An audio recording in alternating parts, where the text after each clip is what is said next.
Ed Roth Taylor is the son of a powerful noble family of ruffian. He is feared for his bullying and bad behavior at the academy where he acts like king. One day, Ed receives a letter from his family. The letter says he is disowned and removed from the family register. He loses everything, his title, his wealth, and even kicked out of his dorm room. Students at the academy gossip about his downfall. They still avoid him because of his bad reputation, but many believe he deserves his fate for trying to cheat during the entrance exam. Ed feels that life is unfair. The people who judge him don't know the real him. He isn't the villain they think he is. The truth is strange. He has been transported into his favorite video game, The Failed Swordsman of Sylvania. In this game, he isn't a hero or a genius, but a minor villain who appears only at the start of the story. This character is weak, powerless, and destined to end up as a beggar in the game's ending. Ed checks his stats and feels hopeless. His stamina, strength, and magic are embarrassingly low. He is supposed to be a student of magic, but even a farmer NPC has better stats. He realizes this is why his character is so insignificant in the game, but Ed doesn't want the ending where he becomes a beggar. He decides he will change his fate, no matter how hard it is. The academy is still his chance to build a new life. It is a top school, and anyone who graduates has a bright future. He knew tough it was extreme starting part of the scenario, but is also extremely important for him. Since his tuition for the first semester is already paid,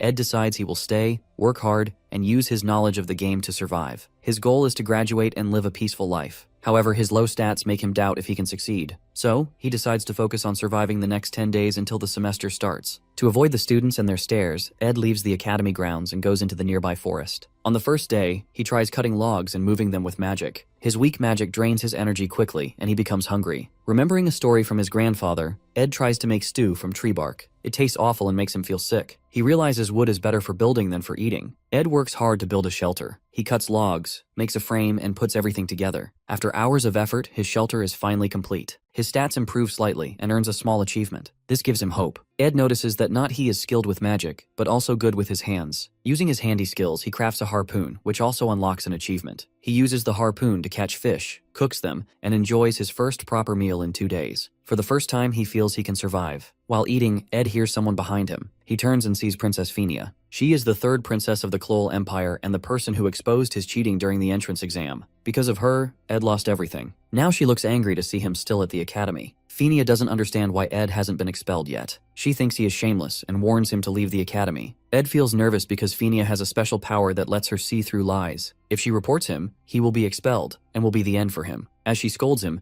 Ed sees his fish burning in the fire, adding to his frustration. Ed knows he needs to calm her down. He tries his best to divert her attention, then simply bends down and thanks her. Phinia looks surprised, detecting no lies from Ed. She knows Ed's family, the Roth Taylors, are infamous for their genocidal experiments on humans and are considered a trash family that should be destroyed or executed. But for Ed, it's different. He is lucky because he has already been disowned by his family. This gives him an advantage in the academy, or else it would be end for him in the game. Ed begins to wonder why she is alone in the forest without any escort or uniform. He recalls that it's likely for the class placement test in video games timeline, where students are supposed to find magical beads. Ed knows that Phinia wants to join Class A, the academy's top class. He offers to help her, knowing she will struggle to pass the test without assistance. Phinia grows suspicious of his offer, thinking it might be a trick. Ed remains calm and insists he is being honest. He tells her that if he lies, she can have him expelled immediately. This is his last chance, and he knows he has to convince her to trust him. Ed helps Phinia by telling her the exact location of the magical bead, hidden under Marilda's guardian tree in the middle of the island. Following his instructions, she heads there and finds the bead, just as Ed had described. Phinia feels surprised and conflicted. The Ed she knew from 3 days ago was a cheater and a liar, but now she finds herself unable to understand this new version of him. The next day, the class placement tests come to an end, and the students gather to await their evaluations. Professor Glast arrives and asks everyone to present the beads they have collected. Some students come forward with different objects, like magical eggs, but they are placed in Class F for failing to meet the test's requirements. The professor explains that the beads needed for success lack magical power, which makes them harder to identify.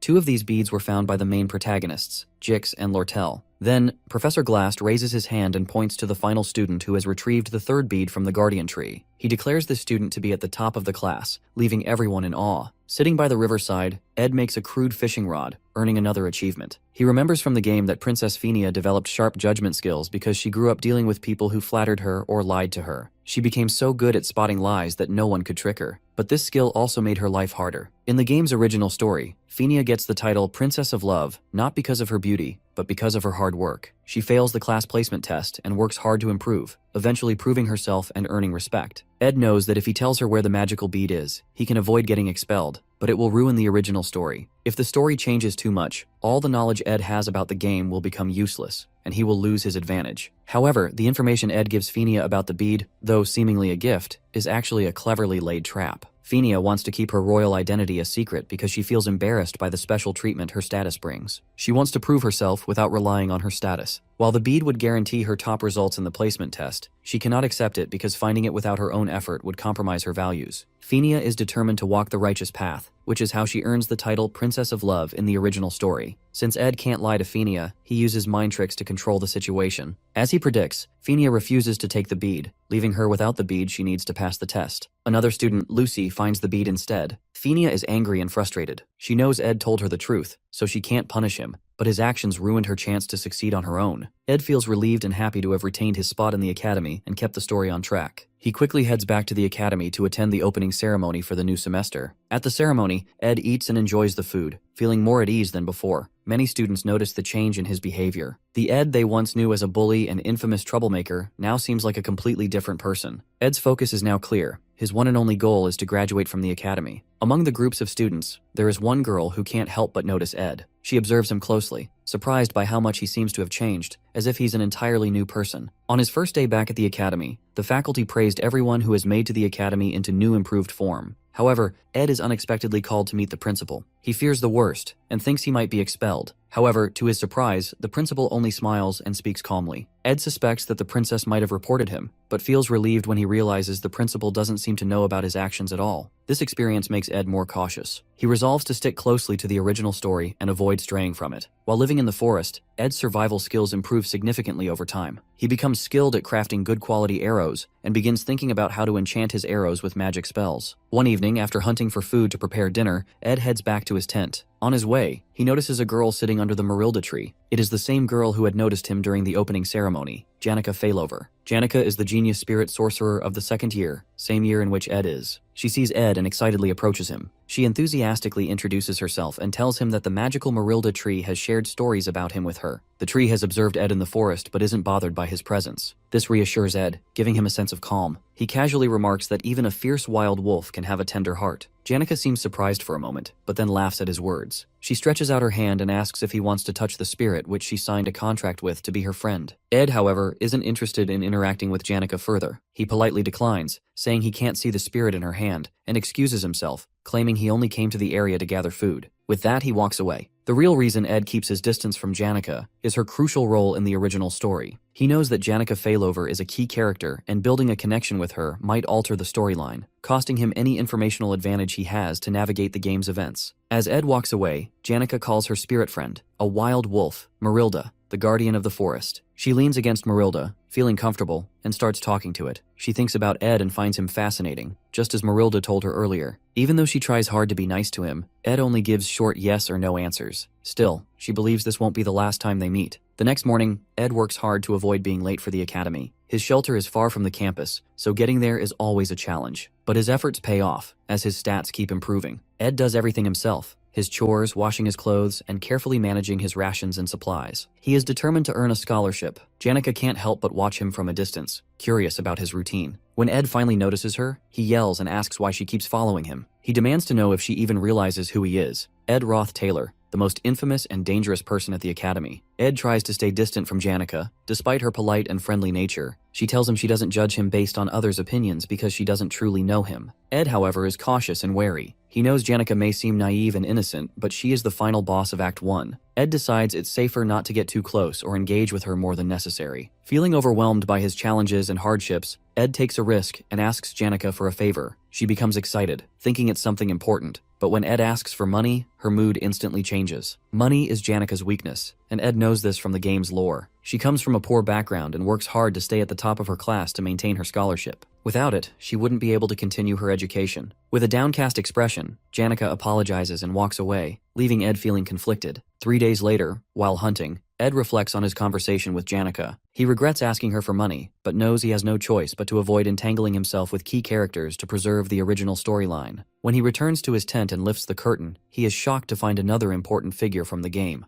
Lucy Marcel, the rare genius and the most powerful mage, sleeping inside. Lucy wakes up and immediately complains about how loud Ed is, saying she can't sleep properly. When Ed demands to know why she is there, Lucy points to the area behind him. She calmly tells him that a spirit wants to speak to him, urging him to save Janica at all costs someday. Despite Lucy Marcel pointing behind him and claiming a spirit wants to speak to him, Ed still can't see anything. He feels frustrated. Not only has he barely managed to get Janica off his back, but now he has to deal with Lucy. Lucy, with her small stature and ability to walk on air, behaves like a stray cat, showing up anywhere she finds comfortable to nap. To make matters worse, she's now using Ed's campsite and resources to skip classes and rest. Ed blames himself for this situation and realizes he needs to act quickly before her presence causes the storyline to deviate further. While setting snare traps for hunting, Ed notices Lucy casually taking the bait, a chunk of beef, and eating it without a care. This frustrates him even more because no matter what he says, she completely ignores him. Ed realizes that if she has already come to his camp multiple times, she will likely keep returning. Worse still, as a seasoned player of the game, he knows there's no strategy to defeat Lucy. Determined to solve the problem, Ed recalls a specific detail from the game guides he read, something most players overlook. He decides to play his last card. Ed tells Lucy that he recently saw maids from Ophelis Hall searching for her. The moment she hears this, Lucy freezes in shock, her composure breaking for the first time. She hurriedly makes an excuse about remembering something urgent and vanishes into the air in no time. Ed feels relieved and silently thanks his knowledge of the game guides. He remembers that while Lucy is a formidable mage with no known weaknesses in combat, she always flees at the mention of dormitory maids. Apparently she has a habit of avoiding them, as the maids who takes care of Lucy chase after her. With Lucy gone, Ed feels a sense of triumph. He's confident her 2-day stay won't impact the storyline significantly, and is grateful it didn't take him long to figure out how to get rid of her. Once again, he has managed to protect the original story, though he can't help but note how satisfied he's starting to feel. As the game story progresses, the first major quest finally appears: Joint Combat Training. This is a mock one-on-one combat exercise where students use fake weapons to reduce lethality as much as possible. It is also the moment when all the main characters of the game are introduced and meet for the first time. Among them stands the main protagonist, the hero of the game, Taylor, the failing swordsman of Sylvania Academy. Ed shows little interest in the matches at first. He already knows the results since the winners are always the first-year main characters, including Taylor. However, one thing catches his attention: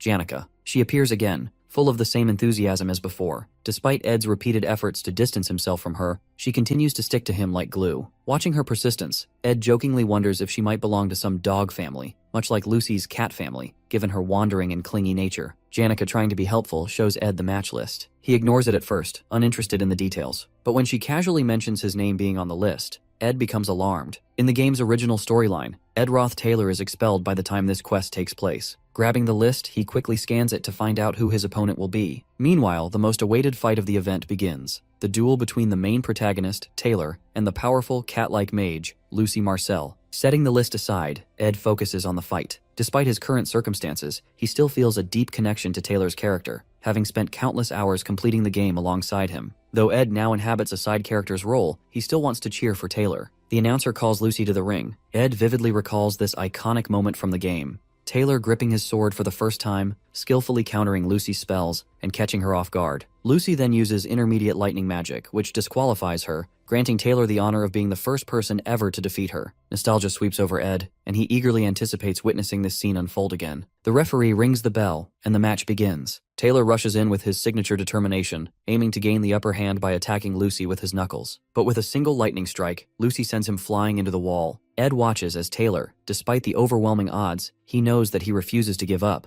Just as he remembers from the original story, despite of being bumpkin and all the failures he faces, he never loses hope. Taylor grabs his sword, charges forward, and catches Lucy off guard, mirroring the sequence from the game. But then, something unexpected happens. Instead of Lucy using her intermediate lightning spell as she does in the original storyline, she casts a blocking spell, halting Taylor in his tracks. She follows this with wind magic, sending Taylor flying even farther and exhausting him completely. The announcer declares Lucy the winner of the duel. Ed is stunned. Taylor was supposed to win this fight, but now Lucy has defeated him. This small change might seem minor, but Ed knows it could completely mess up the original story. He fears what might happen next. The crowd cheers for Lucy as Taylor walks away from the match, crushed and defeated. Ed feels a rising sense of panic. This is a huge problem. He quickly realizes that the magic Lucy used isn't normal. It's continuous magic, the kind that can only be obtained by forming a contract with a high-class spirit. In the original storyline, Lucy and the forest guardian spirit Marilda have no connection. However, Lucy's unexpected visit to Ed's campsite must have led her to accidentally form a contract with Marilda, making her far stronger than she is supposed to be. Ed blames himself. This change in the storyline is his fault, and now the story is spiraling out of control. Taylor, the main hero of the game, is never meant to lose this match. The announcer then calls for the next match, Ed Roth Taylor versus Princess Phinia. The princess, still holding a grudge against Ed, eagerly prepares to settle the score in the duel, but Ed doesn't even acknowledge her. Instead, he pushes past her and runs after Taylor, who is already leaving the hall, crushed by his loss. Taylor's defeat is entirely Ed's doing. In the original story, Ed's character would have been expelled from the academy long before this quest began. But because Ed is still present, everything has changed,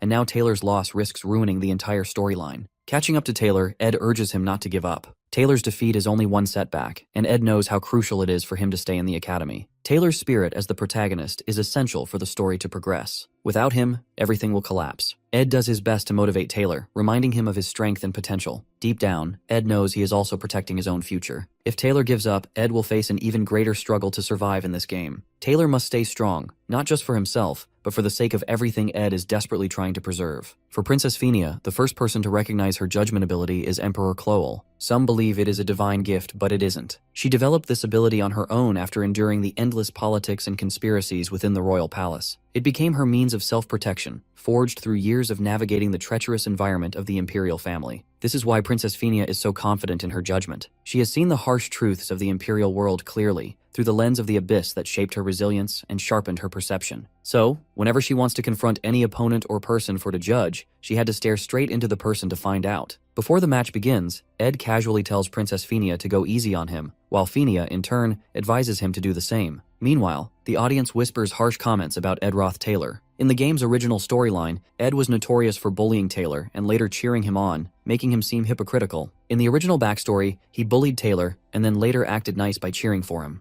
They think it doesn't make sense. Ed knows they are right because, in the story, his character used his position to humiliate his juniors, and when that failed, he cheated in exams and got expelled. The match begins. Phinia forms a water ball and throws it at Ed, wanting to test him. She thinks he will dodge it using fire or wind magic. But Ed doesn't dodge or defend himself. He just stands there and takes the hit. Phinia is shocked. Ed then calmly declares that he lost, giving the victory to her without even trying. The audience erupts into cheers for Princess Phinia, declaring her the winner while loudly booing Ed. They shout insults, calling him worse than Taylor. Despite this, Ed calmly approaches the princess, thanks her for the match, and quietly leaves the arena. This only deepens Phinia's curiosity. She begins questioning why he acted this way, wondering if he had no interest in the duel from the start. Ed makes an intentional choice to forfeit the match. He doesn't want to interfere with Phinia's place in the story because he understands how important she is to the plot. He quickly leaves the arena and goes in search of Taylor. Ed believes that Taylor is the real protagonist of the tale, much more significant than the princess, and he wants to make sure Taylor doesn't give up. As Ed searches for Taylor, he is startled when Phinia suddenly appears behind him, panting. He's surprised to see her alone, without any escort. Phinia shouts at him, demanding to know what his true intentions are. She accuses him of having no intention to win the match, claiming he only wanted to leave the stage as quickly as possible. Phinia's frustration boils over. She admits that she's tired of everyone at the academy, her classmates, the professors, even the servants. She feels overwhelmed and confused, especially by Ed's actions. She demands to know who Ed really is, which only make her question him more. Seeing her so upset, Ed calmly steps closer, places his hands on her shoulders, and tells her to relax. Guiding her through a simple breathing exercise, he encourages her to breathe deeply and slowly. His calmness helps her focus and eases her frustration, if only for a moment. Feeling calmer, Phinia realizes how she acted earlier and apologizes to Ed for her behavior. Ed notices that she has relaxed a bit and looks for a way to leave so he can continue searching for Taylor. But Phinia starts opening up about her struggles and sadness from living in the royal palace. She talks about how hard it is to deal with constant politics and schemes, which have taken a toll on her. Even after sharing her feelings, Phinia still wants answers. She asks Ed why he picks on Taylor. She wonders if it's because Taylor has a troubled background, and Ed wants a reason to be disowned by his own family. Ed knows there's some truth in what she says, but he pretends not to understand. He avoids giving her a clear answer, knowing it's not the right time to explain everything, and fearing it could mess up the story even more. Phinia becomes annoyed again. She demands to know why Ed bullied Taylor but now supports him even though he tried to get Taylor expelled. Ed keeps dodging her questions, giving vague and unrelated answers. This makes her even angrier, but without proof to confront him, she lets him go, though she remains suspicious. At the door, Ed stops and turns back to Phinia. He tells her that while she needs to focus on the tricky politics, she also needs to rest. He reminds her that the academy isn't like the palace. Here, she doesn't need to worry about everything all the time. Phinia is caught off guard by Ed's advice. She's surprised he understands her struggles so well. It leaves her curious, as no one has ever seen through her like that before. Ed, aware that his words might have profound effect, leaves Phinia and continues searching for Taylor, hoping he isn't too late. Finally, he finds Taylor sitting alone, holding his broken sword, looking sad and lost. Just as Ed moves closer, someone steps in his way.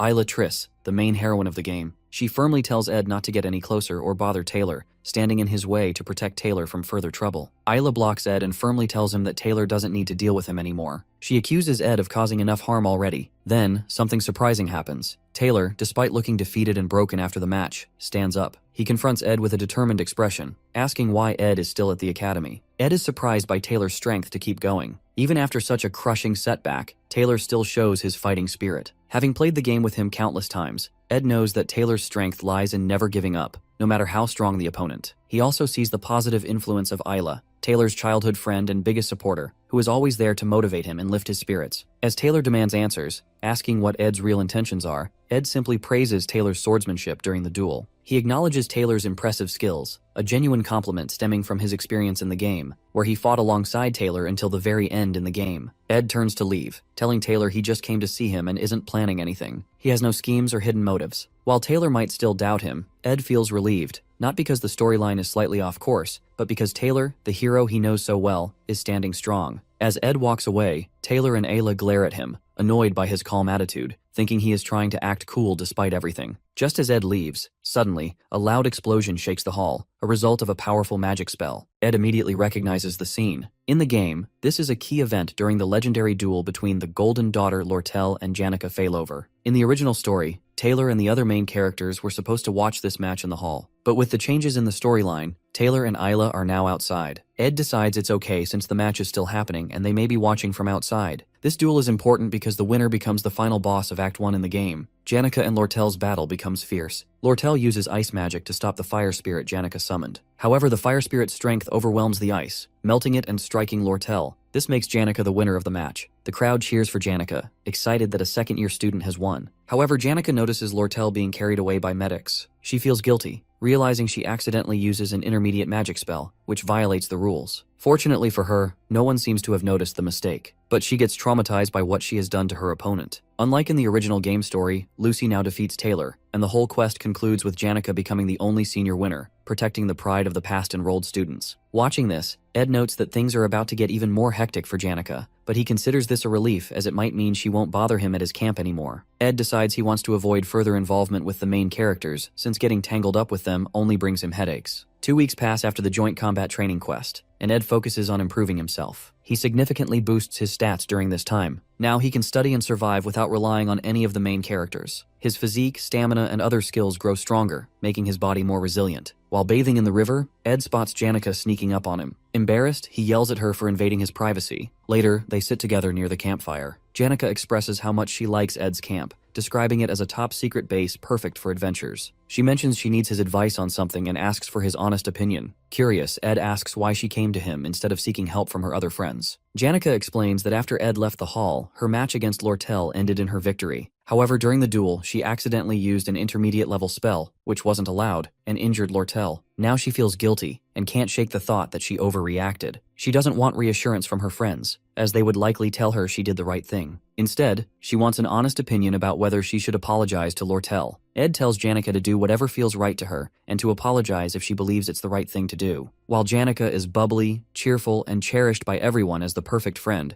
feeling guilty or self-critical won't erase the mistakes already made. People may encourage her and take her side, but that alone won't undo what has happened. Hearing Ed's straightforward opinion, Janica feels happy that he doesn't take sides blindly. She notices how much Ed has changed compared to the person he was last year. Though she is a lively and smiley girl, she is also a keen observer. She remembers how, when Ed once asked her for money, he didn't show the desperation most people would. Instead, his behavior subtly signaled her to keep her distance from him. Janica finds Ed intriguing and admits she likes him a lot. She tells him she wishes more people were like him, as he has become a source of strange but comforting reassurance for her. The next day at the academy, Ed finds himself in serious trouble as Lortel keeps following him and calling out to him, despite his best efforts to ignore her. He knows exactly why this is happening. The game, The Failed Swordsman of Sylvania, is considered a masterpiece, with only a few players managing to reach its true ending. Most new players encounter bad endings early in the story, often caused by wrong decisions or failing to save important characters. These choices lead to tragic outcomes, such as the hero being killed or broken, ultimately resulting in a game over. Lortel, in the early stages of the game, is a hidden hero assigned to a specific role. Unlike Fenia, who is openly admired, Lortel is treated as a villain from the start. Her true nature and importance are only revealed in the later parts of the story. To prevent losing control of the narrative and risking a bad outcome,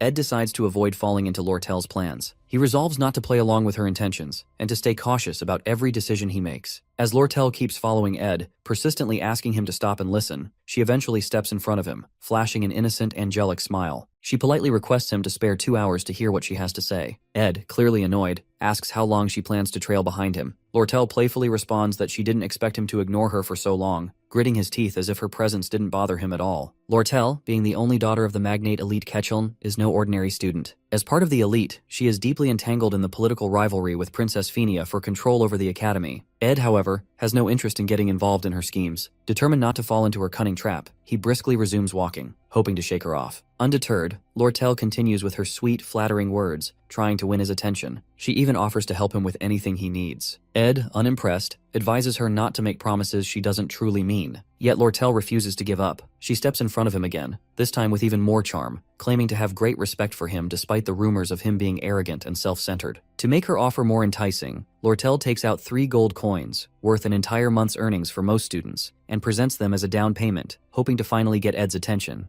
Lortel makes her offer. She wants Ed to be friends with Janica. With a sly, fox-like smile, she slips 3 gold coins into his pocket, saying that having more people on her side is always a good thing. Ed studies her carefully and, with a hint of curiosity, asks if the famed Golden Daughter also buys her connections. Impressed by Lortel's understanding of her political position, Ed realizes she is already strategizing for control of the academy. Despite being a first-year student, she is gathering allies to strengthen her influence, which Ed finds remarkable. He extends his hand for a handshake, acknowledging her ambition. During the handshake, Ed shares a lesson with her. He says that for people who have always been rich, even a small moment of poverty can break their spirit. But for those in desperate situations, even a small amount of money can make them abandon their pride, betray their families, or even sell themselves. Taking advantage of desperate people is surprisingly easy and common, and he is neither desperate nor wants to take money for any cunning offers. After saying this, Ed pulls his hand away, places the coins back in her palm. Then he walks off, leaving Lortel stunned and amused by his cleverness. Ed feels frustration, knowing that accepting the money could have made things easier for him, but he can't risk altering the storyline. Lortel Ketchel doesn't feel insulted by Ed's straightforward rejection. She understands the balance of benefits and risks all too well. In the game, she is the ideal business strategist, always seizing any opportunity that comes her way. Her character is known to turn situations to her advantage in the game. In other words, Lortel has a determined attitude to turn Janica Failover into one of her allies for political benefits. At night, Janica visits Lortel's quarters. Lortel greets her with a playful smile, teasing that she hadn't expected a visit. It's their first meeting since their intense duel. Janica apologizes for using an intermediate-level spell during the joint combat exercise, acknowledging the rules she unintentionally broke. Noticing Lortel's injuries still visible, she expresses concern. However, Lortel brushes it off lightly, assuring Janica that her wounds will heal soon. Then, with a playful grin, Janica casually shifts the topic and asks if Lortel's conversation with Ed goes well, adding a bit of dramatic tension.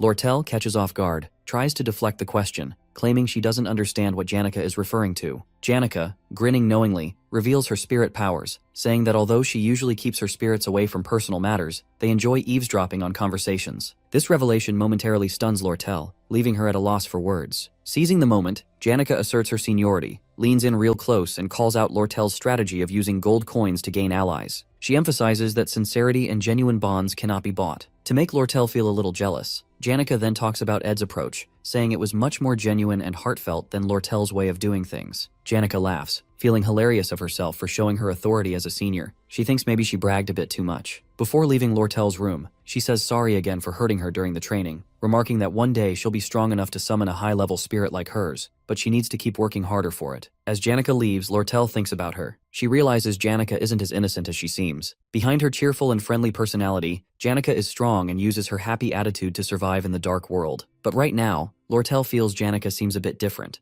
like she's dealing with something difficult. Back at his camp, Ed is hanging his laundry when a strong gust of wind blows it all down. It's caused by Belle Maya, the senior maid from Sylvania's Awfulest dormitory, who once kicked him out of the dorms. Seeing how he's living now, She comments that it's surprising but admits she's happy to see some positive changes in him. Office hall maids are known for their perfection in everything, from cleaning to cooking. Ed can't help but stare at the basket Belle is holding, filled with the finest ingredients she collected from the forest. Shocked to see her at his camp, Belle tells Ed not to be so much shy as he can ask her anything he wants. Taking advantage of the moment, Ed asks for the basket. He knows it will help him improve his crafting skills to make medicines, food, and other useful things. Seeing a chance to be good friend with the maid, Ed uses the basket to craft new tools and food. At sunset, he sits and enjoys his hard work, even having some fun. But the rest doesn't last long. Suddenly, someone crashes down from the sky, destroying Ed's entire tent, nearly killing him with the crash. It's Lucy. Seeing his precious camp ruined, Ed is furious. He angrily tells Lucy she almost killed him. When he demands an explanation, she admits it was Belle Maya who was moody for some reason and got angry with her earlier for skipping class that morning. In her panic, she decided to teleport to the only safe place she could think of, Ed's camp,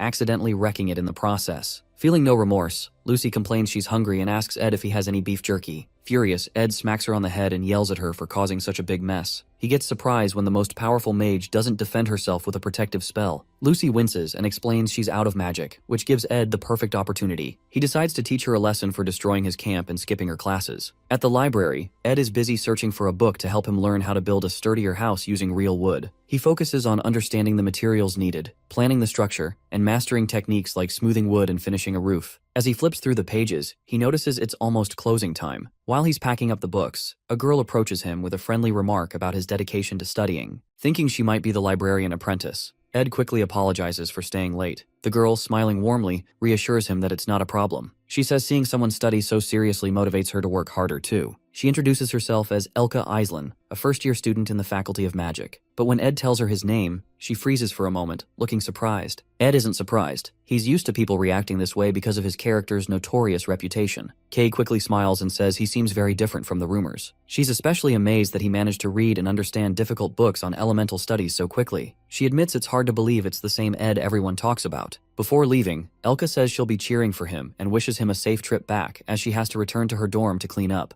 leaving Ed feeling slightly encouraged by her kind words. Suddenly, a loud crash shakes the ground in the library, causing books to tumble from the shelves and fall on Ed and Elka, creating chaos all around. It marks the start of the final chapter of Episode 1 in the game. On campus, students rush toward a temporary camp led by the main character, Taylor. Among them, Ayla, noticing the disaster, recalls a passage from a spirit book she once read. It speaks of a summoning ritual for Glaskin, the highest-ranked dark spirit. Fenia listens intently as Ayla explains that only someone with a strong connection to spirits could summon Glaskin, and that person is Janica Faylover. As per the storyline, Janica, now the final boss of Act 1, has lost control of the dark spirit, allowing it to take over her completely. Fenia, understanding the gravity of the situation, realizes that the barriers protecting the temporary camp will only hold for a limited time. Taylor steps up and urges everyone to head to the student center immediately. He explains that if Glaskin fully manifests, the chances of casualties will be extremely high, and the group must act quickly to ensure everyone's safety. The Royal Guard captain reassures the students not to worry, explaining that the faculty and expert mages will notice the situation soon and intervene.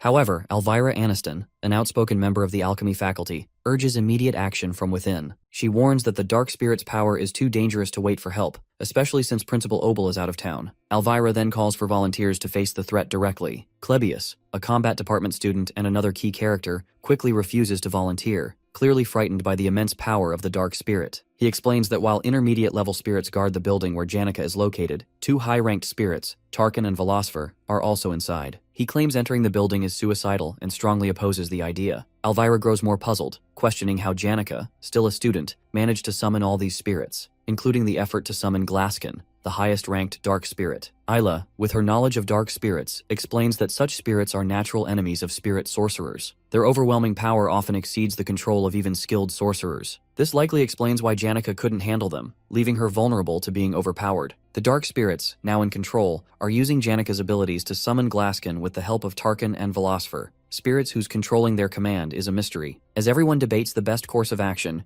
Jix stands up and reminds the group of the importance of making a decision quickly. He suggests that only Princess Fenia can devise a proper strategy. All eyes turn to Fenia as they wait for her command. Fenia, reflecting on Ed's earlier remarks about the burdens she carries and the importance of peace of mind, takes a moment to think. Finally, she announces her plan. Only the top students from each year and the Royal Guards will volunteer for the mission. She orders them to prepare within an hour to enter the building, free Janica, and stop the summoning of the highest-ranked dark spirit, Glaskin, before they cause further destruction. Princess Phinia encourages everyone to steel their resolve, promising to take full responsibility for the mission. Just then, a student runs up to her, panting and visibly distressed. He informs the princess that the residents of the teaching area will not be able to assist, as they are already defending Audrey Hall to protect the potion archives from attacks. Realizing their limited numbers, Phinia asks if there are any other students who can help. Suddenly, another student, a frightened girl, rushes to the princess, trembling as she reports an emergency in the library. She reveals that Elka, the librarian apprentice, and a sophomore student are trapped inside. Hearing Elka's name, Jix immediately reacts. Grabbing the girl by the shoulders, he demands confirmation that Elka is still in the library. When the girl confirms, Jix panics, stating that he must save his best friend immediately because Elka has no way to defend herself. Phinia quickly intervenes, commanding Jix to calm down. She reminds him that stopping Janica and the dark spirits must be their top priority. Phinia assures Jix that Elka might be safe since a sophomore student is also with her. However, Jix questions the reliability of an unknown student and how they can trust them to protect Elka. Phinia turns to the girl and asks if she knows the identity of the sophomore student in the library. The girl, shaking with fear, hesitates, unable to speak. Jix grows impatient and presses her for an answer. Finally, in a shaky voice, the girl confesses that the sophomore in the library is none other than Ed Roth Taylor. Her answer leaves everyone in shock. The girl starts crying, apologizing for abandoning the library earlier. She explains that she left Elka in charge because Ed was staying late into the night, and his presence had annoyed her. Jix becomes furious, refusing to leave Elka alone with Ed, whose infamous reputation precedes him. His anger and worry for his best friend escalate the tension in the room. Phinia casually advises Jix to relax and trust Ed for once. Her unexpected suggestion leaves everyone frozen in surprise. Jix, however, doesn't find the advice amusing. Fueled by worry and rage, he jumps high into the air, cutting through dark spirits with fury as he charges toward the library shouting Ed's name, determined to reach him and punish him if he touches Elka. Jix's story is unlike other characters. He grew up wandering the harsh northern prairies, separated from his family at a young age with no memories of them. Living like a barbarian, he survived by scavenging from corpses or hunting deer to sell their meat. People feared him because he came from a harsh, chaotic land where only the strong survived. His life as a savage changed when he met Elka, his first true friend. Her family treated him kindly, helping him leave his wild ways behind and become more civilized. For Jix, Elka is everything, and he would do anything to protect her. As Jix rushes to the library, he cuts through dark spirits, smashes the door open, and yells Ed's name. He only knows Ed from bad rumors about cheating and bullying. Inside, Jix finds Ed leaning against a wall, covered in blood and too weak to move. Jix grabs him and demands to know where Elka is. Ed, injured and exhausted, simply points in her direction. Jix pushes him aside and runs to find her. When he reaches Elka, Jix sees her lying safely on a shelf, asleep. He feels relieved but notices the barricaded bookcases protecting her. He wonders who set them up.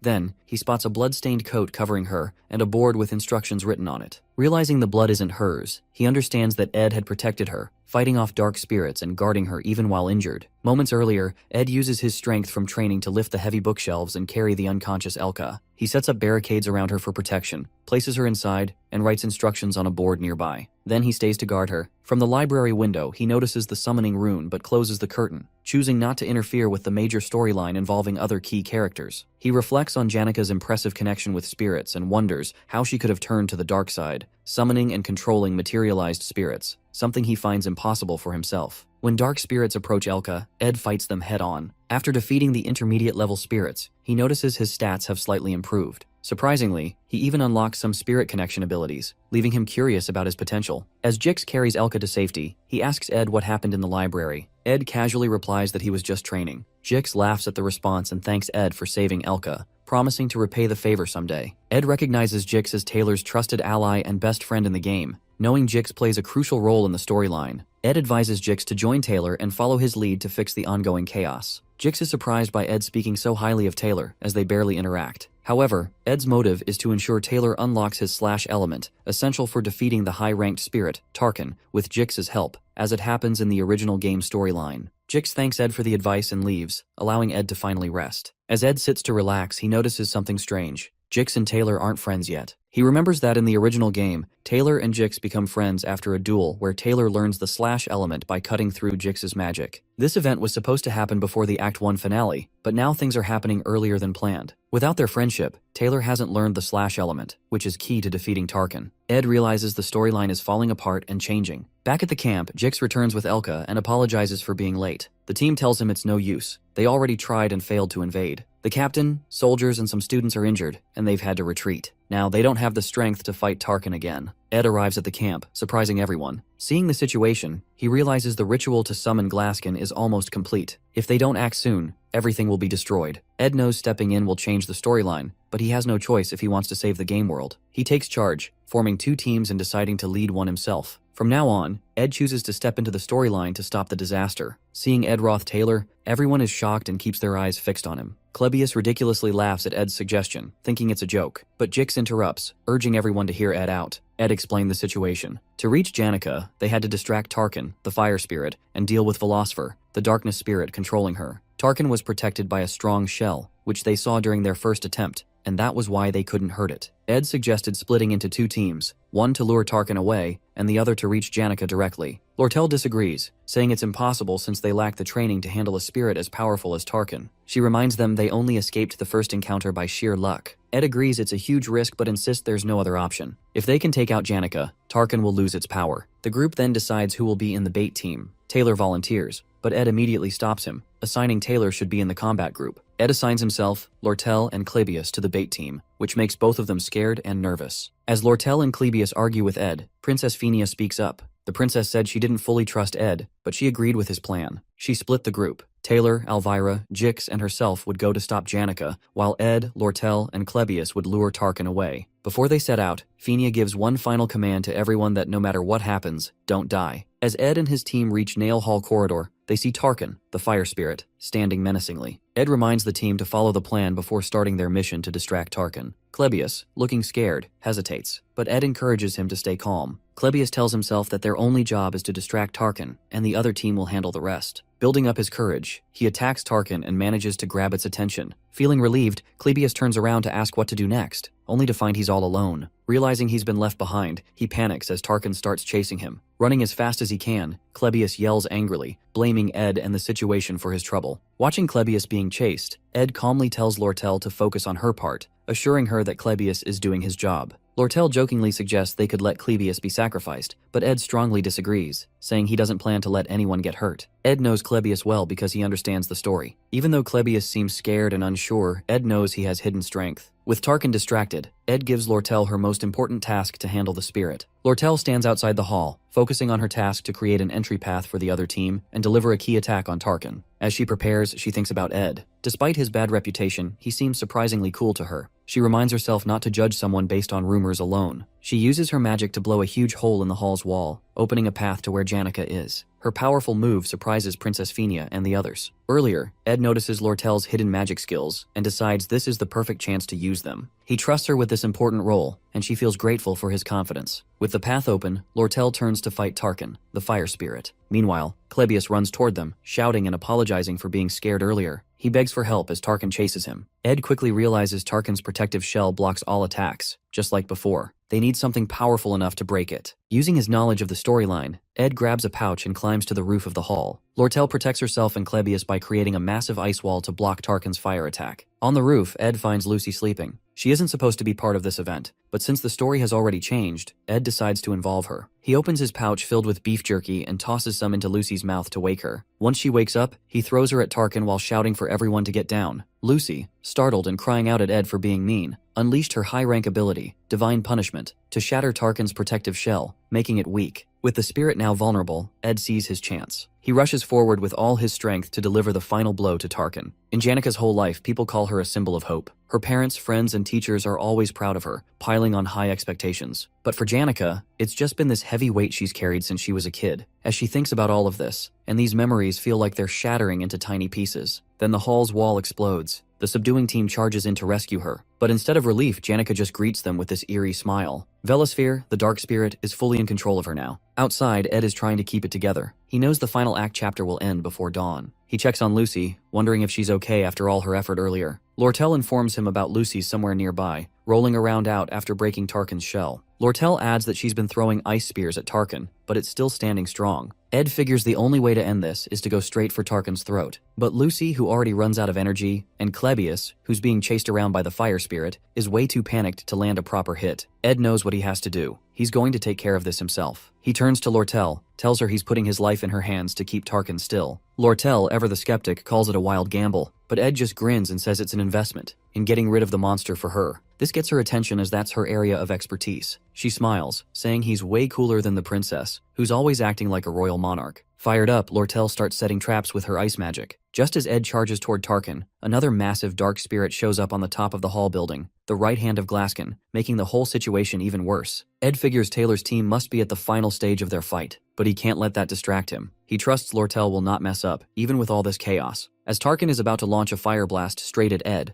Lortel nails the timing, using her traps to block the attack and give Ed an opening. He slides in close, channels his wind magic, and slices right through Tarkin's throat. The fiery beast finally goes down. As the dust settles, Ed checks his stats and grins. His spirit magic levels are way up, and he's unlocked a spirit contract slot, something he never thought he'd get. He glances over and spots Taylor, who's busy slicing Glaskin's right-hand spirit to bits like it's no big deal. Watching him in action, Ed can't help but feel impressed. Taylor's really living up to his protagonist role. With Tarkin defeated and Janica freed from Velosfer's grip, the group finally catches a break. They've pulled it off. The danger is over. Lortel chuckles as she remarks that she's met plenty of people in her life who claimed they were risking everything, but most of them turned out to be cowards. She's amused that even after going through a life-and-death crisis together, Ed doesn't show much emotion. With a sly grin, she shakes hands with him again, this time slipping 3 gold coins into his palm as a token of gratitude. On the other hand, before he can process the moment, Taylor arrives. His hair has turned white from the immense power he used to defeat Glaskin's right hand, and there's a look of resentment in his eyes as he stares at Ed. Ed can't help but admire how incredible Taylor looks in his swordsman form, embodying the role of the game's protagonist perfectly. Even though Ed has his own reasons to resent Taylor, the sight is undeniably impressive. To Ed's surprise, Taylor bows deeply and thanks him for saving the academy, saying he owes Ed a huge debt. His gratitude is genuine, but Clebius, still shaken, interrupts by sobbing and yelling about how no one should ever trust someone like Ed. This outburst is quickly shut down by the others, leaving Clebius grumbling in the background. Finally, Princess Phoenix steps forward. With her usual grace, she thanks Ed sincerely, acknowledging how much he's done for them all. Princess offers Ed to join the student council for his heroic acts, but Ed gently declines, giving credit to the team instead. Elvira teases him in her usual playful manner, while Jix jumps in, insisting that she show some respect. Ed can't help but smile as he watches the group interact. Seeing all the key characters together makes him feel warm inside. Even though Ed has been staying away from the main characters to keep the storyline intact, he feels a quiet sense of fulfillment watching them grow and bond. Each character has their own path. Taylor grows stronger through every trial. Isla becomes more resilient alongside him.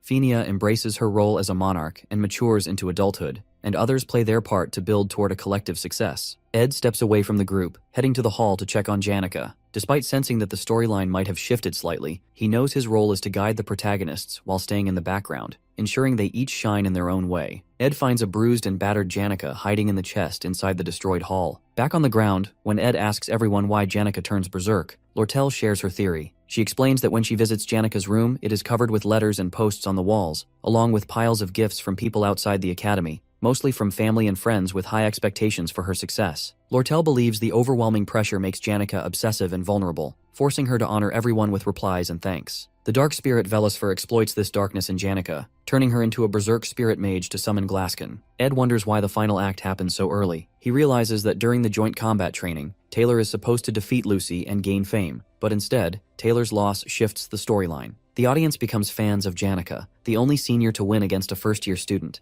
putting her under immense pressure to maintain her standards. Ed then notes that while both Lucy and Janica make contracts with spirits, Lucy spends more time in the forest, strengthening her bond naturally. Janica, however, lacks that connection, and Ed blames himself for being in the forest and altering the game's storyline. Janica tells Ed she feels forgotten amidst the chaos, which hurts her. She admits that after wreaking havoc on such a grand stage, she thinks others will look for her but they don't. Ed consoles her, making her laugh a little. Janica says she doesn't expect him to find her so quickly and just wants to stay hidden a little longer, as she feels close to ugly crying. This makes Ed tear up as well. Ed recalls Marilda, the spirit wolf, telling him to save Janica one day. He realizes this moment is what he means, preventing Janica from falling into such despairs. Ed now gets why the wolf said those words to him. Everyone else is putting a lot of pressure on Janica, while Ed keeps his distance, making Janica feel like he's the one she can rely on. Because of all this pressure, Janica messes up while trying to form a contract with a high-rank spirit. She rushes through the summoning ritual and ends up being taken over by the dark spirit, causing the faculty building to be destroyed. She studies magic every night and tries to make everyone happy who supports her. But even though she seems to meet everyone's expectations on the outside, she's struggling a lot on the inside. Seeing her work so hard and still fail is both sad and beautiful to Ed. He tells Janica that she's worked hard and offers her comfort with those words. Outside, the main characters are being praised, but the hall is quiet and dark. Hearing Ed's kind words, Janica starts crying. To Ed's surprise, all of Janica's spirit friends appear in the hall to support him. For the first time, Ed sees the spirits. Even though he's watched this part of the story many times, he's never seen them before, and now he feels like he's truly seeing the end of the first act. Ed's stats go up, and he levels up to 10. He can now see spirit animals that want to bond with him. The high-rank spirit wolf shows a lot of interest in him, and they form a bond. 10 days have passed since Janica's disciplinary committee trial. She admits her mistakes and says she's ready to accept her punishment. However, her friends and teachers stand by her, offering full support even during her tough time. Her other friends, including the main characters, argue that Janica shouldn't be punished because it wasn't her fault. She was overpowered by the dark spirit Velosfer and didn't act intentionally. Even Lortel steps in, covering the costs for restoring the building. She doesn't ask for anything in return except a reduction in custom fees on school supplies for the students. Initially, Janica's punishment included losing all her top student benefits, having her achievements revoked, disqualification from the academy. But thanks to the pressure from her friends and teachers, the committee decides to cancel her expulsion and give her another chance while giving only some amount of probation and suspension. Overall, Janica's friends are relieved she's staying, but they notice she seems a little stressed. To cheer her up, they organize a fancy tea party and agree not to bring up anything related to the incident around her. When Janica's friends invite her to join them, she suddenly asks, out of the blue, what the difference is between love and liking. This catches her two best friends, Anis and Clara, off guard. Confused, they ask why she's bringing this up. Janica shares that she's been having the same recurring dream about one of her friends. In her dream, she's sitting in a garden full of flowers, looking like a princess, and holding a flower crown she made for a friend. Then, her friend, looking quite dashing, arrives on a horse. She puts the crown on his head, and they play together. The dream always repeats exactly the same way, which makes her smile as she describes it. This response leaves both Anis and Clara in surprise, fearing they may accidentally uncover Janica's secret love story. Feeling embarrassed and worried that she might say something to upset Janica,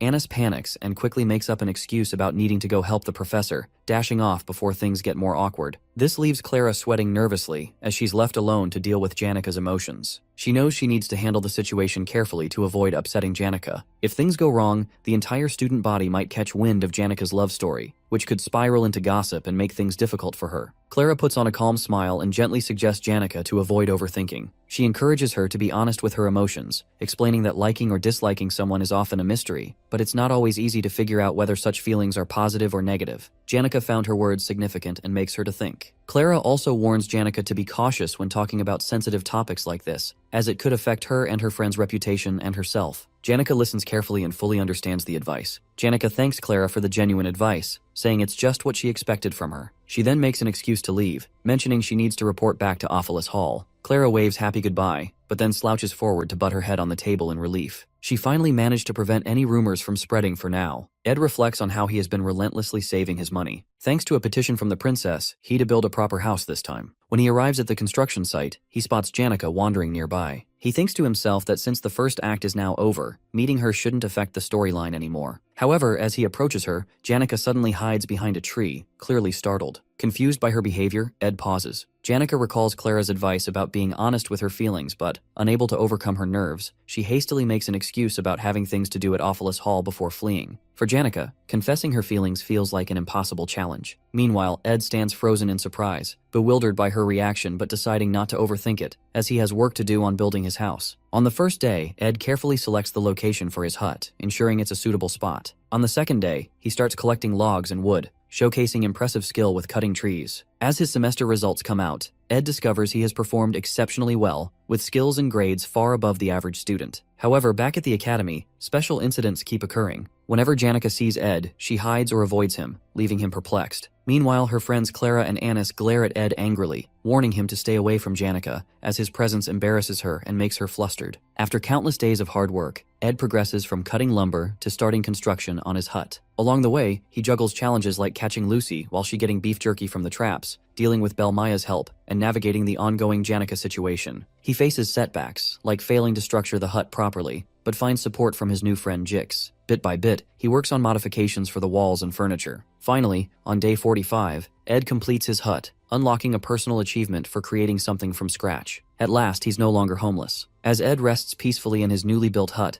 Janica shows up, watching quietly from behind a tree in the forest, observing the hut he's made. After finishing the final touches, including the wall flooring, fireplace, and storage for firewood, Ed takes a moment to admire his hard work. However, his peace is interrupted when he notices Lucy lazily napping on the roof of his hut. To his surprise, Janica suddenly appears and greets him with a cheerful greeting. Ed, startled, asks how she found her way to his remote campsite. Janica explains she heard about his beautiful hut from the maid, who praised it as a masterpiece. Curious to see it for herself, she decided to visit. She marvels at the craftsmanship and natural beauty of the hut, voicing her admiration loudly as she wanders around. When Ed asks if the spirits told her about the hut since it's so new, Janica blushes. She admits they mentioned it, but teases that the spirits were more focused on how handsome and hot Ed looked while building it. Laughing nervously and hiding her deeper feelings, Janica says she simply wanted to check on how he's living. Ed smiles and invites her inside. Blushing, Janica nods and follows him in. Inside, while Lucy sprawls lazily on the roof, Janica gasps in amazement at Ed's handiwork. Sitting near the fireplace, she shares her gratitude for the support Lortel and her friends have given her. However, she also expresses worry about how to repay their kindness. Seeing her conflicted expression, Ed advises her not to overburden herself with repayment, especially if she can't afford it. He remembers that the incident with the dark spirit happened because she took on too much unnecessary responsibility. Even moving to Ophelis Hall with 8 others won't change much, as the cycle of envy and expectations will continue. So he tries to focus on her well-being to avoid repeating past mistakes. After a while, as they chat, Ed encourages Janica to visit anytime she feels lonely or overwhelmed,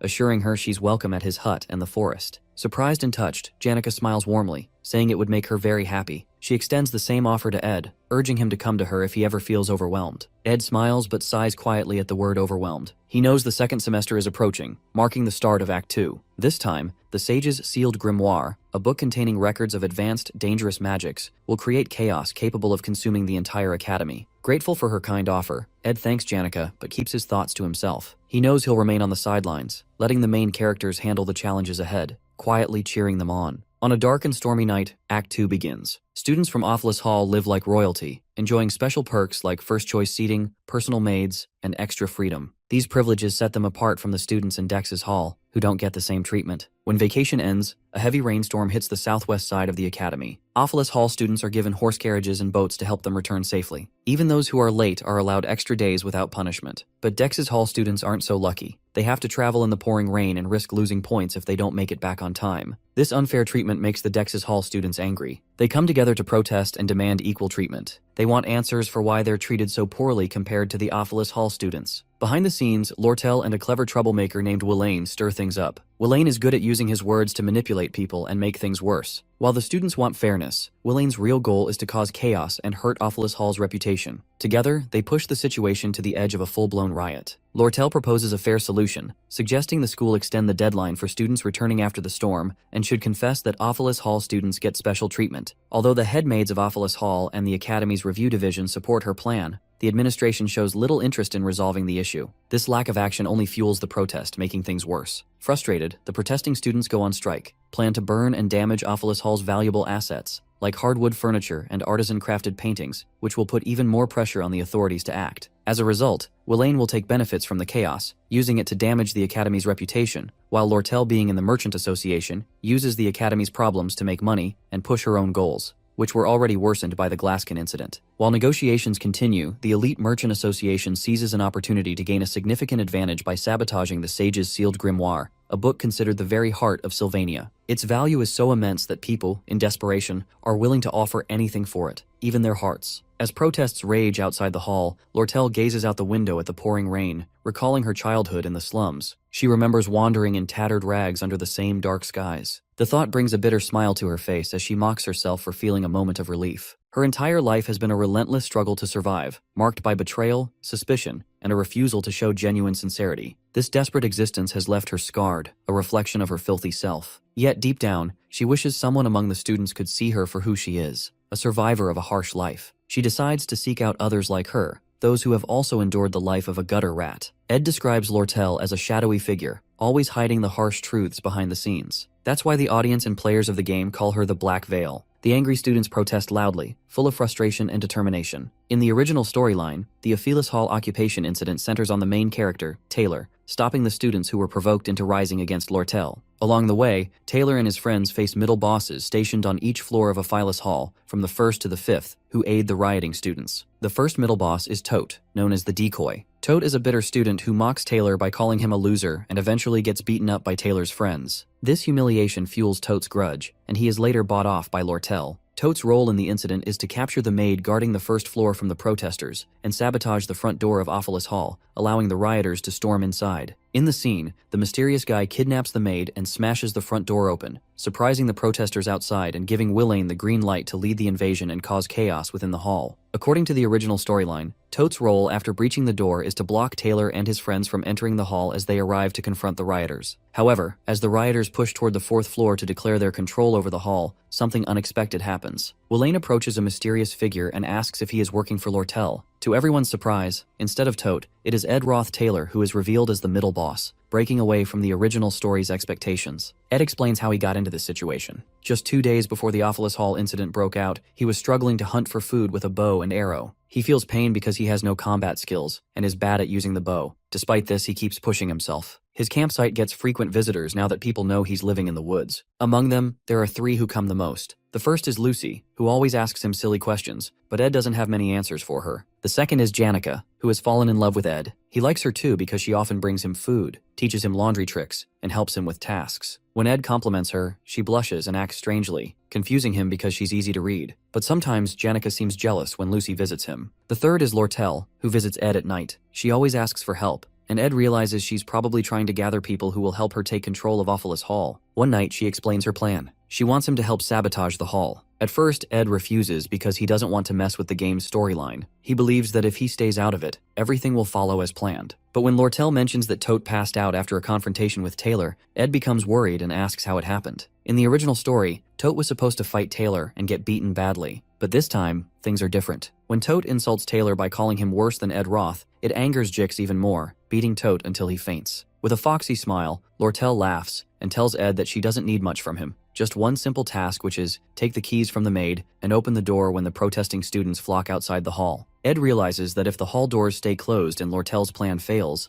things will spiral out of control and the story will fall apart. Even though he doesn't want to get involved, he knows he has to do something to keep Act 2 on track. He takes a deep breath and tells Lortel he's not interested in getting fully involved, but is willing to help if he can keep his role small. Lortel agrees and offers him 20 gold coins as payment. With their deal struck, Ed agrees to play his part, determined to ensure the storyline stays intact and unfolds as intended. Ed realizes that if the hall doors stay closed and Lortel's plan fails, things will spiral out of control, and the story will fall apart. Ed sits near the fire, thinking about how the protesters took over Offalis Hall. He remembers the fight over Sage's sealed grimoire and Lortel's clever plan to mess up the Academy's finances. The thought gives him chills, but he also finds the whole situation fascinating. At the Academy, Princess Phinia and Lortel are at the center of a major rivalry. Lortel starts a group called Mercenary, a business-focused faction that challenges Princess Phinia's student association. The outcome of the story depends on which side Taylor, the main hero, chooses. Ed has no interest in picking sides early on. He plans to watch and join the winning side later, ensuring he survives and gets a good ending in the game. Before the protest, Janica visits Ed at his hut. She thanks him for always letting her come by and tells him she's moving to Dex's hall since her suspension is ending. She offers to give Ed some extra things she doesn't need, like cushions and pillows. Ed happily accepts, which makes her smile. Janica notices Lucky sitting on the roof in the rain and asks why she does that. Ed remembers Lucky's story about avoiding her fate and reflecting on her life on rainy days. He tells Janica not to worry about it, which seems to make her happier and special. Ed then asks Janica for a favor. He knows that when the protesters invade Offalis Hall, magical protection runes will activate and lock everyone in their rooms for safety. Still, he doesn't want Janica caught in the mess, so he asks her to meet him at the Rose Garden outside the hall at 9 p.m. Janica thinks Ed is planning to confess his feelings and gets excited. She runs off, blushing and waving goodbye. Ed, however, just wants her to be safe and feels relieved knowing she'll be out of harm's way. Back at the protest, Jix is in his room exercising. He notices someone sneaking to the back door of Offalis Hall. It's Ed, who is let in by a maid. The maid tells him the other staff are in a meeting, trying to figure out how to block the protesters. She then gives Ed the goods he asked for, and then leaves. At the protest, Willain urges the students to break down the door. Before they can, Ed opens it for them. Willain meets Ed and realizes he's the person Lortel hired to help. Seeing a tied-up maid and listening his story for helping as he once kicked out of Hall, Willain feels touched for doubting Ed, and thanks him for his support. Ed brushes it off and tells Willain to get to work upstairs, pushing the plot forward. Ed knows Willain will take the blame for everything, but he doesn't feel too guilty since it's all part of the game. As Ed looks around the hall, he sees the maid untie herself and run to report. He doesn't stop her, knowing the chief maid Alice is on Lortel's side and won't be able to stop the protesters in time. Just as Ed observes the unfolding chaos, Black Veil Lortel appears, setting the stage for the next part of the story. Lortel explains to Ed that the Academy's staff will quickly put an end to the chaos, so she needs to finish her plans fast. Ed, uninterested in the details, tells her to do her best. As she heads upstairs, she pauses and asks Ed a dark question if he's ever killed someone. Ed, uninterested in her games, replies that he hasn't. Lortel smirks and admits she hasn't either, but she's done things just as bad, destroying lives and betraying people to survive. She says that's how she earned the title of the Golden Daughter. Lortel knows she doesn't deserve sympathy, but she often looks for it in people like Ed, who might offer her understanding. Instead of outright denying her, Ed warns her to take responsibility for her own actions. Lortel, with her sly smile, excuses herself to go upstairs and finish what she came for. Ed sits on the floor, waiting for the hall's magical defenses to wear off. He knows that once this happens, the story will take a dramatic turn. Willain will absorb the hall's defense magic and transform into the 4th stage boss of the game. With his role in the events complete, Ed relaxes and waits for Taylor, the hero, to show up. This is the part of the story where the spotlight is on the hero and the boss. Ed has no intention of interfering or changing the plot. He knows his job now is to play the role of a minor villain, take some hits, and keep the story moving along. It's a necessary sacrifice to ensure the game stays on track. At the Rose Garden, Janica sits nervously, waiting for Ed. Her eyes drift toward a golden carriage parked nearby, and she wonders who it belongs to, especially so late at night. She notices a letter on the bench from Ed, apologizing for being late and promising to join her as soon as he finishes some work. Blushing, she assumes he's planning something special for her and resolves to wait for as long as it takes. Janica's mind is full of thoughts about Ed. For the past 3 days, she hasn't been able to stop thinking about him, even losing sleep over it. She also feels conflicted because Marlita, the spirit wolf, informed her about other girls visiting Ed's hut, making her feel both guilty and heartbroken. Still, her feelings for Ed are strong, and she's determined to wait no matter what. As she sits, Janica suddenly becomes self-conscious about her appearance. She wonders if her flower hairpin looks good enough or if the Cosmos hairpin would be better. Overthinking it, she decides to run back to her hall to change the hairpin and then quickly return. Meanwhile, outside Ophelis Hall, Taylor and his friends Elvira and Isla arrive. They see the trail of footprints leading toward the hall's open main gate and realize the protesters have stormed inside. Elvira becomes furious at the thought of her belongings being damaged and rushes into the hall. Concerned that Elvira might use dangerous magic, Taylor and Ayla follow her to stop her from escalating the situation. Elvira forces the door open wider, only to find Ed Roth sitting calmly in their path. Confused, Taylor asks Ed why he's there. Looking around at the chaos in the hall, Taylor and his friends quickly realize that Ed intends to block their way to the 4th floor, playing the role of a villain. Ed confirms their suspicions, stating he won't let them pass. Angry Elvira steps forward, boasting about her magical abilities and claiming she can easily defeat him. But Ed, unfazed, calmly warns her that she's still just a rookie. Determined, Elvira and the others prepare to fight their way through, while Ed readies himself to hold them back. Taylor makes the first move, charging toward Ed. With skillful precision, Ed uses a spell to hurl rubble into Taylor's path, disrupting his attack. Then, activating a wind spell, Ed cuts the chandelier above him, sending it crashing down. The falling chandelier smashes into the wall, striking Taylor and knocking him to the ground. Inside one of the rooms, Klebius sits trembling, scared by the loud noises of the protesters outside. The shouting and crashing sounds make him more nervous, imagining trouble coming his way. Out in the hall, Taylor and Ayla dodge Ed's wind magic while Elvira keeps trying to push forward. Ed uses his spells skillfully, making it hard for them to get closer. As Elvira moves ahead, a sharp wind blade cuts through the air near her, shocking her. Her bag falls, spilling her important spells and items onto the floor. Seeing this, Elvira turns back to grab her things, but Ed casts a fire spell, creating a wall of flames around her dropped items. Now she can't reach them. Ed moves quickly and thinks ahead, controlling the fight like it's second nature. Elvira, frustrated, starts blaming Jix for not warning them properly about how strong Ed is. She realizes they underestimated him. His magic is far more powerful than they thought. With Ed holding them back so effectively, Elvira realizes something crucial. Ed understands the Academy's biggest flaw. The students rely too much on magic tools and elixirs, leaving them with almost no real combat skills. She reflects on her own overconfidence, relying on spells and dismissing magic rings and necklaces as inconvenient. Now, she sees how Ed has outsmarted her, dropping the chandelier, using a small opening to cast a firewall, and targeting her bag. The first year's top alchemy student is rendered completely helpless. Frustrated and furious, Elvira curses Ed for being so cunning and yells his name in anger. Determined not to give up, she throws a magic spirit bead onto the ground, summoning a spirit rabbit. She applies a fire-resistant formula to the creature, amplifying its strength and turning it into a monstrous berserk attacker. The rabbit becomes her weapon to regain control. Meanwhile, Isla and Taylor struggle to navigate the firewalls Ed has set up. Isla attempts to use a water spell to douse the flames, but the firewalls are protected by wind magic, striking back at anyone who gets too close. Taylor shields Ayla from the sharp wind blades and encourages her to keep trying. He knows Isla excels in magic theory and is above average at casting basic spells, but Ed's precise targeting keeps them pinned down, unable to move forward. Elvira calls out to Taylor, asking if he can take Ed down if he gets close. Without waiting for an answer, she orders her spirit rabbit to attack, using it as a distraction to create an opening for Taylor. The rabbit charges at Ed, its amplified strength making it a real threat. At the same time, Taylor pushes himself forward, trying to seize the opportunity to close the gap. While Ed is distracted by the rabbit, Elvira rushes toward her bag, ignoring the firewalls and narrowly avoiding Ed's spells. Finally, she reaches her scattered items, smiling in relief as she clutches her spells once again. Despite the chaos, she feels hopeful, ready to turn the tide of the battle. As Elvira regains her spells, Ed quickly casts a Windblade spell and hurls it toward her while fending off the spirit rabbit. Spotting the incoming attack, Elvira confidently shuts her eyes and casts a release magic spell. The spell neutralizes all of Ed's active magic, turning it into harmless chemical reagents and temporarily preventing him from using any magic at all. With the rabbit spirit now gone and his magic disabled, Ed realizes he's outmatched and makes a run for it. Taylor doesn't let him escape, chasing him up the stairs. At the top, Ed grabs a bucket of fire oil he had prepared earlier, spilling it across the floor. The oil ignites, flames quickly spreading. Alarmed, Taylor and the others hesitate, worried the fire could consume the entire hall and endanger everyone inside. But Taylor, resolute in stopping Ed and ending the chaos, uses an elemental slash to extinguish the flames and clear a path. He charges toward Ed without hesitation. Meanwhile, Elvira notices something unusual. The carpets in the hall have been removed, and the windows are wide open. It clicks in her mind. Ed had prepared the area to minimize the fire's dangers. Before she can warn Taylor that Ed might not be the villain he appears to be, Taylor closes the gap and engages him. As Taylor gets within striking distance, Ed raises his bow and fires an arrow, not at Taylor, but at Ayla. The arrow whistles past Taylor, aiming straight for her. At the last moment, Elvira leaps into action, intercepting the arrow with her claw hand tool. She notices the arrow's tip is wrapped in cloth, not sharp. Alarmed, she yells a warning to Taylor, suspecting Ed might have another trick up his sleeve. Taylor reaches Ed and swings his sword. Ed blocks with his bow, holding him off briefly. Then, a noise from above grabs Ed's attention. Clebius has escaped his room. Realizing the next phase of the act in the game is now in motion, Ed sighs in relief, his role complete. Resigned, Ed lets Taylor's next strike land. The force of Taylor's elemental slash sends him flying into the wall. The battle ends with Ed defeated, leaving everyone stunned and questioning his true motives as if he was playing a deeper game all along.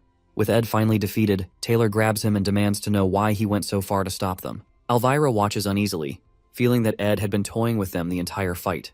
It doesn't add up. Ed is a second-year student with more experience, and if he truly wanted to overpower them, he could have ambushed them after the chandelier fell. Instead, he stood his ground and deliberately engaged them, seemingly more to delay than to win.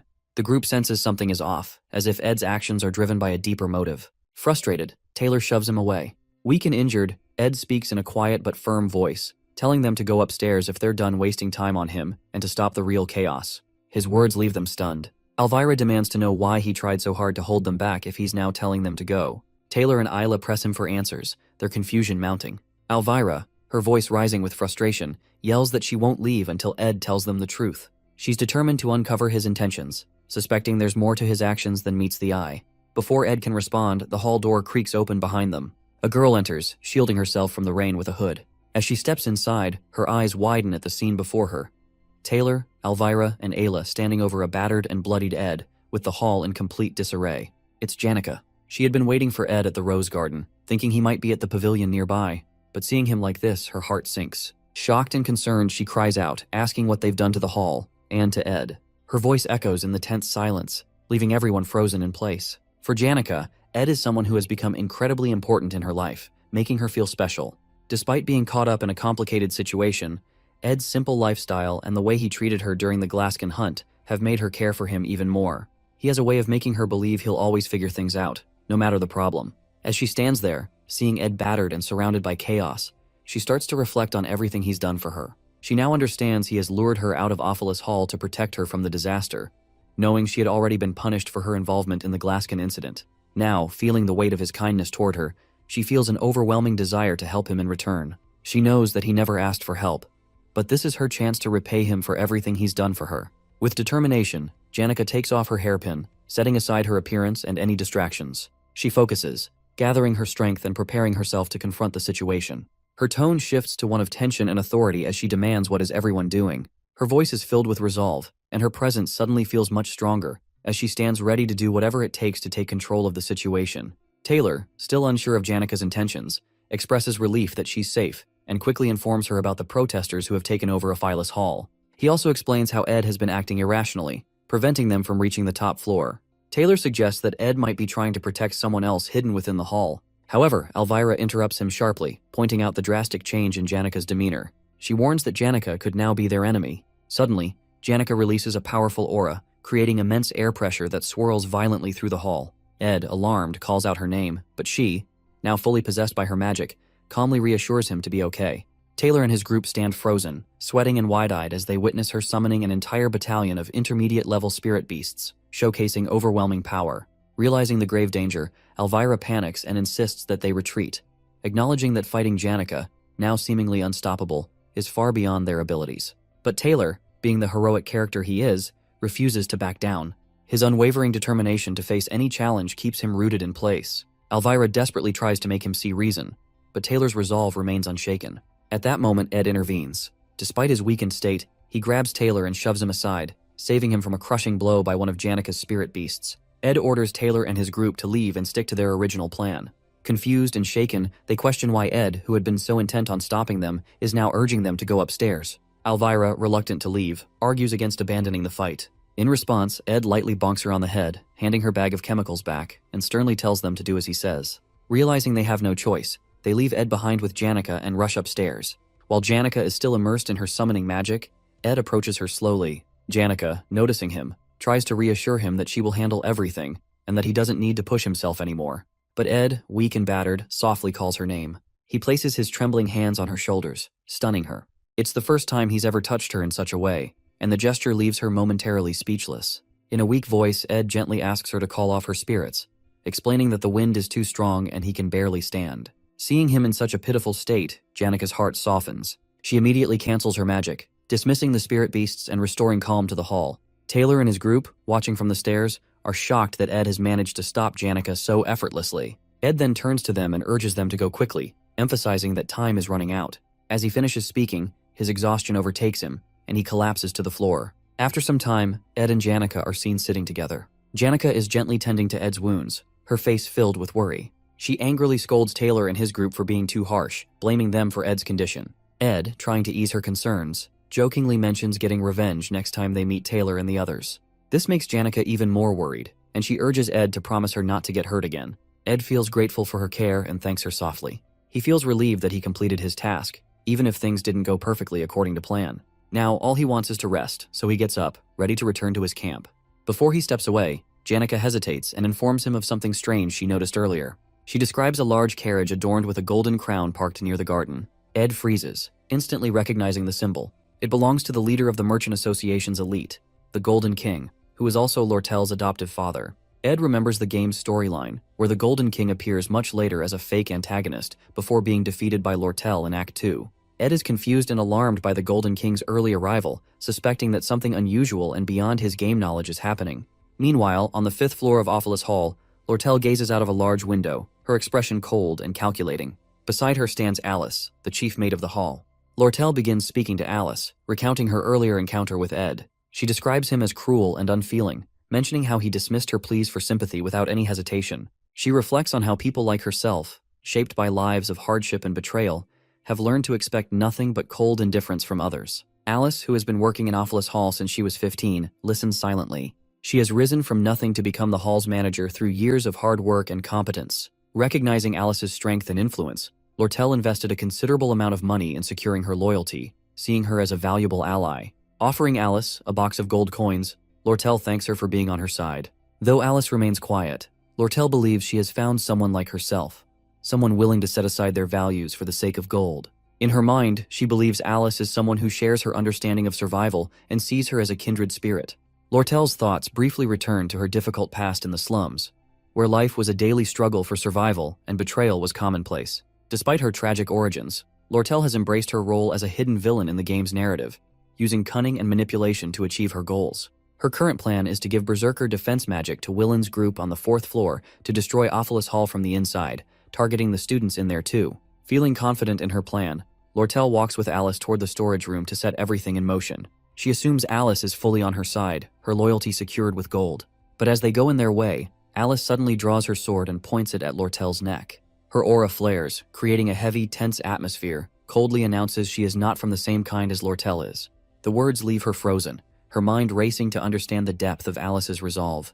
For the first time, Lortel feels a crack in her carefully constructed world, the realization of her solitude sinking deep. She remains motionless, caught between fear and disbelief as Alice's blade hovers close to her neck. As the game continues, Taylor and his team face many challenges but manage to overcome them one by one. They calm the panicked Klebius, defeat the maid bosses, and handle every problem with skill. After their tough fight on the first floor, things go more smoothly. Eventually, they reach the fourth floor, where everything takes a turn for the worse. The scene on the fourth floor is pure chaos. Wylane is trapped in the effects of the defensive magic runes and loses control. His body glows with unstable energy, and the crystal ball of defensive magic in his hands becomes extremely dangerous. Wylane cries for help, but the magic is taking over his body and mind. The situation becomes even more dangerous as students panic, thinking the building will collapse. They rush out of their rooms in fear, adding to the confusion and danger. The once organized protest falls apart completely. Taylor and his group act fast. Taylor blocks the blasts of magic from Wylane, protecting the students while the rest of the team helps evacuate them. Once the students are safe, they turn their attention to Wylane, who is still under the dangerous effects of the magic runes. His attacks grow stronger, and destructive magic spreads across the hall. Elvira realizes that normal magic won't work to stop Wylane. She pulls out an anglerweed reagent, a special substance that can weaken magic, and prepares to help. She tells the group they must physically knock Wylane out because magic alone won't save him now. Taylor takes charge and runs toward Wylane while Elvira throws the scared Klebius ahead as a distraction. The group moves in a zigzag pattern to avoid Wylane's wild attacks. The air is filled with powerful magic, and the pressure is intense. Finally, Taylor gets close to Wylane, ready to stop him, but the magic runes become too unstable. Wylane's body shines brighter and brighter before a huge explosion shakes the entire hall. The situation has turned into complete disaster. Ed and Janica watch the explosion from the garden. Janica, worried about Ed's wounds, hovers over him, urging him to rest. Ed reassures her, explaining that most of the blood isn't his, trying to ease her worry. However, Ed's attention is elsewhere. The biggest concern for him now isn't the explosion, but the ominous presence of the carriage parked outside the hall, the one belonging to the Golden King elite of the Merchant Association. The Golden King, Lortel's adoptive father, is a character who shouldn't appear in this act of the game right now. His presence at this time raises alarm bells in Ed's mind. Known as a fake boss who eventually vanishes after being defeated by Lortel in Act 2, his discreet and unexpected arrival suggests a secret motive. Ed's eyes narrow as he observes the carriage, piecing together the puzzle in his head. What catches his attention next is even more unusual. Shenny, one of the maids of Ophelis Hall and a subordinate of Alice, stands by the carriage waiting for the Golden King. This feels off. Alice is someone Lortel had invested in heavily to secure her loyalty. For Shenny, one of Alice's trusted maids, to be seen with the elite now seems strange and out of place. It hints at something deeper.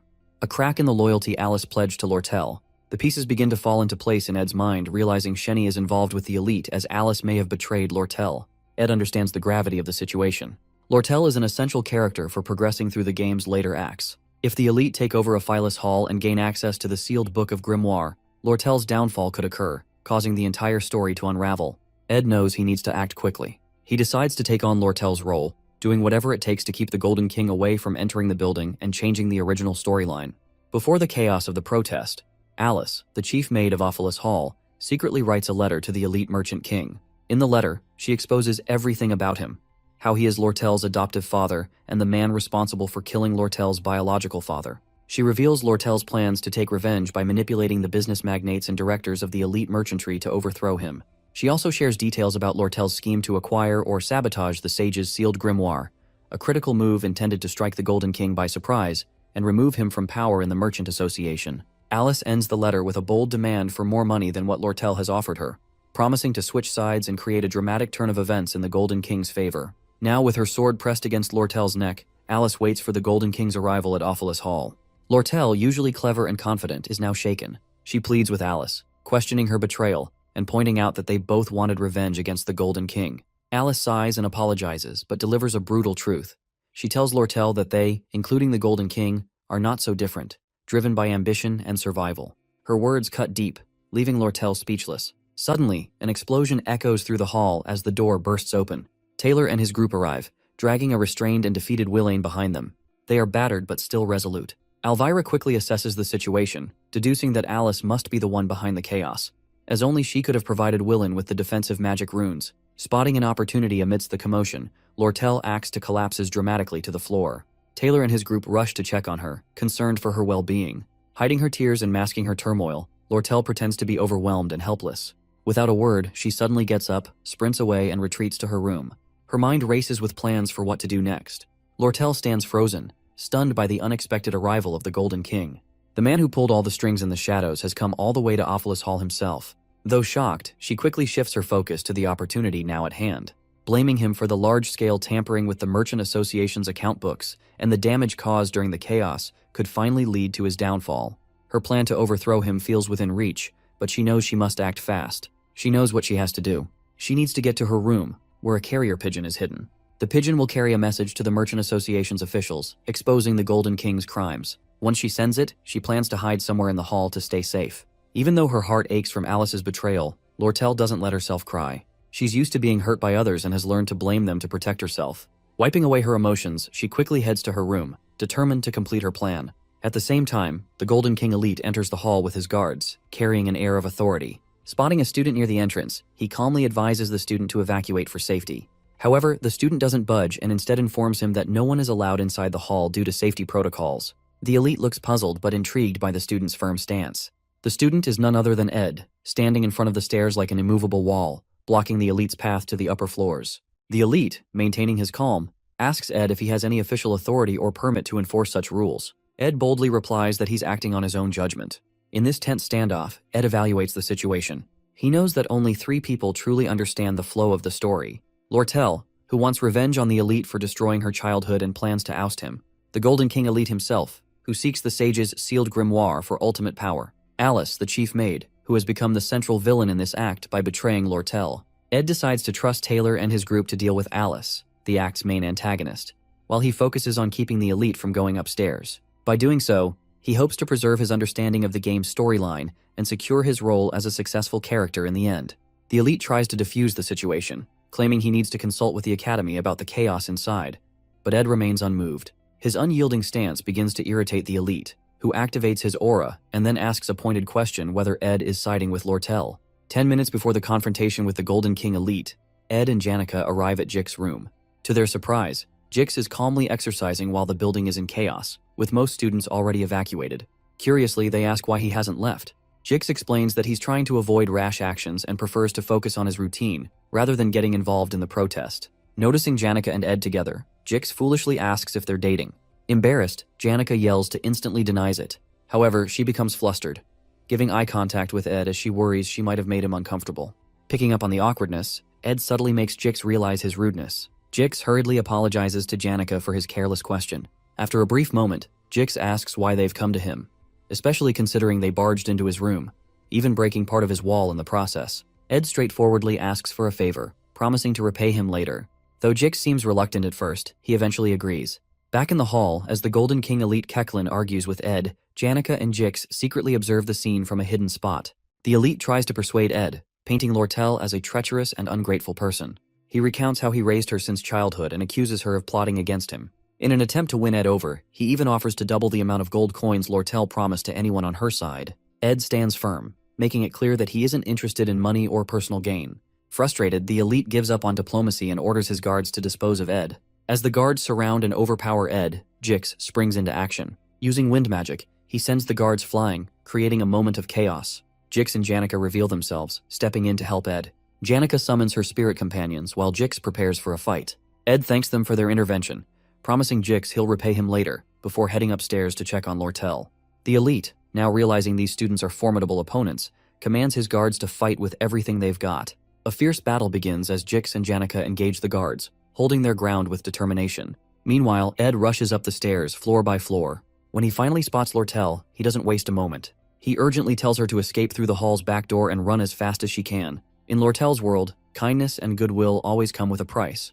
A reason, a tag, or a coin. Everyone she's trusted has only shown loyalty because she invested in them. Now, as she reflects on her choices, she regrets the foolish mistake of believing in anything else. She looked up to Janica Failover, who seemed to grow up surrounded by love and care from others without expecting anything in return. Watching Janica and Ed's connection, built on trust and understanding, made Lortel wonder if she could ever have that kind of bond with someone.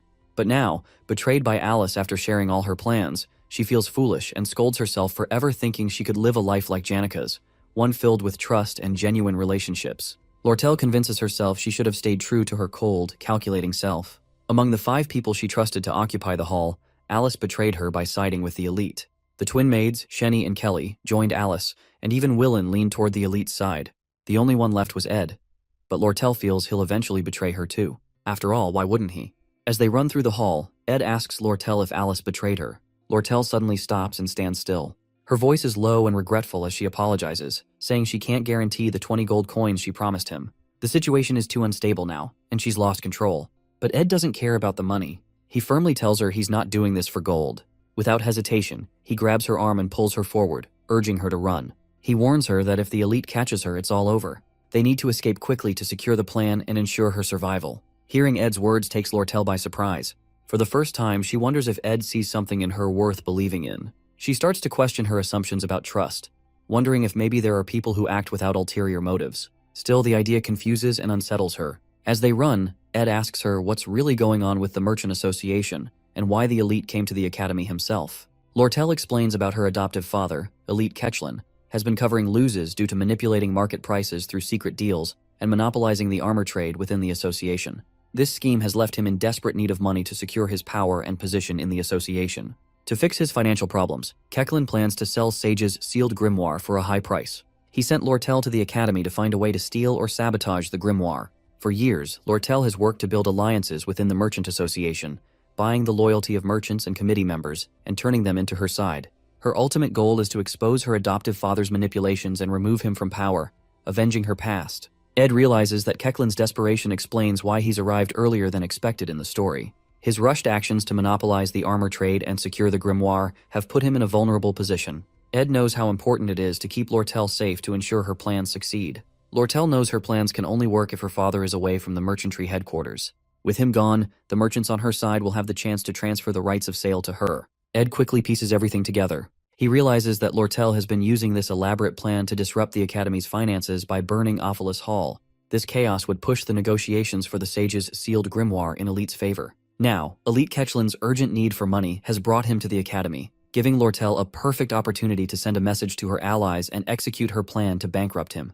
Surprised by Ed's sharp understanding, Lortel informs she has a carrier pigeon ready to deliver the message to her allies. However, she also reveals that her father expects her to get caught and plans to use it to expose the traitors inside the merchantry.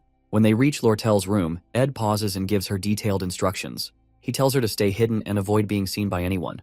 He explains how she can escape using the horsemen in the quarters, ride to the Arkan Mountains. He advises her to leave the horse carriage at a spot to mislead Elite's guards, and then hide at his place in the forest for 3 days, as he will write and send the message to her allies from her room in the hall. Ed notices someone suspicious guarding the back door and warns Lortel to wait until it's safe. He firmly grabs her shoulders and emphasizes the importance of staying hidden. Lortel is stunned by how calmly and decisively Ed handles everything, and for the first time, she starts to trust him. When Ed sees her frozen in thought, Lortel suddenly asks in a soft, innocent voice why he is helping her so much. Ed simply replies he is doing it for no reason, as he just feels like he should help her. With that, he leaves the room. Alone in her room, Lortel sits down, confused by her feelings. She hears a loud beating sound and soon realizes it's her own heartbeat. For the first time, someone has helped her with kindness, expecting nothing in return. This unfamiliar warmth fills her with emotions she has never felt before. Meanwhile, at the back door, Shenny, one of the twin maids, stands guard. Ed approaches, ready to confront her. As Taylor's group battles fiercely with Alice, the chief maid, the stakes rise. Alice gathers all the hall's runes and takes control of their magic, using them to launch powerful attacks. Despite her expertise as a veteran intermediate magic user, Alice cannot match Taylor's strength. Being the hero of the game-failed swordsman of Sylvania, Taylor's determination and skill are unmatched. With this, the final battle of Act 2 begins. Meanwhile, Ed confronts Shenny, one of the twin maids, at the back door. Shenny draws her sword, ready to fight. As she dashes forward with a lightning-fast attack aimed at Ed's leg, he uses his quick reflexes to dodge her strike. Ed, being a skilled player of the game, already knows her fighting patterns and starts anticipating her moves. He jams her sword with his foot and grabs her hands just as she tries to draw her knives, disarming her. But Shenny isn't done yet. Sharing a magical ability with her twin sister Kelly, due to their shared birth star, she uses low-level telekinesis to hurl objects and blades at Ed while attempting to stab him. Despite taking some hits, the wounds aren't deep due to her unrefined magic. Ed pulls the blades from his body and manages to pin Shenny down, pressing his knee against her back to immobilize her. As Shenny struggles, she begins crying and yelling about how she cannot fail Alice, revealing her deep loyalty to the maid. Ed calmly tells her that Alice will lose. But Shenny shares Alice's backstory, how Alice raised orphans and saved lives, including Shenny's. Meanwhile, Taylor and Clebius, with help from Elvira and Isla, close in on Alice. Taylor uses his powerful slash-element attack, causing a massive explosion that shakes the entire floor. Seeing the explosion, Shenny screams in despair before passing out from shock and exhaustion. Ed, unaffected by the emotional backstory, stays focused on surviving the game.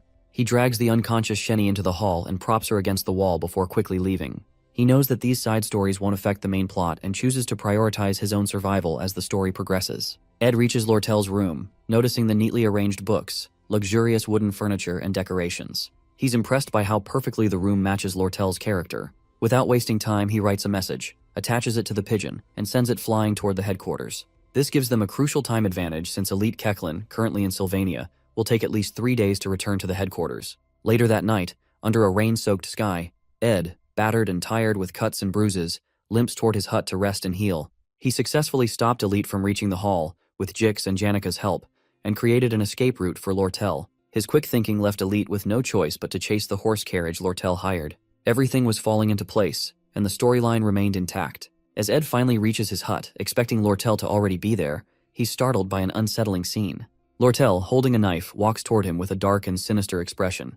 Panic sets in as Ed begins to think she might be the true mastermind, eliminating everyone one by one and now targeting him. His body tenses, unable to move as his thoughts spiral.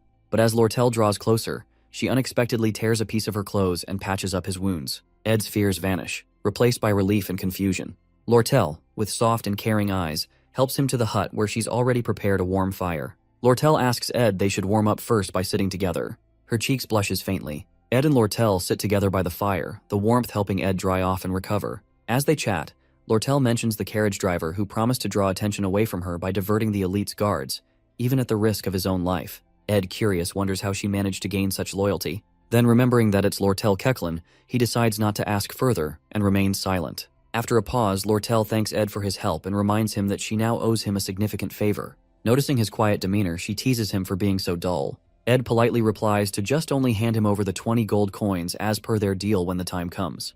They sit for a while before Lortel breaks it with a question about him and Janica being close. She asks, as her voice carrying a hint of curiosity. Ed speaks highly of Janica, describing her as kind and dependable. Lortel listens quietly, her expression softening but showing a hint of sadness. After a moment, she adds her own compliments about Janica, though her tone is glum. Sensing something behind her tone, Ed asks what she wants to say. Lortel takes a deep breath before sighing lightly. In a better mood with a faint smile, she says she is not like Janica, who is caring, always thinking of others. At the same time, in Awfulus Hall, Jix and Janica are doing their best to hold off Elite Kechlin and his guards. However, things take a turn when Elite gets a report from one of his men that Lortel has escaped. Without wasting time, he leaves the hall to chase after her. The fight isn't going well for Jix. He's struggling, and it's clear he's no match for the guards. But Janica, who was nervous before, suddenly activates her spirit magic aura. A powerful tornado forms in the hall, throwing guards in all directions as her spirits unleash their full strength. Jix panics and yells at her to stop, worried about the destruction and casualties. Janica pauses, then turns to him with an unsettling, almost eerie smile. Her eyes gleam with a strange intensity, as she calmly says she is not mad at all. The next day, at Ed's hut, he is busy washing his ruined academy uniform. After the long and exhausting night, he skipped classes to take care of things. Jix arrives with a spare uniform for Ed and shares some surprising news. He explains what happened after the incident. Welaine has taken all the blame for the destruction of Awfulus Hall, while Chief Maid Alice, who was captured, hasn't said a word about what happened. Lortel has vanished, safely hiding in Ed's hut, and there's no news yet from Elite Kechlin. As Jix talks, Ed feels relieved. His plan worked, and now all he has to do is wait for the carrier pigeon to return with good news. Stretching his sore muscles, Ed feels the aches and pains from the night's events, but stays determined to keep moving forward. Later, Ed notices something new. His stats have improved, and he has reached the intermediate craftsman rank. This upgrade unlocks advanced crafting skills, giving him access to new abilities. Excited, he decides to learn Spirit Formula Infusion, a skill that combines spirit sorcery with magic engineering. With this ability, Ed can form contracts with spirits and create powerful weapons, magical artifacts, and useful tools. Feeling more confident in his abilities, Ed starts planning how to use these new skills for the challenges ahead. Later that day, Janica visits Ed with a cheerful smile. Ed is exercising outside the hut when she arrives and takes a seat beside him. Curious, Ed asks why she isn't in class. Janica explains that she's feeling tired and needed a break, so she decided to come to the woods for some fresh air. Concerned, Ed asks if she got hurt because of him. Janica shakes her head and smiles reassuringly, saying she's fine. Then with a slight frown, she asks if Lortel is doing okay. Ed tells her that Lortel is resting inside the hut, which makes Janica feel a little jealous, though she hides it well. Inside the hut, Lortel leans back, feeling relieved that the chaos of the Office Hall incident is finally over. However, her work isn't done yet. She still needs to persuade the chief maid, Alice, to help lay the groundwork for negotiating the purchase of Sage's sealed grimoire. For now, though, she waits anxiously for a reply from the elite merchant's headquarters. While waiting, Lortel can't help but notice how safe and comforted she feels in Ed's presence. His unconditional kindness and trust make her heart race, and for the first time, she feels something more precious than gold. Blushing, she realizes she doesn't want to lose Ed to Janica, whose life is already full of family and friends. Lortel quietly resolves to win Ed over, even if it means competing with Janica. Spending 3 days with Ed only deepens Lortel's feelings for him. She starts to develop a bit of a fixation, even imagining showering him with gold if that's what it takes to win his affection. But then, she decides a different approach might be better, one that feels more natural. She resolves to show him sympathy and kindness, and even considers helping him with his tuition to subtly gain his favor. Lortel's heart races with determination. For the first time in her life, she's discovered something worth more than wealth, and she's ready to fight for it, no matter what it takes. Fantasizing about Ed makes Lortel feel embarrassed and awkward, especially since she has never had a boyfriend before. Suddenly, Sleepy Lucy barges into the hut and claims her spot near the window. However, Ed quickly intervenes, dragging Lucy out and setting her up in the small tent outside the hut, which he had made specifically for her. Ed then apologizes to Lortel, asking if he disturbed her. Lortel feels unsettled by Lucy's presence in Ed's hut, seeing her as yet another rival for his attention and labeling her in her mind as a natural disaster. On the second morning, Lortel wakes up early, hoping to spend some time alone with Ed. However, to her disappointment, she finds Janica already with him as usual. Sighing, she turns back, noticing Lucy still asleep in the hut as well. Meanwhile, Ed works on crafting homemade bricks, adding another achievement to his stats, and learning the stonemasonry skill. Using this new skill, he builds a brick fireplace inside the hut. Later, he grills beef jerky for everyone, and they all dine together. As they eat, Lortel remarks that since nothing significant has happened that morning, it means everything is going according to plan. Ed thanks her for the good news but warns them not to let their guard down. Feeling a bit competitive with Janica, Lortel offers to compensate Ed with supplies and goods instead of the 20 gold coins they agreed on earlier. Ed appreciates her offer and asks if she has any construction materials or spare magic engineering equipment. Lortel promises to check. Ed then turns to Janica and asks her for a favor, to teach him some basic spirit magic and how to make a spirit connection. Overjoyed that Ed is seeking her help, Janica eagerly agrees. She demonstrates using a spirit bird, explaining how to focus and make a connection. But unexpectedly, the spirit bird speaks up, scolding Janica for giving Ed incorrect advice. The bird also reveals that during their last spirit meeting, Janica received tips on how to use Ed's cabin construction as an opportunity to get closer to him. Embarrassed, Janica hastily dispels the bird, sweating nervously as she asks if Ed heard anything. Lortel, seizing the moment to tease Janica, jumps into the conversation and mentions her leftover food stock at the headquarters, which she eagerly offers to sell to Ed at a discount. Ed negotiates, asking her to include the stocks in their agreed 20 gold coin deal. Playfully, Lortel suggests giving the supplies for free, further annoying Janica and sparking a lighthearted debate between the two women. Ed sits back, eating his beef jerky with amusement, realizing he can now learn both spirit magic and magic engineering with the help of Janica and Lortel. As their conversation continues, a new figure appears at Ed's hut. It is Belle Maya, the new chief maid of Office Hall. She apologizes for the sudden visit, explaining that she brings bad news, a message from the former chief maid, Alice. Hearing this, Lortel's expression shifts to worry, and the atmosphere becomes tense with suspense. Before Belle Maya's visit to the hall, Clara, one of Janica's friends, drops by to see her. Clara gossips with Belle, revealing a top-secret piece of news, but she warns Belle not to show any shock or let it slip. Leaning in close, Clara whispers that her friend Janica is in love with Ed Roth Taylor. Belle feels conflicted, trying not to show any surprise while maintaining her composure. The two chats about Ed, who has a reputation as a troublemaker but seems to be improving his image lately. Clara admits she supports her friend Janica, but can't help noticing that Janica keeps bringing up Lortel's name. She confesses that she doesn't understand either of them. Relationships, she says, are all about balance, and Janica is too naive for the game. Clara complains that Ed is acting clueless, completely ignoring the obvious hints Janica keeps dropping. She pleads with Belle to step in and do something. Belle, trying to calm her, suggests that Ed might be too preoccupied with his own problems to think about romance right now.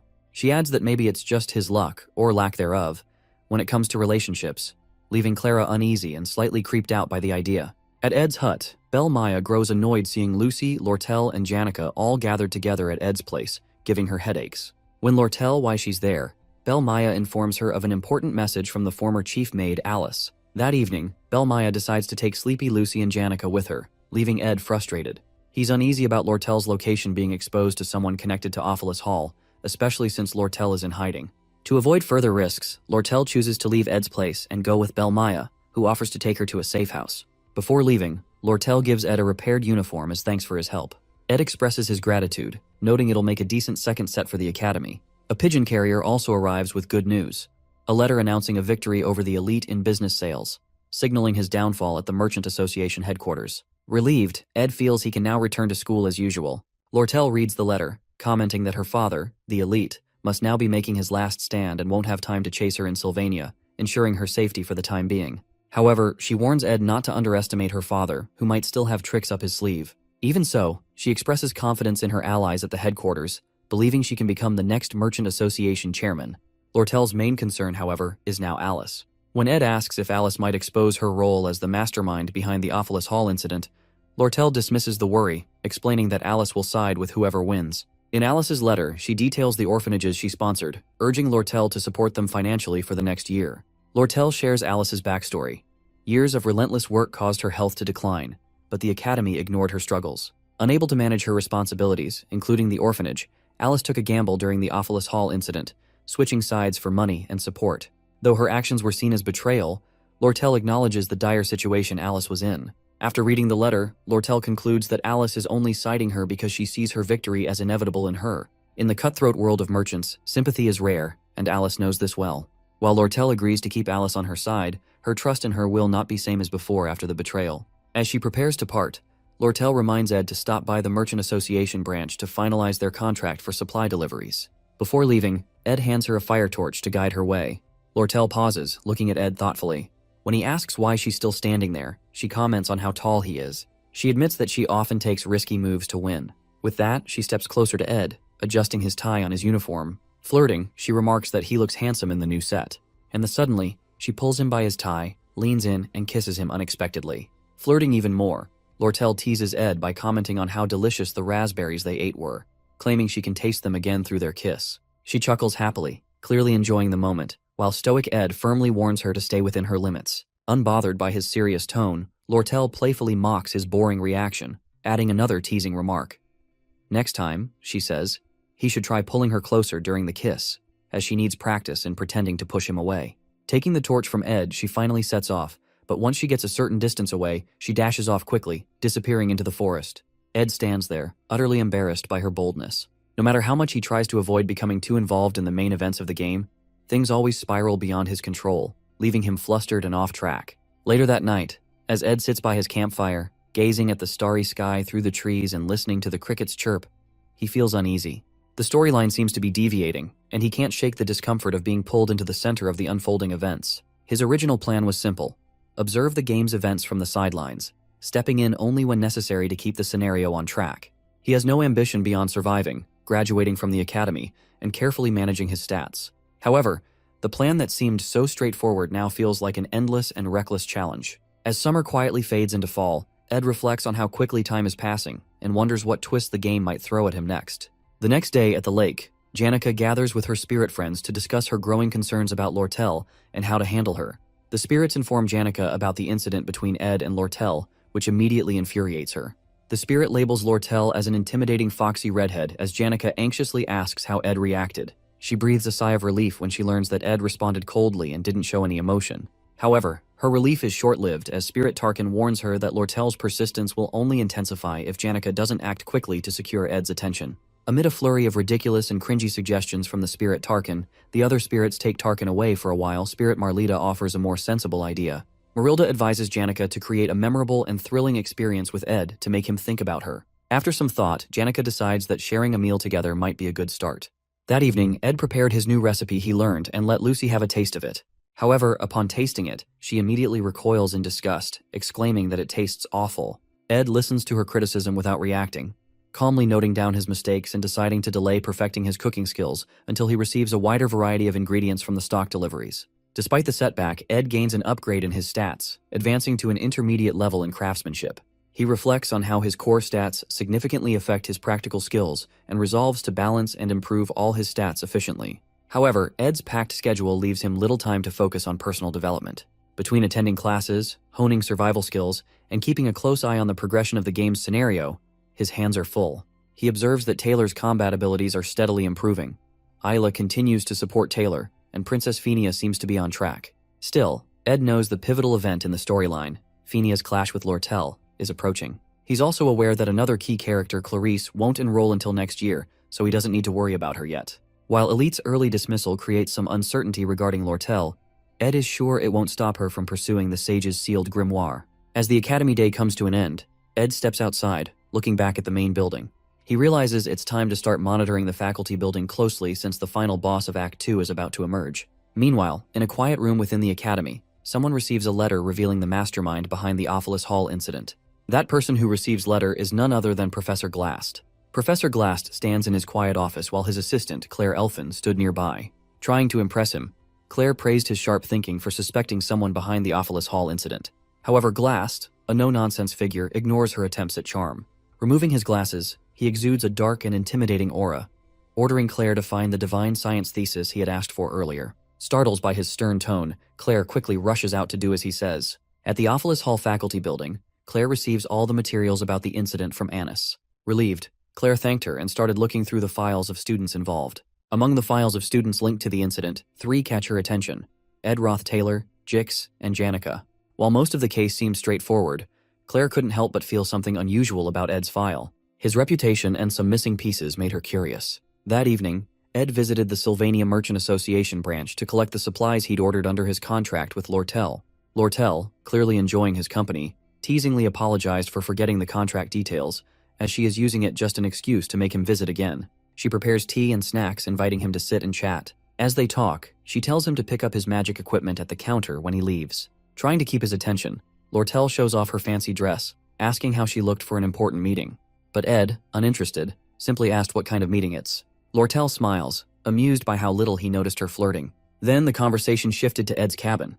Lortel suggests he may need furniture, but Ed explains her company's products were too expensive for him. Lortel agrees but says she cannot give away items for free because of her merchant ethics. Suddenly she used her magic to break a chair's leg, claiming it is now damaged and she will throw it away tomorrow. She hinted that Ed, with his crafting skills, could fix it. Ed thanked her for the broken chair, still keeping his calm and serious demeanor. Lortel, entertained by how he never shows much emotion, moves closer to him. Sitting on the table nearby, she teasingly says she has made her move and asks if he doesn't see her as a woman. She boldly admits that she isn't helping him out of kindness, but because she has her reasons. Smiling confidently, she tells him she is determined to stick around and get the answers he is searching for, making it clear she has no plans to let him ignore her. Ed calmly responds, making it clear he isn't looking for any answers from her, and has no interest in getting involved in battles he knows he cannot win.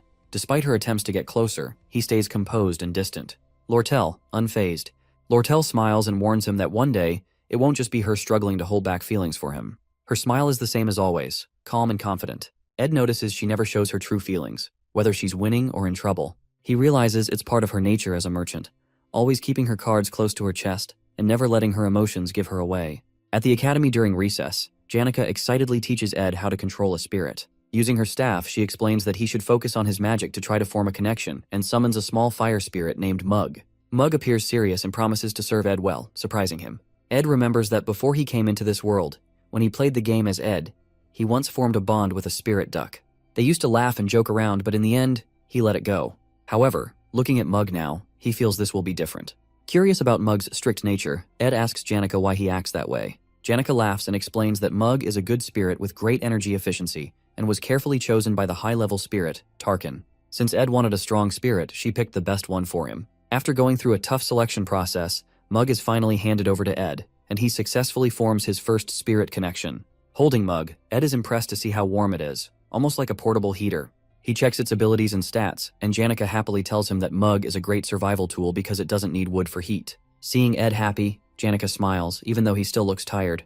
Before leaving, she reminds him to let her know if he ever needs more help. She offers to teach him more about spirit connections, and suggests that he will learn faster if he spends more time with her. As Janica talks with Ed, she suddenly changes her tone and expression. Just as she promises to come the next day to help him, she quickly switches, claiming she is very busy and that many others are waiting in line for her lessons. She remembers her spirits and her friend Clara advising her to keep things cool with Ed and not get too close too fast. Smiling awkwardly, she says it's a bit too much for her to teach him magic all the time. Ed, feeling guilty, apologizes for taking advantage of her kindness and offers to pay her for her help as a token of appreciation. Hearing him mention money, Janica gets upset and insists that she's helping him out of friendship, not for payment. She calls his offer cold and reminds him that they are close friends, and such things shouldn't come between them. Confused, Ed points out that she was the one who mentioned compensation earlier. Realizing she contradicted herself, Janica gets flustered and embarrassed. To make things right, she admits that her friend Clara told her she's too generous and needs to learn to say no sometimes. Ed appreciates her honesty and agrees that Clara is right. After some time, Janica waves goodbye, promising to meet him again at combat training and bring a special accessory next time. She leaves Mug, the spirit, with Ed, and he waves back. With his new crafting skills from Lortel's magic engineering and the low-rank spirit from Janica, Ed finally feels like he has a proper setup. Now he can learn proper crafting skills and can keep his fireplace lit all the time, making his life much more comfortable. Looking out of his hut's window at the night sky, he suddenly remembers that he forgot to check the traps and heads out. Meanwhile, deep in the forest, Claire Elfin is investigating Ed, suspecting him to be the mastermind behind the Awfulus Hall incident. With everything she knows, his disownment by his family and his lack of connections to Awfulus Hall, he stands out among the other students and teachers. Reports say he often appears in the woods, which leads her here. As she carefully moves through the forest, she suddenly hears footsteps and quickly hides. What she sees is terrifying. A man carrying Lucy over his shoulder while dragging a dead deer behind him. The man doesn't use magic but seems to rely on raw combat skills, which makes Claire realize that it's not Principal Obel. At that moment, her suspicions are confirmed as that man isn't Principal Obel at all. It is Ed Roth Taylor, the true mastermind behind the Awfulus Hall incident. Realizing her intuition is correct, Claire feels proud of her detective skills. She quietly follows Ed through the forest, surprised to discover his hidden hut. Watching from a distance, she sees Ed throw Lucy into a tent he set up for her and place the deer near the fireplace. After that, Ed heads inside his hut, planning to sleep early for tomorrow's work. Claire cautiously sneaks closer, determined to rescue Lucy. Just as she reaches the tent, Lucy suddenly casts a warning spell, startling Claire and demanding to know who she is. Sweating nervously, Claire introduces herself, but Lucy, uninterested, returns to her tent and starts eating beef jerky. She then eyes Claire suspiciously before casually flying away, leaving Claire standing there, completely baffled. Back at the office, Claire rushes into Professor Glast's office, presenting the evidence she has gathered, convinced that Ed is guilty. She reminds Glast that Ed was disowned by his family, emphasizing how suspicious he is. However, Glast, uninterested in low-ranking students, barely remembers who Ed is. Claire mocks him for his indifferent attitude and insists that Ed is dangerous, recalling how he easily overpowered Lucy in the forest and kept her imprisoned in his tent. But Glast dismisses her claims, stating that Lucy often wanders and sleeps in the woods, and it's nothing unusual. Claire, frustrated, realizes convincing him won't be easy. Claire takes a different approach and confidently reveals that she used magic to record the memories from the first floor of Awfulus Hall. Glast, raising an eyebrow, questions whether she had permission to use magic for such purposes. Flustered, Claire quickly tries to cover up, claiming she lies to the authority and recovers the memories from the floor by herself. Unimpressed, Glast sternly orders her to write an apology and explanation letter for her actions. Despite this, Claire insists that Glast should still look at the memory she brought. The recorded memory clearly shows Ed sitting on the stairs, striking a perfect pose that makes him look like a mastermind. It also captures him stopping Taylor and his group from going upstairs, which seems highly suspicious to Claire. However, Glast remains uninterested and asks if she has any stronger evidence. Claire, eager to convince him, mentions the recent forest incident, explaining how Ed was carrying an unconscious Lucy, making it look like he was trying to trap her.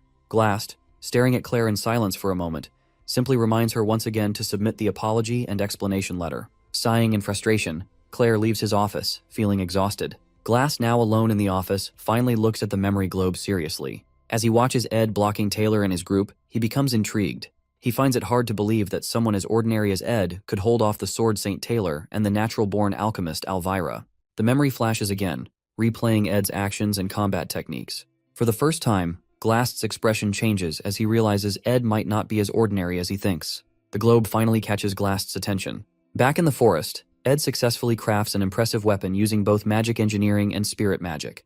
Ceremonial dagger, explosion. He admires his work, realizing it's the best weapon he has made since he started living independently in the game. Feeling a sense of pride, he examines the dagger closely. Mug, seeing Ed pleased with his creation, advises him to improve the weapon's efficiency by using it frequently. Then, trying to flatter him, Mug begins singing a song in his honor. Ed, who has been observing Mug's flattery and overly formal behavior since they met, suddenly picks him up and shakes him, demanding to know the real reason behind such behavior. Mug stammers and tries to apologize, but Ed pushes further, asking if Janica promised him something in return. Mug hesitates, but Ed insists he should be honest since they are now bonded through their spirit connection. Feeling the pressure, Mug finally cries and confesses. He admits that he deeply respects Ed, but is ashamed of his own low ambitions and success. The real reason he agreed to the contract was to take advantage of the refined magic around Janica, which allows him to grow at twice the normal rate of a low-ranking spirit. Ed sighs, asking if there's anything else Mug has been hiding. Mug, feeling guilty, reveals that he also heard rumors about Ed's strict and authoritarian reputation at the academy. Fearing Ed's temper, he tries to stay on his good side by constantly flattering him. After hearing Mug's full confession, Ed calmly tells him that he understands his situation and that it's only natural for him to want to grow stronger. With that, they head back to their hut together, while Mug comfortably sits on Ed's shoulder, chatting with him along the way. Back at his hut, Ed chops wood for the fireplace. His stamina has improved, and his storage is now full of meat and vegetables. He no longer has to sleep outside feeling hungry. With enough supplies, he can now focus better on his studies by reducing sleep and practicing more, forcing himself to absorb the information quickly. However, all this effort makes him exhausted, and he falls asleep. Later, Ed wakes up to find Janica standing beside him while he's lying outside the hut.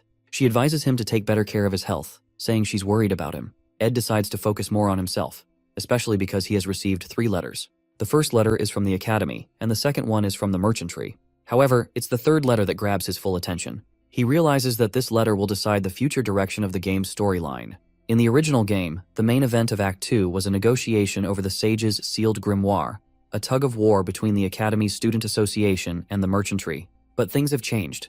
With the fall of the elite, the original client who wanted to buy the grimoire involves Roth-Taylor family. The plot has shifted into a 3-way conflict. Now, with the Roth-Taylor family has stepped in, Crepin Roth-Taylor, the family head, gets involved personally. He wants the grimoire to further his research on eternal life. Crepin is originally supposed to be a major boss in Act 4, and appearing this early in Act 2 makes things much more difficult. In the game, no player will strong enough to defeat him at this stage right now. Ed knows how dangerous Crepin is, and wants to prevent him from getting involved, hoping to keep the storyline intact and avoid unnecessary chaos. If Crepin Roth-Taylor succeeds in buying the Sage's sealed grimoire, it will become impossible for Ed to complete the game, even with all the knowledge he has about it.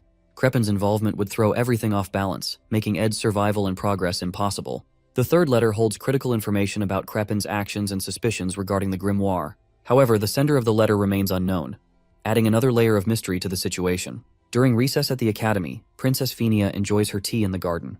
Captain Claire approaches her, reporting that he delivered Ed's letters as she instructed. She thanks him for his service. For Phinia, the Sage's sealed grimoire is the heart of the academy, and selling it just for money would bring disgrace. Even Principal Obel asks help from her, informing the princess about the academy's financial troubles and requesting her support. However, what concerns Phinia more is the unexpected interference of Crepin Roth-Taylor in the grimoire's sale. Captain Claire suggests that maybe Ed reported the sale to his family in hopes of being accepted back. He believes Ed might do anything to regain his family's recognition. Before the conversation continues, Lortel, known for her cunning nature, arrives and interrupts Claire. She doubts his theory, and politely asks the princess for permission to join her tea session. Phinia finds Lortel's visit surprising, as she always thought Lortel disliked her. However, Lortel smiles and clears up any misunderstandings, offering some inside information as a sign of goodwill. Lortel reveals that it was not Ed, but Elite Ketchlin, her adoptive father, who involved the Roth-Taylor family in the grimoire business. To Phinia's surprise, Lortel adds that Crepin Roth-Taylor was the one who originally requested the grimoire. However, with Ketchlin's influence weakening in the merchant headquarters, he is still determined to purchase it with Crepin's help, as the elite merchantry has invested too much effort into the deal. This makes Phinia realize that the grimoire sale might be an attempt to form a business alliance between the two families. But she wonders about why are they now competing for it instead of working together. Lortel smiles and explains that, since she now controls the merchantry, she wants to save the grimoire by purchasing it herself. She assures Phinia that she has no intention of selling it to the Roth-Taylor family. Surprised by Lortel's honesty, Phinia asks why she is sharing such internal matters. Lortel, still smiling, calls Phinia an ally in this situation. She explains that if Phinia helps her obtain the grimoire, it will strengthen her position in the merchantry, while Phinia can keep the Roth-Taylor family in check, marking a win-win situation for both of them. Lortel continues explaining her reason for stepping in to protect Ed from further trouble. She tells Princess Phinia that Ed has already been disowned by his family, and it would be unfair to suspect him of being involved with them. Phinia listens carefully, observing Lortel's way of speaking and how she carefully chooses her words. She starts to suspect that Lortel might be hiding something, as she surprises that Lortel never worried so much for any person. Wanting to test her, Fenia casually brings up Ed and comments that he is quite a useful person in such situations. She suggests that she might interrogate him personally, using her authority to bring him to their side. And if he refuses to cooperate, she won't hesitate to exploit him. Hearing this, Lortel, who was calmly holding her teacup, suddenly starts shaking and shivering. She carefully puts down her tea, then bursts into laughter as she realizes that even Princess Fenia isn't above exploiting others for her own goals. Captain Claire, surprised by Lortel's mocking attitude, becomes agitated and questions how she dares to disrespect Princess Fenia. However, before he can act, Fenia calmly orders him to stand down. Lortel stands up gracefully and reassures Fenia that they are allies. She then gives Fenia one last piece of advice. Never underestimate Ed Roth Taylor. She warns that if Fenia does, she will end up regretting it. As Lortel walks away, Fenia falls deep into thought. She struggles to figure out the truth. Is Ed really the one behind Creppenroth Taylor's sudden involvement in the bidding? Or could it be Lortel, who always acts so confident and never bows, even to a princess? Watching Lortel leave, Fenia wonders if she will ever have the chance to face her again. For the first time, she feels unsure about what to do next.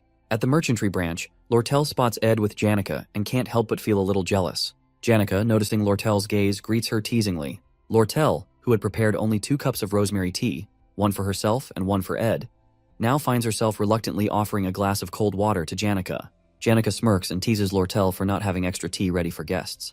Lortel, keeping her cool, fires back, reminding Janica that as a merchant, she can't afford to waste her merchandise so easily. Ed, visibly tired and drained, takes the cold water instead and hands his tea to Janica. This small gesture makes Janica happy, while Lortel watches, feeling slightly annoyed as Janica continues to tease her. After some time, Lortel presents the magic engineering equipment she promised Ed. As the glamorous tools are unveiled, Janica suddenly yells in protest. She accuses Lortel of breaking merchant ethics by offering Ed brand new equipment for free. Janica's jealousy flares up, suspecting Lortel of trying to win Ed over with expensive gifts. Lortel, maintaining her composure, brings the equipment closer and points out the minor defects, assuring Janica that they aren't brand new. But Janica, unconvinced, insists that Lortel might have done this on purpose. Lortel just laughs, further fueling Janica's irritation. As Ed looks at the equipment, he hesitates, telling Lortel that he can't accept more free items, especially since he hasn't even paid her for the previous ones. He reminds her that this is already the 4th time she's offering him something. However, Lortel waves off his concerns, saying that since he's her regular customer, he can always renew his contract, and there's no issue at all. Janica, sensing Lortel's clever tactics, suggests Ed quickly finish his payments and cut ties with Lortel before he ends up too deep in debt. Lortel, unimpressed, tells Janica to mind her own business, sparking a playful but competitive argument between them, both clearly trying to get Ed's attention. As the two continue their banter, Ed suddenly feels a strange sensation take over his body, a light, floating feeling, as if he's drifting in water. It's something he experiences when he's overworked. His mind, occupied with thoughts about dealing with the grimoire problem and building a better mattress for proper sleep, can't keep up with his exhaustion. Before he can react, he collapses to the ground. Lortel and Janica immediately rush to his side. At Sylvania Academy, Princess Fenia reflects on Ed's calm and precise demeanor, whether it was when she saw him fishing at his camp or during the Glasskin incident. His composed attitude and reputation among students, who claim he only focuses on his studies, make her rethink Lortel's words. She begins to question whether her assumptions about Ed were wrong and decides she needs to confirm it one final time. To do this, she is the one who sends Ed the 3rd letter, an invitation to visit her at the royal residence, a letter meant to be highly secret. As she reviews her schedule for the next day, she asks Captain Claire about Ed's expected visit. However, Captain Claire delivers unexpected news that Ed has collapsed from overwork. This revelation surprises Princess Fenia. In the game, when a character accumulates exhaustion status, they are usually given several rest days to recover. Now, despite all the pressing matters and preparations for the Creppenroth Taylor event, Ed is forced to rest, delaying his plans. When Ed wakes up in his hut, his body feels incredibly heavy, and a strange warmth spreads through his lower belly. Looking down, he finds Lucy sleeping on top of him, mumbling in her sleep. Seeing her sleeping so soundly, Ed is reminded of how unnaturally light she is when he threw her during the Glasskin incident, making him question whether she's even human. But with his exhaustion, he lacks the strength to even move her off. Noticing the new blankets and mattress around him, he assumes that the merchantry must have brought him here to recover. Just as Lucy wakes up, she immediately starts talking about how hungry she is. Upon realizing Ed is finally awake, she offers him mana treatment, helping to restore his distorted mana flow. Lucy mentions that she has been doing this treatment repeatedly while he was in his weakened state. Once she finishes, she drifts back to sleep right next to him. Before falling asleep, Lucy gives Ed some advice. not to keep getting sick because it's a hassle for her, and warns Ed that being weak can be dangerous. Ed knows her grandfather died bedridden from an illness like he is now. So, he thanks her sincerely for the magic treatment and her concern. Just then, Jix enters the hut without knocking, checking if the stove is working properly to keep the place warm for Ed. Seeing Jix walk in so casually, Lucy quickly flies away from the camp to another location, feeling embarrassed. Now fully awake, Ed contemplates how he seems to attract so many people in this so-called open society, despite his efforts to stay independent. Turning to Jix, he asks why he's here, to which Jix replies that he has been checking in on him while others are out. As they talk, Jix casually mentions that it's autumn season, offering Ed a bowl of soup. Still processing everything, Ed asks if there's any news from Sylvania Academy. Jix shares updates about the Academy exploration problem, mentioning that Taylor and Klebois managed it well, and other incidents like the Demon of the Sewers Act, which seem to be under control according to the storyline.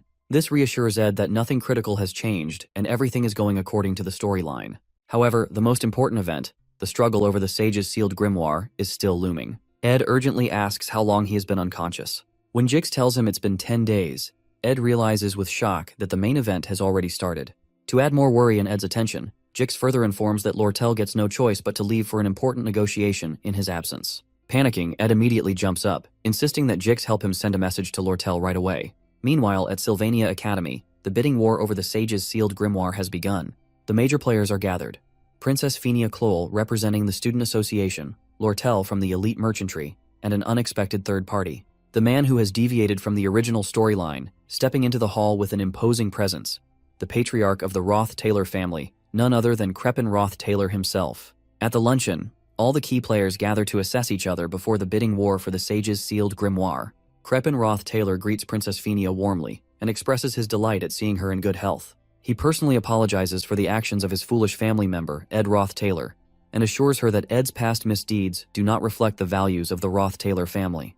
Princess Phinia responds politely, telling him not to worry too much. However, she carefully observes him. Crepin appears noble, compassionate, and wise, with his attendants showing unwavering respect in their every action. But through her judgmental ability, she clearly sees Crepin as an evil man. Crepin then turns his attention to Lortel Ketchon, asking if she represents the elite merchantry. Lortel stands and bows respectfully, introducing herself as Lortel Ketchon and expressing her honor to be in his presence. As they talk, Crepin tests Lortel's knowledge and motives with calculated words. Lortel responds strategically, revealing only what benefits her. She asserts that her interest lies solely in profit, maintaining a composed and confident demeanor. The bidding process begins, and each participant writes down their bid, knowing that the highest offer will win the Sage's sealed grimoire. The Academy wants to keep its financial problems a secret, so they put Vice Principal Rachel in charge of the auction, with Princess Phinia as the only royal observer. The auction takes place quietly inside the Academy building. Phinia watches carefully, knowing the grimoire is more than just an expensive item. It has great magical value for research. She knows about how rare books like this are usually sold and realizes that knowing the other bidder's highest offer is the key to winning in this type of auction, where there is no price limit. Lortel and Crepin sit in silence, observing each other's movements carefully, weighing their strategies before submitting their final bids. Lortel, driven by profit and market trends, keeps her expression calm and composed, while Crepin's demeanor remains inscrutable, exuding confidence and authority. Vice Principal Rachel collects the bids and thanks both Lortel and Crepin for their participation. As Rachel prepares to announce the winner, Phinia quickly looks at the bid amounts. She guesses that Lortel, who always thinks about profit, probably bid around 8,100 coins, the highest price a similar book has sold for before. If Lortel offered more, it would be risky because selling it again at a profit might be difficult.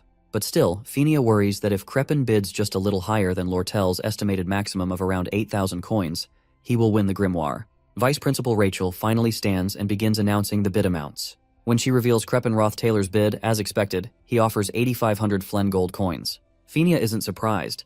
Crepin didn't come to the Academy just to make a profit from book trading. However, when Rachel announces Lortel's bid, the entire room is stunned. Lortel has bid 9,400 gold coins, far exceeding expectations and securing the grimoire. Crepin's face darkens with frustration as he realizes his loss.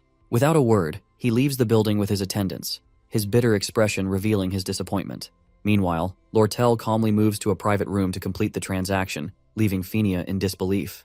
Phinia struggles to understand why Lortel, who claims she only cares about profit, would spend such an enormous amount just to secure the grimoire.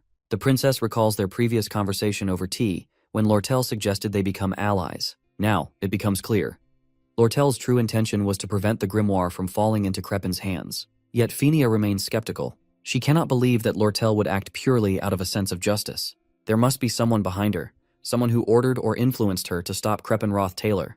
The princess's suspicion grows, wondering who could be pulling the strings behind the scenes. As Princess Phinia recalls Lortel's words about Ed's ties to the Roth Taylor family, a realization strikes her. Ed had been fighting against his family's darkness all along, struggling to the point of collapsing from overwork. Overwhelmed with guilt, Phinia panics, questioning how she could have driven such a person to ruin by pushing for his disownment. Regret washes over her as she reflects on the consequences of her actions. However, for Ed, Phinia's misunderstanding may have been a hidden blessing. Living in the forest forced him to sharpen his survival and combat skills, turning him into someone far more capable than before. Meanwhile, in her quarters at the elite merchantry, Lortel admires the sage's sealed grimoire she just acquired. She carefully calculates her potential profits if she were to sell it, realizing the difference would only be 900 gold coins. Yet, deep down, she knows she didn't do it for profit. She did it for Ed, following his request without hesitation. Determined to win him over by any means, she sees the grimoire as an opportunity, one she can leverage to ask him for anything in return. Lying on her bed, Lortel indulges in the thought of having Ed in her debt, considering the small price of 900 coins a worthwhile investment. She smiles to herself, romanticizing the idea of Ed being within her grasp, believing she has finally secured a way to make him hers. At the campsite, Ed feels better after hearing that Lortel won the grimoire. Jix sits nearby and laughs, telling Ed that he should have seen Lortel's face when Elka gave her the news. Ed knows that Lortel might have used her charm to get what she wanted. She often relies on it, but he worries if that will be enough this time. Even though she won, Ed is still worried. He thinks Creppenroth Taylor must have had some secret information to enter the auction. Ed feels that things might not be over yet, and Creppen won't give up easily. At Ed's hut, Janica suddenly arrives, panting and asking about his health. She looks worried and quickly apologizes for any trouble she might be causing with the rumors about him. Ed laughs and tells her it's okay as he already hears everything from Jix. Hearing this, Janica gets angry at Jix for telling Ed how she runs around the academy crying over him, which starts rumors about her being heartbroken. Frustrated, she orders her spirit bear to take Jix away. As Jix gets dragged off, she waves goodbye while Jix looks defeated. From Janica's hair, Ed's spirit, Mug, suddenly appears, crying with guilt. Mug apologizes, saying he doesn't know Ed is pushing himself so hard that he collapses. He begs for forgiveness and even says he's willing to be punished. Mug wants to hug Ed, but he's afraid of affecting Ed's mana, so he clings to Janica instead. Ed, seeing Mug making a fuss, calms him down. Jix returns after his scuffle with the spirit bear and tells Ed that Mug isn't overreacting because he has passed out for 10 days. Hearing this, Ed is shocked. He realizes his stock of meat and vegetables must be spoiled, and he has to gather everything again. But this time, Jix and Janica offer to help him out. Seeing their determination, Ed feels grateful. He thinks back to when he first builds his wooden shelter and sleeps alone in the forest. Now, with friends supporting him, he realizes he's not truly alone anymore. Janica watches Ed, noticing how tired he looks. She remembers her earlier conversation with her spirit friend Marilda. Sitting under a magical forest tree, they talk about Ed. Marilda tells Janica that this is her perfect chance to get closer to Ed before the cunning Lortel pulls another scheme to win him over. Marilda, acting as a dating expert, advises Janica to start dressing like a countryside housewife to appeal to Ed. Janica tries on a shabby-looking outfit, feeling unsure, but Marilda encourages her and says it is fine. Marilda then gives Janica tips on how to make progress with Ed the next time they meet. But as Janica hesitates, acting too innocent, Marilda gets frustrated. She leans in and asks what Janica is planning to do once she gets closer to Ed. Hearing Janica's unsure response, Marilda howls in frustration, scolding her for being too naive. She warns that if Janica doesn't act now, she might lose her chance forever. Ed is growing stronger every day, and he won't always be in such tough situations where he needs support. Feeling pressured by Marilda's scolding, Janica finally comes up with a plan. She whispers it to Marilda, who nods in approval, saying it is a pretty good idea. At night, after eating a nice stew that Janica makes for him, Ed gets up to rest as he is still tired despite all the help he receives from Jix and Janica. His main focus is on recovering. As he lays down on his bed, the door suddenly opens, and Janica appears, standing there. With a romantic pose and soft voice, she tells Ed that he looks really tired. Ed, seeing Janica doesn't return back, starts wondering if she is planning something. Janica, looking at Ed with romantic eyes, walks into the room. As Ed asks what she is planning, she only smiles and moves closer to his bed. She then sits down beside him. Trying to seduce him, she softly says that he needs to admit he is having a hard time, reminding him that exhaustion affects everyone both physically and mentally. She tells him that she understands how tough his schedule is and how much he is enduring, more than anyone else. Janica then confesses that Ed has helped her the most, simply by staying quietly by her side when everyone else rushed to offer support. She wants him to acknowledge his struggles so that he can finally rest peacefully beside her, as she also wishes to support him quietly. Seeing how much Janica cares, Ed rests his head on the pillow and finally admits that he is really having a hard time. Just by saying it out loud, he feels a deep sense of relief and quickly drifts into a peaceful sleep. By morning, he wakes up to find Janica sleeping beside him. But what makes him happiest is that his fatigue is completely gone, and he feels fully recovered, all thanks to Janica. In the morning, after waking up, Ed is surprised to see Lortel visiting him. They get to the river to sit there. She looks happy to see him feeling better, but she also tries to gain his sympathy by mentioning her own health issues, claiming she's suffering from chronic fatigue. At first, Ed thinks she's just exaggerating, but when she struggles to walk over to him, wincing from joint pain, he realizes she might really be unwell. She finally sits down next to him with some effort. Concerned, Ed asks why she came all the way to the forest when she's both busy and not feeling well. But Lortel, who mainly came to see Ed, brushes off his concern and says she has something important to tell him. She reveals that she is renaming her merchantry into a trading company and offers Ed a key role in it. She wants him to help manage assets, products, and external affairs, offering him the position of co-executive. Lortel tries to convince Ed by saying he would visit the company every day, and they would be just one wall apart. She also promises him great benefits, including shares in her personal assets. In her mind, she dreams of this as a step closer to being together with Ed, almost like they are married. As Lortel continues talking, lost in her own thoughts, Ed hesitantly interrupts and asks if she doesn't think it's a bit much to go this far for him. Hearing this, Lortel takes a deep breath, pulls up the hood of her cloak, and looks at him seriously. She tells Ed that he doesn't understand anything. She explains that she knows what he must be thinking, that something is wrong with her, or that he can't make such an important decision based on the fleeting emotions of a young girl like herself. Lortel acknowledges that Ed wants to keep things professional until the very end, but he doesn't realize what she has been through. After living a life where hundreds of gold coins come and go, and facing betrayal countless times, she has come to understand one thing. She needs someone she can truly trust, someone who will never betray her, even if all her wealth disappears one day. She tells Ed that while most people have family or friends to rely on, she has seen too much. Great merchants rising and falling, fortunes vanishing overnight. And through it all, her biggest fear is that one day, something might happen to her, leaving her with no one to trust. Finally, with a deep, heartfelt expression, Lortel asks Ed to stay by her side forever, no matter what happens. Ed looks at Lortel in surprise, but she just laughs and says she almost had him fooled. Frustrated, Ed yells at her for being too emotionally manipulative. Lortel, still laughing, admits with a smile that she has a habit of touching people's hearts and making them waver. As they sit together for a while, Lortel takes a deep breath and says that her feelings aren't a lie after all. However, Ed tells her that he plans to graduate from Sylvania Academy first and doesn't intend to leave until then, and tells to consider her co-executive offer only after his graduation. Lortel, smiling, stands up and tells Ed she can wait for him to graduate.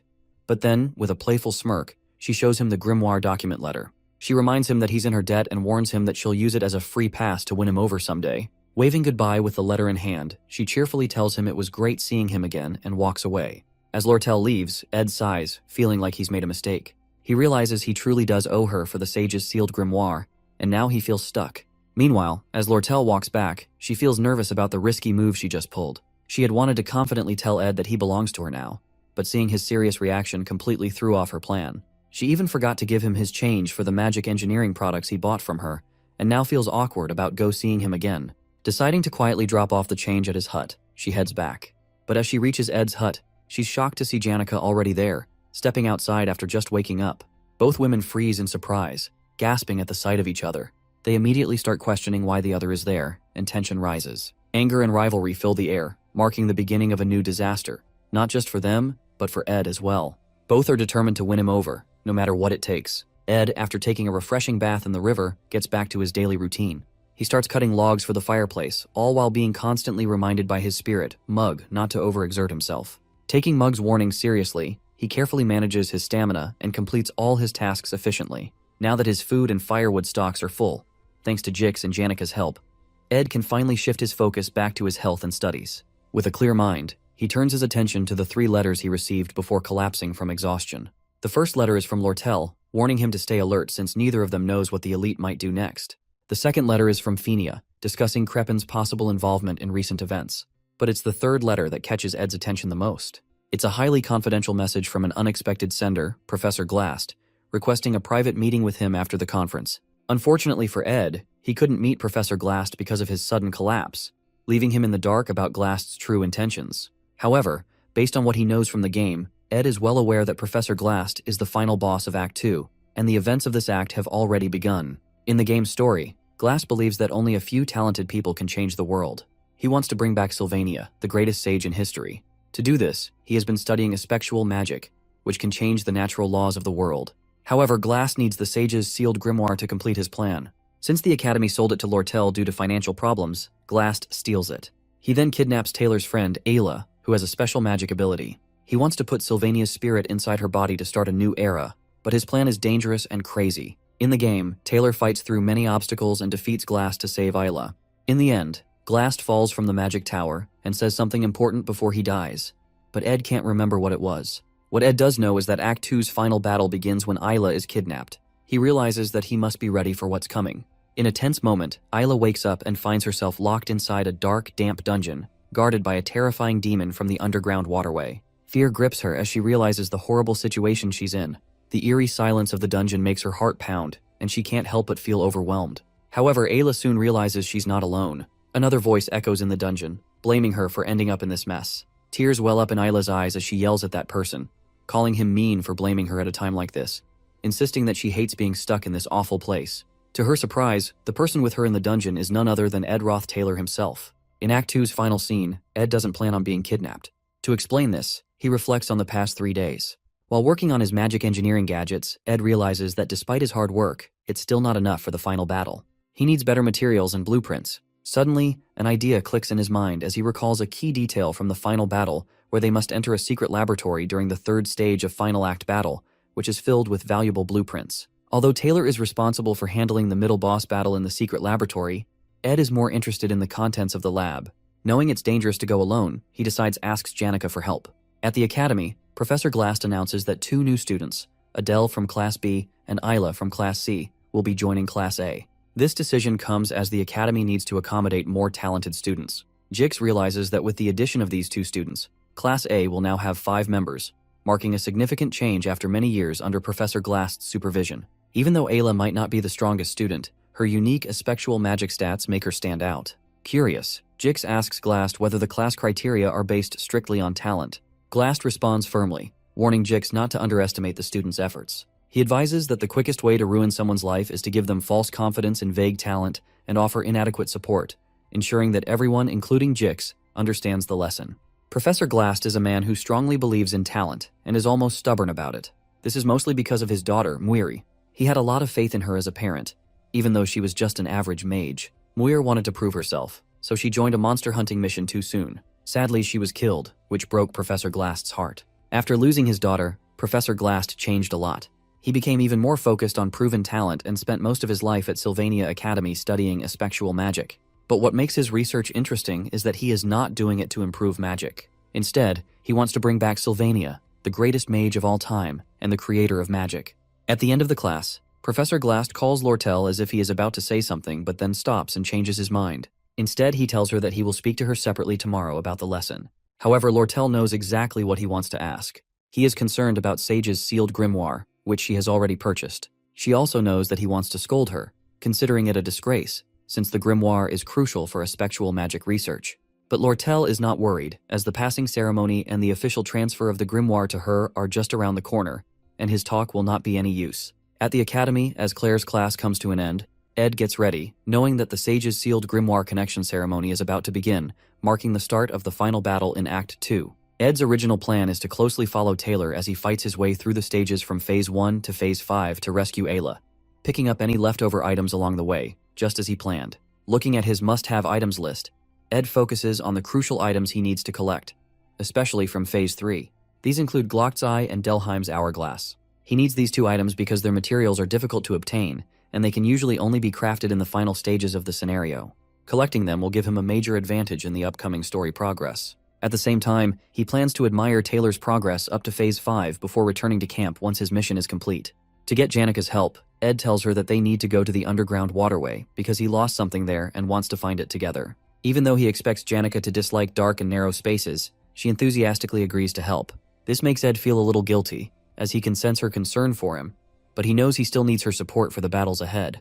Just as Ed is preparing to leave, Assistant Professor Claire arrives and informs him that Professor Glast wants to see him in his office. Surprised and confused, Ed cannot figure out why he is being called. However, he assumes it might be because Professor Glast had previously summoned him, but he was unable to respond at the time due to passing out. Thinking Glast might want to discuss something important, Ed decides to go to his office. Upon arriving, Ed is even more surprised to see Ayla already there. She immediately takes a defensive stance, still wary of Ed's intentions ever since the Ophilus Hall incident, where he shot an arrow at her. Ed, on the other hand, is confused to see Ayla standing safely in the office, instead of being kidnapped as expected for tomorrow's event. Puzzled about why he was called, Ed quickly senses something is off and begins scanning the professor's desk and surroundings for any clues that might indicate a change in the future storyline. Eventually, he discovers a report on Glast's desk, written by Claire, detailing her observations and investigations of Ed about the Ophilus Hall incident. At that moment, Ed realizes that Professor Glast knows about his abilities and actions and may have figured out what he did. As he is still processing the situation, the office door suddenly opens, and Professor Glast walks in. Instinctively, Ed draws his dagger. Ayla, startled by Ed's sudden reaction, screams and rushes toward the professor for help. However, Ed is not the villain, Professor Glast is. He has now revealed himself as the final boss of Act 2. Without hesitation, Glast uses his effectual magic to trap Ayla in a time prison. Reacting quickly, Ed throws his dagger at Glast while calling out to Mug to trigger an explosion. However, the experienced professor effortlessly blocks the attack and even praises Ed's quick response and ability to search through his research materials in such a short time. Despite being impressed, Glast tells Ed that it will take more than that to understand his true motives. Taking cover, Ed asks why the professor is restraining him, and even promises to stay quiet and not interfere if Glast only needs Ayla for his plans. However, Glast refuses to leave any potential threats unchecked. After witnessing Ed's combat skills and resourcefulness, he decides to eliminate him as a potential obstacle. Realizing that even if he manages to escape now, Professor Glast will continue to pursue him, disrupting the original storyline. Ed contemplates his options. If he allows himself to be captured, there is a high chance he will be taken to the secret laboratory, the very place he wants to go. After weighing his choices, Ed ultimately surrenders and allows Glast to kidnap him. Observing Ed, Glast remarks that Ed is a product of effort, not talent. Despite his impressive combat abilities and survival skills, Glast considers his approach weak. Seeing Ed, he is reminded of his daughter and her struggles in the past. As Ed is trapped in the time prison, Mug stealthily sneaks out of his pocket and escapes from the professor's office. The small creature rushes towards Ed's hut, where Janica is preparing lunch, unaware of the events unfolding. An old man writes his life story, chronicling his travels across the southern continents where he uncovers many magical truths. He dedicates much of his writing to his late master Sylvania, one of the greatest mages who tragically passed away at a young age. In his heart, she remains eternally beautiful, and throughout his life, he longs to break the natural laws of the world just to see her face once more. However, he understands that what is lost cannot be regained. Instead, he chooses to pass on his knowledge by training a young apprentice, preparing her to carry on his teachings. On his deathbed, he places Sylvania's hat on his apprentice and hands over his life's work. In the final words of his book, he dedicates his legacy to his young apprentice, Lucy Marcel. In the game's story, that old man, Glocked, accepts his approaching death with serenity, waiting for it more sincerely than anyone else. Lucy, his apprentice, has no choice but to let him go. Yet the sorrow of losing her beloved master, whom she calls grandfather, cuts deeply. Ed reflects on whether Lucy's pain will ever fully heal or if the scar will remain forever. The only small comfort Lucy finds is in the pouch of beef jerky she keeps from Ed's hut. As Lucy shakes her beef jerky pouch and finds it empty, she climbs down from the hut's roof to refill it. However, she spots Janica standing below, activating a deep, sinister purple aura filled with anger, while the spirit mug speaks to her.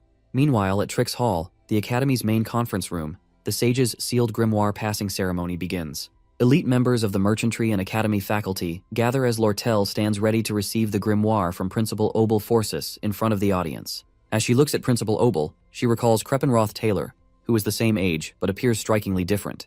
Back at after the bidding for the grimoire concluded, Kreppen personally met with Lortel, urging her to hand it over to him. In response, she countered with a bid of 12,000 gold coins, which Kreppen accepted without hesitation. Before leaving, he revealed crucial information to Lortel that her father, Elite Ketcheln, had hired a group of mercenaries who were now heading to Sylvania. Despite Kreppen's unpleasant personality, his information proves valuable to Lortel, strengthening their alliance. Holding the grimoire in her hands, Lortel contemplates her options to whether to sell it to Kreppen for a significant profit or use it as an opportunity to get closer to Ed. A subtle smile crosses her face as she gently touches the grimoire, weighing her choices. Suddenly, Professor Glast uses effectual magic to create a powerful barrier, preventing anyone from approaching the grimoire. At the same time, he summons two enormous spirits, forcing Principal Obel and Lortel to retreat under their overwhelming pressure. Without hesitation, Glast seizes the grimoire and swiftly leaves the hall. With no obstacles left in the way, the story moves forward without any changes, signaling the official beginning of the final scene of Act 2. In Professor Glast's secret laboratory, Ed finds himself trapped in a prison cell alongside Ayla. Frustrated and angry, Ayla yells at Ed for being mean and expresses her hatred towards him. Suddenly, Coom, Glast's friend and fellow researcher in spectral studies, appears. He warns them to consider themselves lucky for not being used in experiments and advises them to stay quiet, fearing that the monstrous guard outside may awaken and put them in danger. However, Ed remains calm and responds confidently. Impressed by Ed's composure, Coom tells them to sit silently and avoid any foolish actions, as he will be watching them closely. Ed leans back and waits patiently, expecting Taylor to barge in and rescue them. His plan is to seize the opportunity, gather all the magic engineering recipes and equipment, and quietly return to his hut. In the meantime, he tries to strike up a conversation with Ayla to pass the time. However, she snaps at him every time he speaks, still angry over the arrow he shot at her earlier. Ed attempts to calm her, insisting he holds no grudges and could have hurt her if he truly wanted to. Stunned by his reasoning, Ayla continues to yell, calling him a liar. Finally, Ed firmly tells her to stop and wait patiently for Taylor. As tension lingers, Ed eventually apologizes, explaining that his actions were driven by his own circumstances. Hearing an apology from Ed for the first time, Ayla is left speechless. Just then, Ed's spirit, Mug, appears, crying and asking if Ed is safe and unharmed. Seeing Mug, Ed feels relieved and grabs him tightly, finally having someone to talk to in the cell. Ayla, surprised to see Ed with a spirit companion, suggests that Mug should go and warn others for help. Mug excitedly informs them that he has already asked Janica for help, and Lucy is also preparing to come. Hearing Lucy's name, Ed's mood shifts instantly. He becomes furious, realizing the disaster that will unfold if she arrives. In frustration, he spanks Mug, sending him flying across the cell. Coom notices the commotion and approaches Ed, but Ed warns him to release them or risk facing serious trouble. Amused by Ed's confidence, Coom ignores him and returns to his work. Meanwhile, Mug stealthily returns with the dungeon keys, having swiped them while Coom was distracted. Ed quickly unlocks the cell and gets a chance to escape.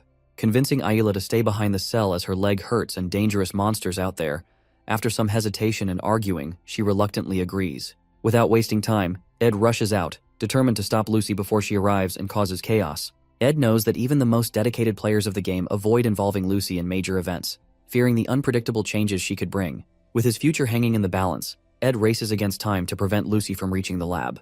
At Ophelis Hall in Jick's room, Taylor arrives, bruised and exhausted, seeking Jick's help to rescue Ayla. Having lost track of Professor Glast after the events at Trix Hall, Taylor urgently requests Jick's assistance and plans to lead his companions into the underground waterway to pursue him. Meanwhile, Ed, having escaped from the laboratory, begins retracing his path in reverse order. Unlike the original scenario, he finds it amusing to experience the final scenario this way, but at the same time, he feels relieved. In this reversed sequence, all the monsters remain confined, which works in his favor. However, his greatest fear lies in the possible encounter between Lucy and Professor Glast, which could lead to a disastrous ending. Determined to prevent this outcome, Ed hurries to finish the scenario before things spiral out of control. Eventually, he reaches the secret library, where Reyna, the librarian boss and a banshee, stands guard. Familiar with Reyna's movement patterns, Ed decides to avoid engaging with her, leaving the battle for Taylor. He knows Taylor will benefit from the experience gained by defeating Reyna and Coom, making future scenarios easier to clear. Quietly, Ed sneaks through the library, collecting only the necessary magical tools and magic engineering recipes while avoiding Reyna's sight. As Ed watches Reyna's movements from cover, Mug signals him to move. Carefully, they navigate the area, but suddenly, a violent earthquake shakes the ground. The unexpected tremor causes enough disturbance to alert Reyna, who immediately spots Ed and Mug. In an instant, Reyna locks onto them, and as she approaches, both Ed and Mug scream, realizing they are in serious trouble. 30 minutes before the earthquake, Principal Obel finally puts down the giants summoned by Professor Glast in Trix Hall, saving everyone. Lortel stands in surprise, unable to believe that Glast steals the grimoire right in front of the Academy's top faculty. Obel tries to calm everyone, assuring them that he takes full responsibility and will retrieve the grimoire. However, he expresses his concerns about Glast, suspecting that he is planning something dangerous. As the others listen in confusion, Obel explains the 3 major taboos of magic which are seeking immortality, resurrecting the dead, and traveling through time. These acts defy the natural laws, disrupt time, and challenge human destiny. Lortel, remembering Glast's obsession with his late daughter and the legendary mage Sylvania, realizes that he might be using the grimoire to attempt one of these forbidden spells, which most likely to bring back the dead. Obel then asks Lortel what she thinks Glast will do if he has truly mastered a spectral magic for resurrection. Before she can answer, a faculty member rushes in, reporting that Taylor is spotted chasing Glast into the underground waterway. Worried about Taylor's safety, he also informs them that eyewitnesses see students being kidnapped, including Ayla and Ed. Hearing about Ed being kidnapped, Lortel stands in shock upon hearing the news. Believing that Principal Obel, the greatest mage of the time, will keep his promise to retrieve the grimoire, Lortel feels confident that he can easily rescue Ed and the other students as well. She decides that the most sensible thing to do is to wait in the hall. However, as she glances outside, she notices something massive moving in the distance. Curious, she grabs a pair of binoculars and sneaks to the window. Looking through them, she spots the entrance to the underground waterway and is shocked to see a huge spirit dragon, ridden by none other than Janica herself. Realizing that Janica is heading into the waterway, Lortel quickly makes up her mind. She orders her personnel to prepare for action, deciding that they will personally go to retrieve the grimoire and join the battle against Glast's madness. In the underground waterway, Janica spots Dorothy, a third-year student and one of Professor Glast's helpers. She grabs Dorothy for interrogation, but the sight of Janica's massive fiery dragon, Tarkin, leaves Dorothy trembling in fear. As Tarkin growls and Janica's dark aura intensifies, Dorothy faints on the spot. Confused about where to go next, Janica recalls the directions Dorothy mentioned before passing out. She sighs, feeling a bit guilty, and gently covers Dorothy's face to hide her sorry state. As Janica does so, Lortel arrives with her team, greeting Janica with a playful tone. Observing Janica's powerful spirits, Lortel realizes that Janica will do anything to ensure Ed's safety, even if it means destroying the entire waterway. However, jealousy creeps in as Lortel imagines a scenario where Janica wins, and Ed falls in love with her. Determined not to let that happen, Lortel approaches Janica with a cunning smile, and casually tells her that Ed has already been rescued and returned to his hut, suggesting she should check on him. However, Janica, always sharp when it comes to Ed, doesn't fall for it. She questions Lortel logically, asking how Ed could have escaped when she was the first to arrive and didn't see anyone taking him. As the two engage in playful argument, Janica casually mentions that she also asked Lucy for help, but Lucy simply yawned and walked away, leaving the two of them to handle the situation. Realizing they are left with no choice, both Janica and Lortel decide to split up and search for Ed in different directions. Both of them rushes to find and save him, hoping to win him over. Meanwhile, inside the secret library where Ed and Mug are trapped by Reyna, an unexpected event occurs. The roof suddenly collapses right on top of Reyna, trapping her under the rubble. To Ed's horror, Lucy casually falls down from above, yawning and explaining that she got bored and decided to come help. Seeing Lucy now in the scenario, Ed looks at her in shock, realizing that things are going to get much worse now. While the event unfolds, Principal Obel and his friend watch the sunset, discussing whether they should step in to retrieve the grimoire or stay out of it. Obel considers letting the students handle the situation, believing it's a valuable opportunity for them to grow, as they are the future mages and warriors of Sylvania Academy. However, his friend questions if the students really need to push themselves so hard. He acknowledges that this is the greatest golden era in the Academy's history, but wonders if they should interfere to ease the burden. He mentions talented students like Taylor and Jix, rare finds among their peers. Over time, many students have risen to the challenges faced by the Academy, showing great potential and shining like stars. He and Obel have high expectations for them. Hearing this, Obel's excitement rises. He feels something big is coming. Upcoming challenges that will be even more intense and difficult, pushing the students beyond their limits. During the event, Lucy crashes straight onto the secret library underground, landing right on top of Reyna and trapping her under the rubble. Sitting on the pile and yawning, Lucy's casual attitude leaves Ed completely stunned. As Ed regrets her unexpected arrival, Lucy innocently asks if he has any beef jerky left for her. Still upset by the situation, Ed tells her he doesn't have any, making Lucy sad as she starts looking for a place to take a nap. But before she can, Ed quickly grabs her shoulder, coming up with a new plan. Ed knows that Lucy's arrival has messed things up, but he also realizes that by now, Janica and Lortel should have entered the hall to help him rescue. To allow Taylor to defeat the remaining enemies and gain experience, he needs to stop Janica and Lortel from interfering. Most importantly, he must keep Lucy from rushing into the final stage and defeating Glast, which would lead to the bad ending. Thinking fast, Ed convinces Lucy to stay with him and not wander off. He recalls something Janica once said, "Sticking quietly with someone ensures safety." Using the same logic, he tells Lucy to stay close, promising her beef jerky once they escape. Now with Lucy on his side, Ed plans to gather all the magical equipment from the library, find Janica and Lortel, and get out of there, leaving the scenario for Taylor to handle. As they start their escape, Lucy unleashes her ignition spell, burning all the attacking bats in their path. Ed watches in awe, realizing just how powerful she truly is. He tries to stop her from taking down too many enemies, wanting to leave enough for Taylor to fight and grow stronger. As Janica and Lortel search for Ed, they take different approaches. Unlike Janica, who relies on her spirit connection ability, Lortel is skilled at quickly finding the right paths. As she navigates through the underground waterway, she feels a growing sense of genuine concern for Ed, something beyond her usual motives of wealth and power. For the first time, she realizes she truly wants to help someone without expecting anything in return. Eventually, she reaches a concealed wall with a spell cast on it. Just as she pauses to listen, a loud blast shatters the wall, and out comes Ed, carrying Lucy on his back while holding advanced magic equipment. The sight of him immediately brings relief to Lortel, who is worried about his safety. Without hesitation, Ed hands her some of the expensive magic tools to carry. Lortel, however, is stunned. Seeing Ed carrying Lucy so casually ignites a fire within her. She had taken every opportunity to grow closer to Ed, making the first moves and being proactive, unlike Janica, who hesitated and played it safe. But now, with Lucy in the picture, it feels like all her efforts might be in vain. Her frustration builds, and she can't help but angrily yell Ed's name. But before she can say more, Ed suddenly pulls her close, looking straight into her eyes and telling her that he trusts her more than anyone else. Lortel freezes, completely caught off guard by his words and actions. Her heart races, and a deep blush spreads across her face. In that moment, all her anger melts away, replaced by happiness. She feels like she's finally making progress with Ed in a way she never expected.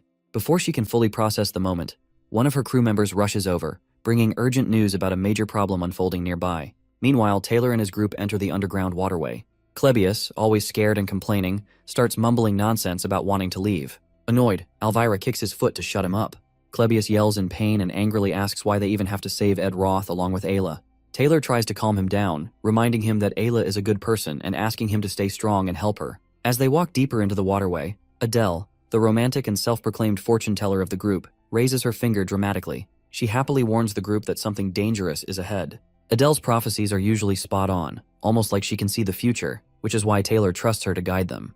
Right as Adele points in the direction, an explosion happens. Suddenly, Tarkin, the fiery dragon spirit, appears, carrying Miss Claire. Janica is demanding Claire tell her where Professor Glast is. Terrified, Miss Claire stumbles and faints, just like Dorothy did earlier. Janica notices Taylor and his group nearby and greets them with a smile, but Taylor's group immediately gets defensive, preparing for a fight. Janica looks confused, but Taylor assumes she might be an enemy they have to face to move forward.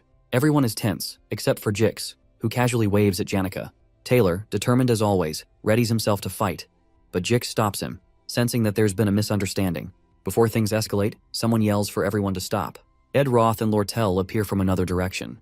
Taylor freezes in shock. He now sees Janica, Lortel, and Ed together, and the realization hits him as it's impossible for his group to defeat them.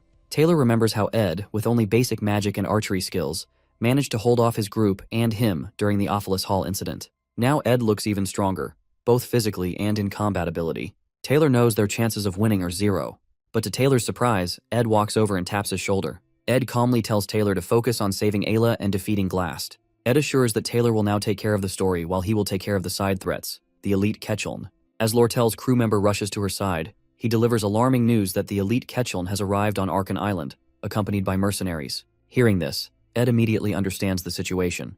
The elite Ketcheln, the mid-boss of Act 2 in the game, wasn't properly defeated before. Because of this oversight, he has returned, taking advantage of the mistake Lortel made by leaving many of her trading company members behind.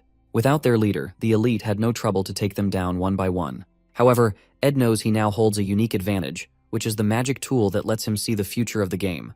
As he examines the unfolding events, Ed realizes everything is still following the original storyline. With Act 2 nearing its conclusion and Taylor progressing the main story, Ed sees his role clearly. If he can handle the new mid-boss, Elite Ketcheln, just as it happens in the original story, the plot will stay on track. Confident in his strategy, Ed encourages Taylor and his group, giving them a boost of morale. He wishes Taylor good luck, knowing that as the main character of the game, Taylor will face even greater challenges ahead. Trusting Taylor to handle the main storyline, Ed leaves him and his group to focus on their mission.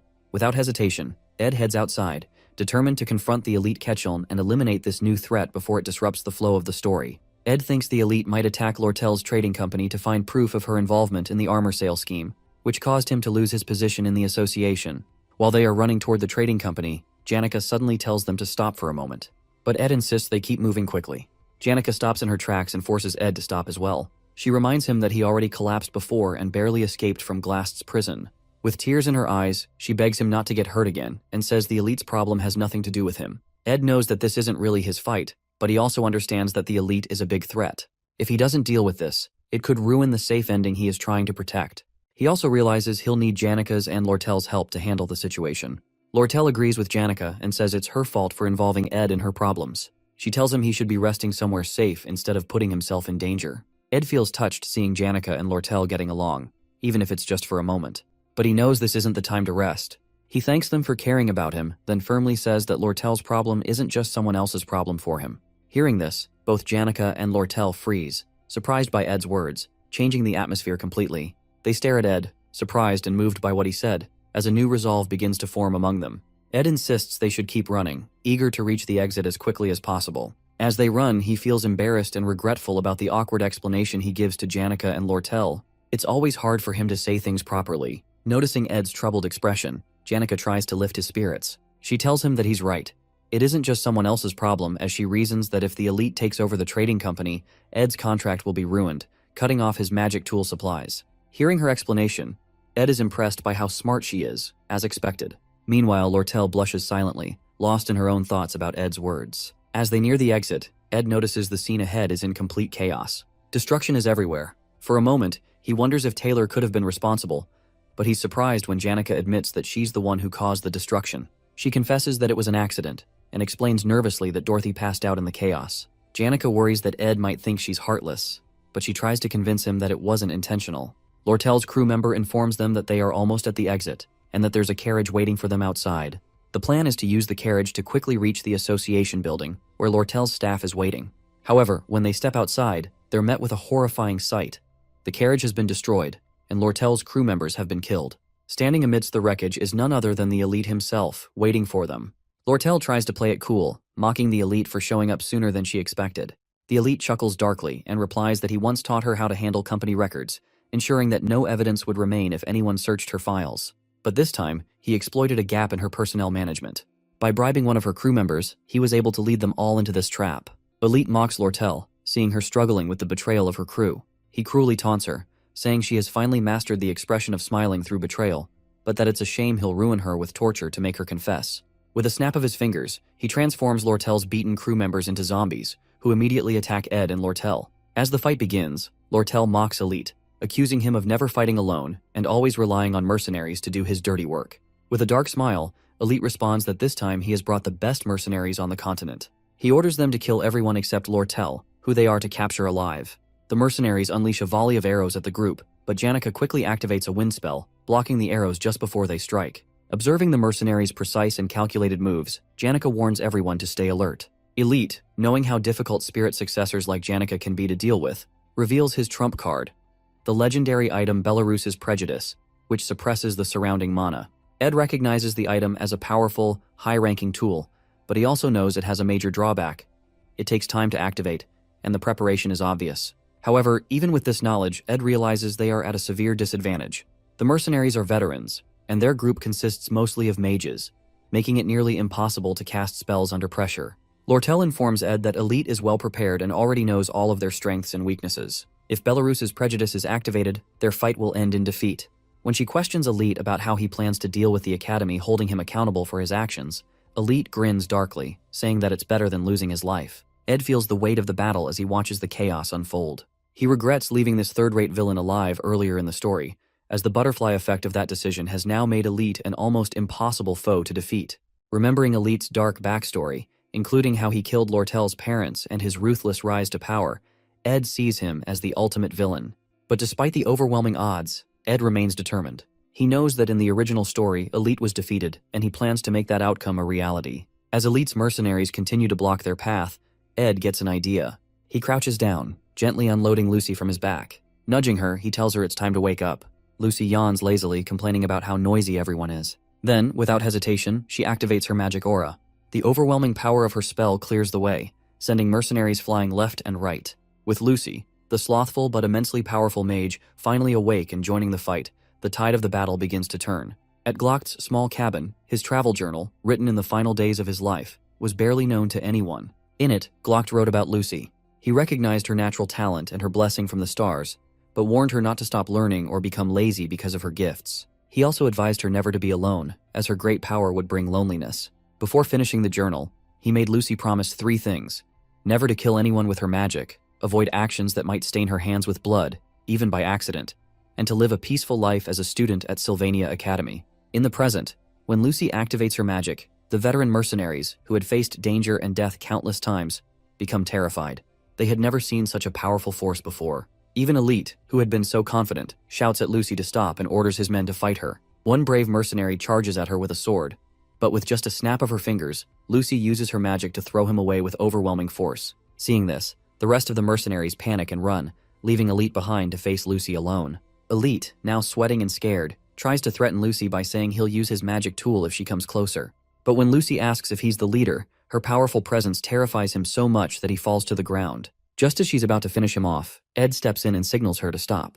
Elite has already been defeated, and there's no need to do more. Suddenly, the ground shakes violently as a huge earthquake begins. In the sky, the 7 brightest stars align in a straight line. Ed realizes that Glast has advanced his magic to a point where he's breaking the laws of nature, causing the magical realm to descend. This signals the start of the final battle of Act 2. Ed thinks about Taylor, who has defeated the monsters in the underground waterway and is now stronger and ready to face Glast with his group. Feeling relieved that the story is progressing as it should, Ed starts to relax. But then, to his shock, he sees Lucy flying toward the magical realm. Lucy watches as the realm's towers begin absorbing magic from the air, hinting that reviving the dead might actually be possible. Surprised and worried, Ed realizes Lucy might now be caught up in something far more dangerous than anyone expected. As Ed watches Lucy, he recalls the bad ending of the game. In the original storyline, Lucy naps on the roof of Trix Hall during this event. However, if players awaken her early and bring her to face Glast, he offers to revive her mentor, Glocked. This temptation causes Lucy to turn against the players, becoming an enemy and annihilates the entire group, including the hero, leading to a bad ending. No matter how skilled or dedicated a player is, there's no way to defeat Lucy. Ed now fears that his actions of being kidnapped and escaping the prison cell may have unintentionally triggered this bad ending. As Lucy watches the realm and Ed watches her nervously, Elite seizes the moment to activate his legendary magic tool to suppress Lucy's mana. With Lucy temporarily weakened, Elite orders a mercenary to attack Ed. The mercenary charges, but Ed, remaining calm, uses his windblade magic to counter, throwing the attacker aside. Elite is stunned by Ed's skill. However, Lucy's overflowing mana proves too much for the tool to handle, and it shatters under the immense pressure. Once again, Elite finds himself defeated. Realizing his situation is hopeless, he falls to his knees, begging for mercy. But Lucy, furious, is ready to end his life. Just as she's about to strike, Ed steps in between them and urges her to stop. He reminds her that killing, even if it feels justified, is not the answer. His words echo Glock's advice to her about avoiding bloodshed and keeping her hands clean. Lucy hesitates, remembering her mentor's teachings. She spares Elite and turns her attention to the realm once more. As she prepares to leave, Ed asks where she's going. Lucy responds vaguely, but Ed presses further, asking if she will regret her decision. Lucy recalls Glock's final advice from his book, to be strong and accept that what's lost is lost. He dedicated his life and his writings to her, urging her to move forward. With a calm resolution, Lucy assures Ed she won't regret her choice and flies away, disappearing into the sky. With the battle over, Janica oversees the mercenaries, ensuring they retreat safely by boat. Meanwhile, Lortel captures Elite and takes responsibility for handing him over to the authorities for his crimes.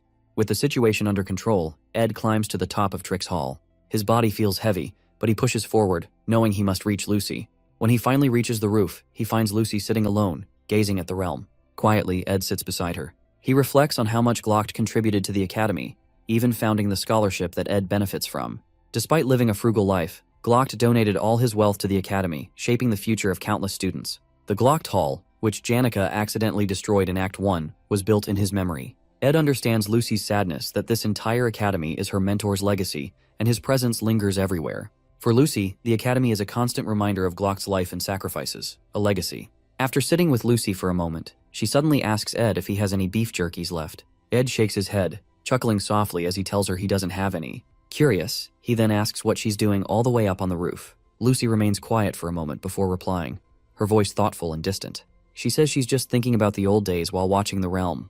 As the stars twinkle in the sky, Lucy begins to share her story. She recalls how, back in the day, she used to cry a lot because of all the sad things that happened to her. But at some point, the sadness started to fade. She explains that it wasn't because the pain went away.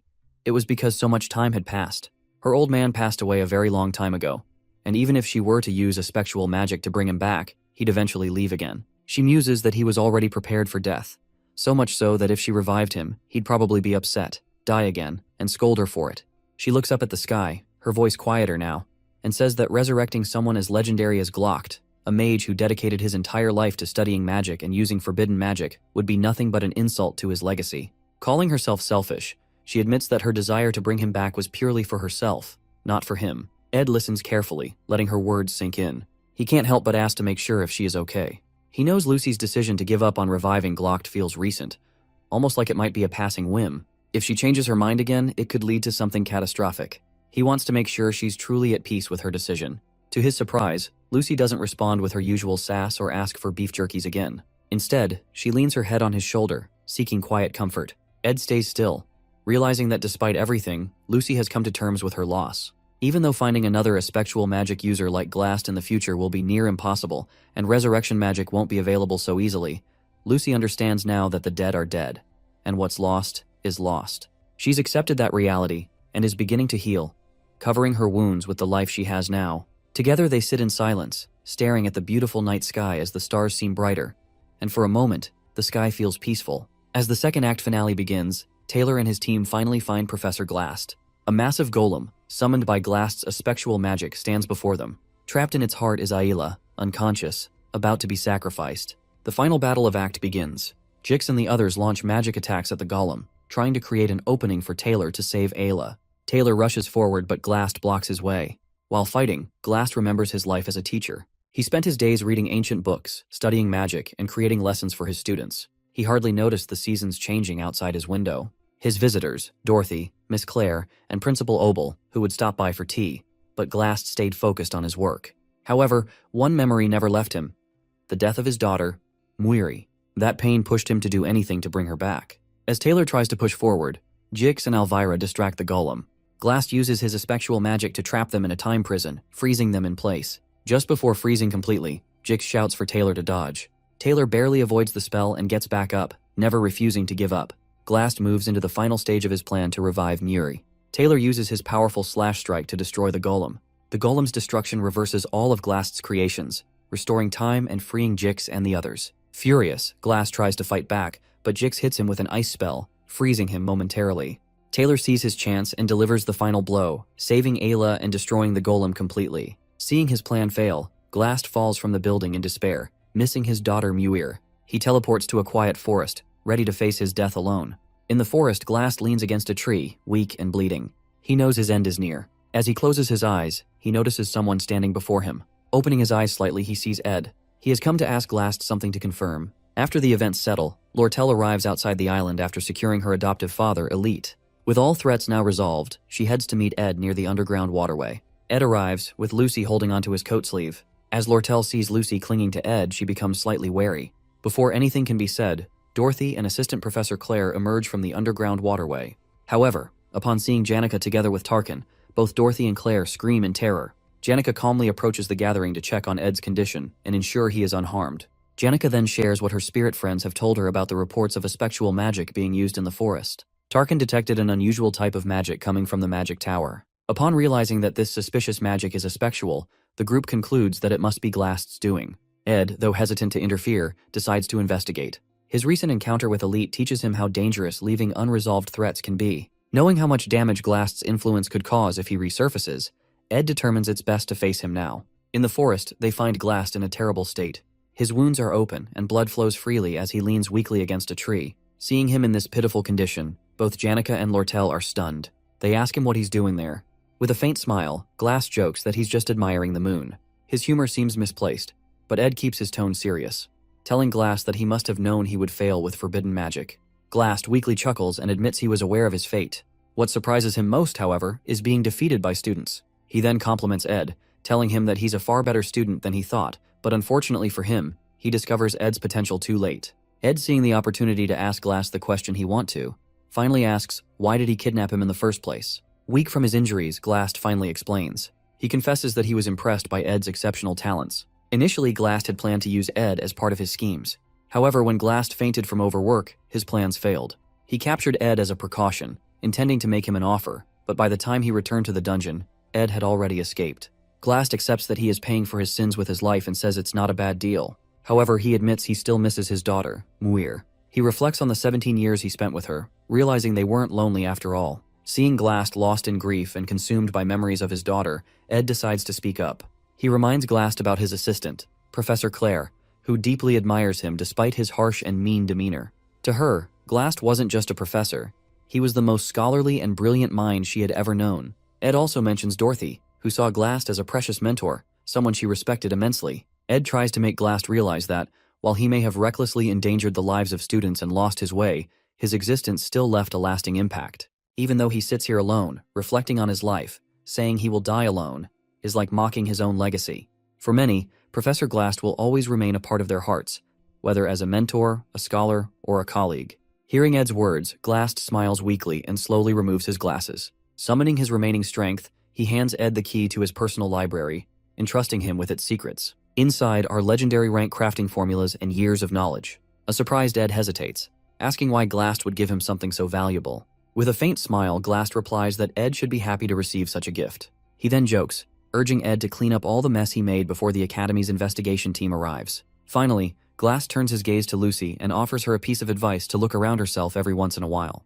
With those final words, Glast closes his eyes forever. His body rests peacefully beneath the moonlit Zelkova tree, as if he is merely in a deep sleep. Ed, Lucy, Janica, and Lortel stand in silence, watching him, each carrying their own thoughts about the man who had once been their enemy and, in some way, their teacher. The next morning, Ed is summoned to the dean's office for an investigation into the recent events. The dean questions him about Professor Glast's motives for kidnapping him, how Ed managed to escape without bringing Ayla along, and his unexpected involvement with Taylor's group. Ed explains everything him about his actions during the event, his encounters with Janica and Lortel, and how they worked together to resolve the dangerous situations. After hearing the full account, the dean pauses, observing Ed carefully. He expresses some suspicion, pointing out how Ed seems to know a lot while claiming to know very little. However, after reviewing Ed's past reports, including the Ophelis Hall incident and the recent Glast event, the dean acknowledges Ed's exceptional talent. Apologizing for the Academy's negligence and the suffering Ed endured, he decides to reward him. To Ed's surprise, instead of focusing solely on the report about the recent incident, the dean pulls out Ed's entire report card. After their conversation, Ed is dismissed from the office. Outside, Janica approaches Ed with a cheerful smile, asking if he's okay or if he's hurt. Ed, concerned about her, asks the same.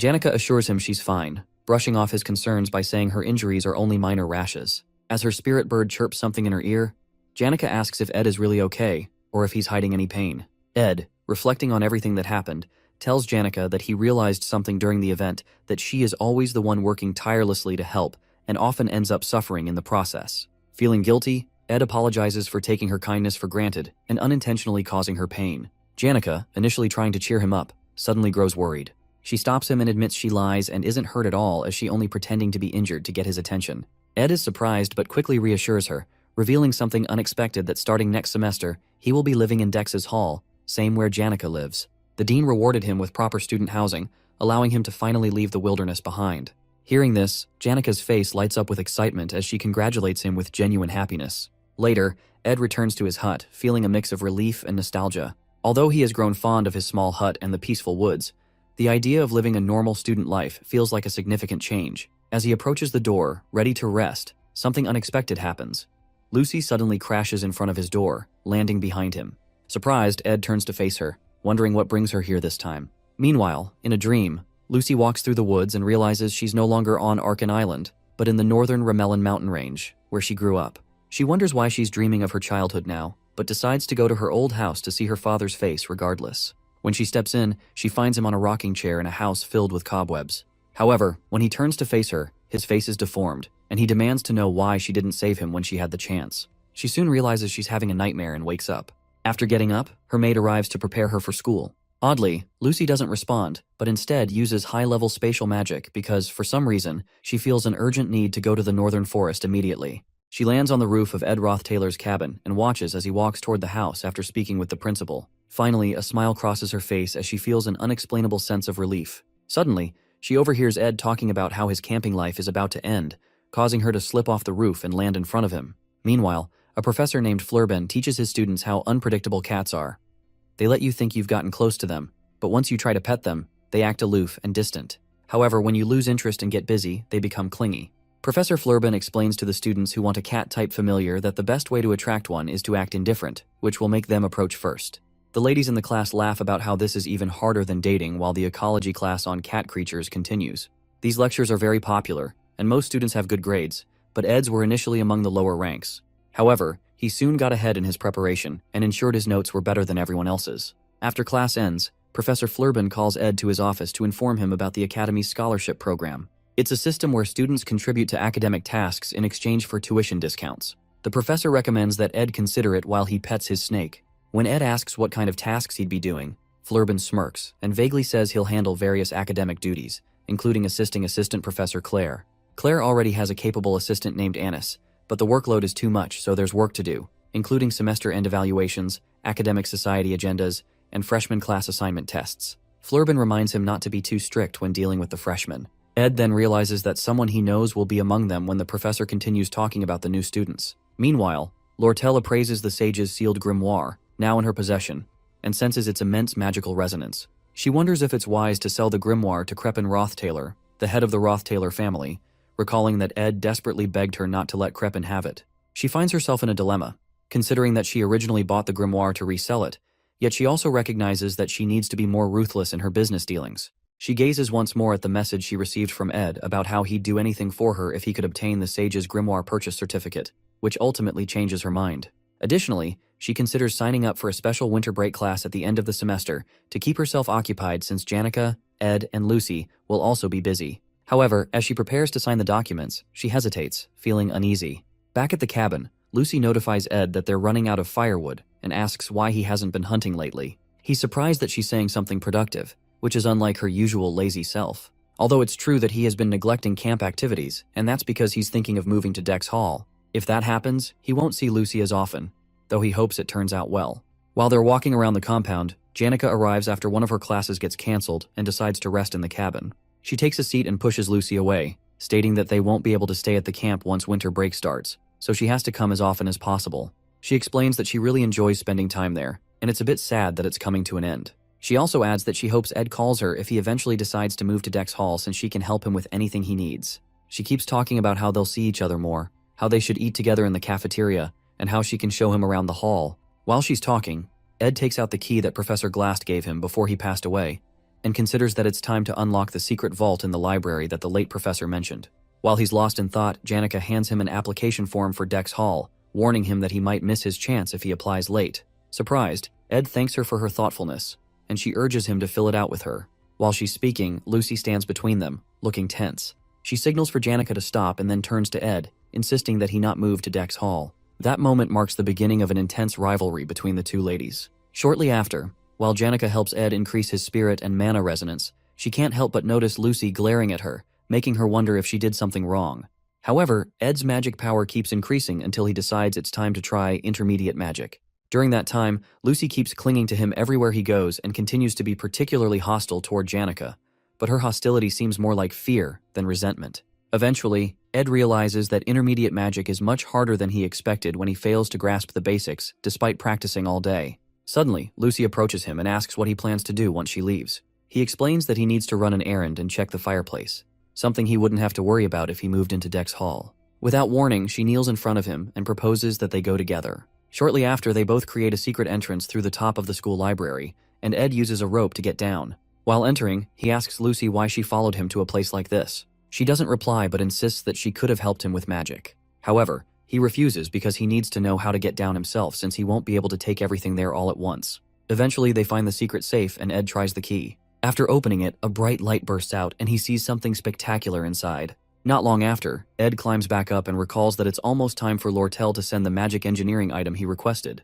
The object they found is a legendary rank magic tool known as Glast's Golden Phoenix Ring, which can distort the timeline to bring the magic one possesses in the future into the present. Being able to use his future magical abilities means Ed can access high-level magic right now. However, depending on how much magic he borrows, he'll be unable to fight for a while. He realizes it's wise not to use it impulsively, but only when he's driven into a corner. Another way he could use it is for a spirit contract, just like Janica, who can command countless spirits because of her vast magic reserves. Beginners like him only have 1 or 2 slots and must practice to communicate with low-ranked spirits due to their limited magic capacity. Temporarily increasing his maximum magic ability means he'll be able to form a contract with a high-ranking spirit, but there may be risks. Lucy wonders why Glass didn't act differently since he had the time to create something like that.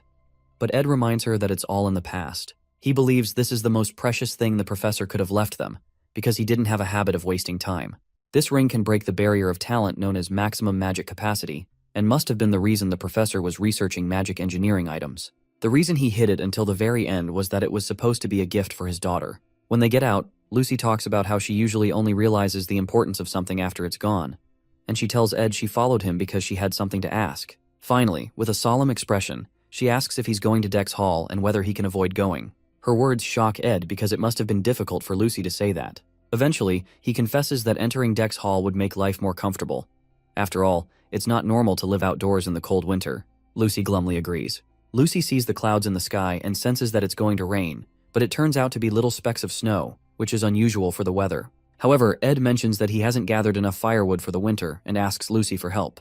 With a smirk, he watches as she jumps on him, realizing what he's saying. Excitedly, she asks if he means it, and he nods. He's completely adjusted to camp life. This is how the second act of the failed Swordsman of Sylvania game ended. It's now officially the third act, where the scale of the trials will grow. There's much to deal with, including Princess Phenia, who is aiming for the Student Council President position, and her clash with Lortel. Additionally, new enemies and main characters will enter as new students, and the final boss of the third act will be none other than Lucy Merrill herself. It won't be easy, but Ed decides to put aside his worries for a moment, hopeful that they will both be living well and staying healthy. He had never seen Lucy display such emotions in any scene or route while playing the game, so he's hopeful. Soon after, winter arrives in full force, and Ed spends half the day shoveling snow. He then begins cutting wood, determined to finish his chores quickly because he's been called for a student scholarship task. Eventually, Ed goes to meet Principal Obel to turn down the dorm privileges, but ends up receiving tuition privileges, which grant him more free time. However, he still can't just come home to rest because of Lucy. He's given up on throwing her out, not because she'd get cold, her protection magic ensures she won't, but because it would make him feel bad. Finally, he steps out to practice with the ring and attempts to contact Marilda, the guardian spirit of the forest. Meanwhile, Janica is lured to the Laplace bakery with high-quality refreshments by her friend Clara, as there was no other way to get her to come out, while Anis is also present.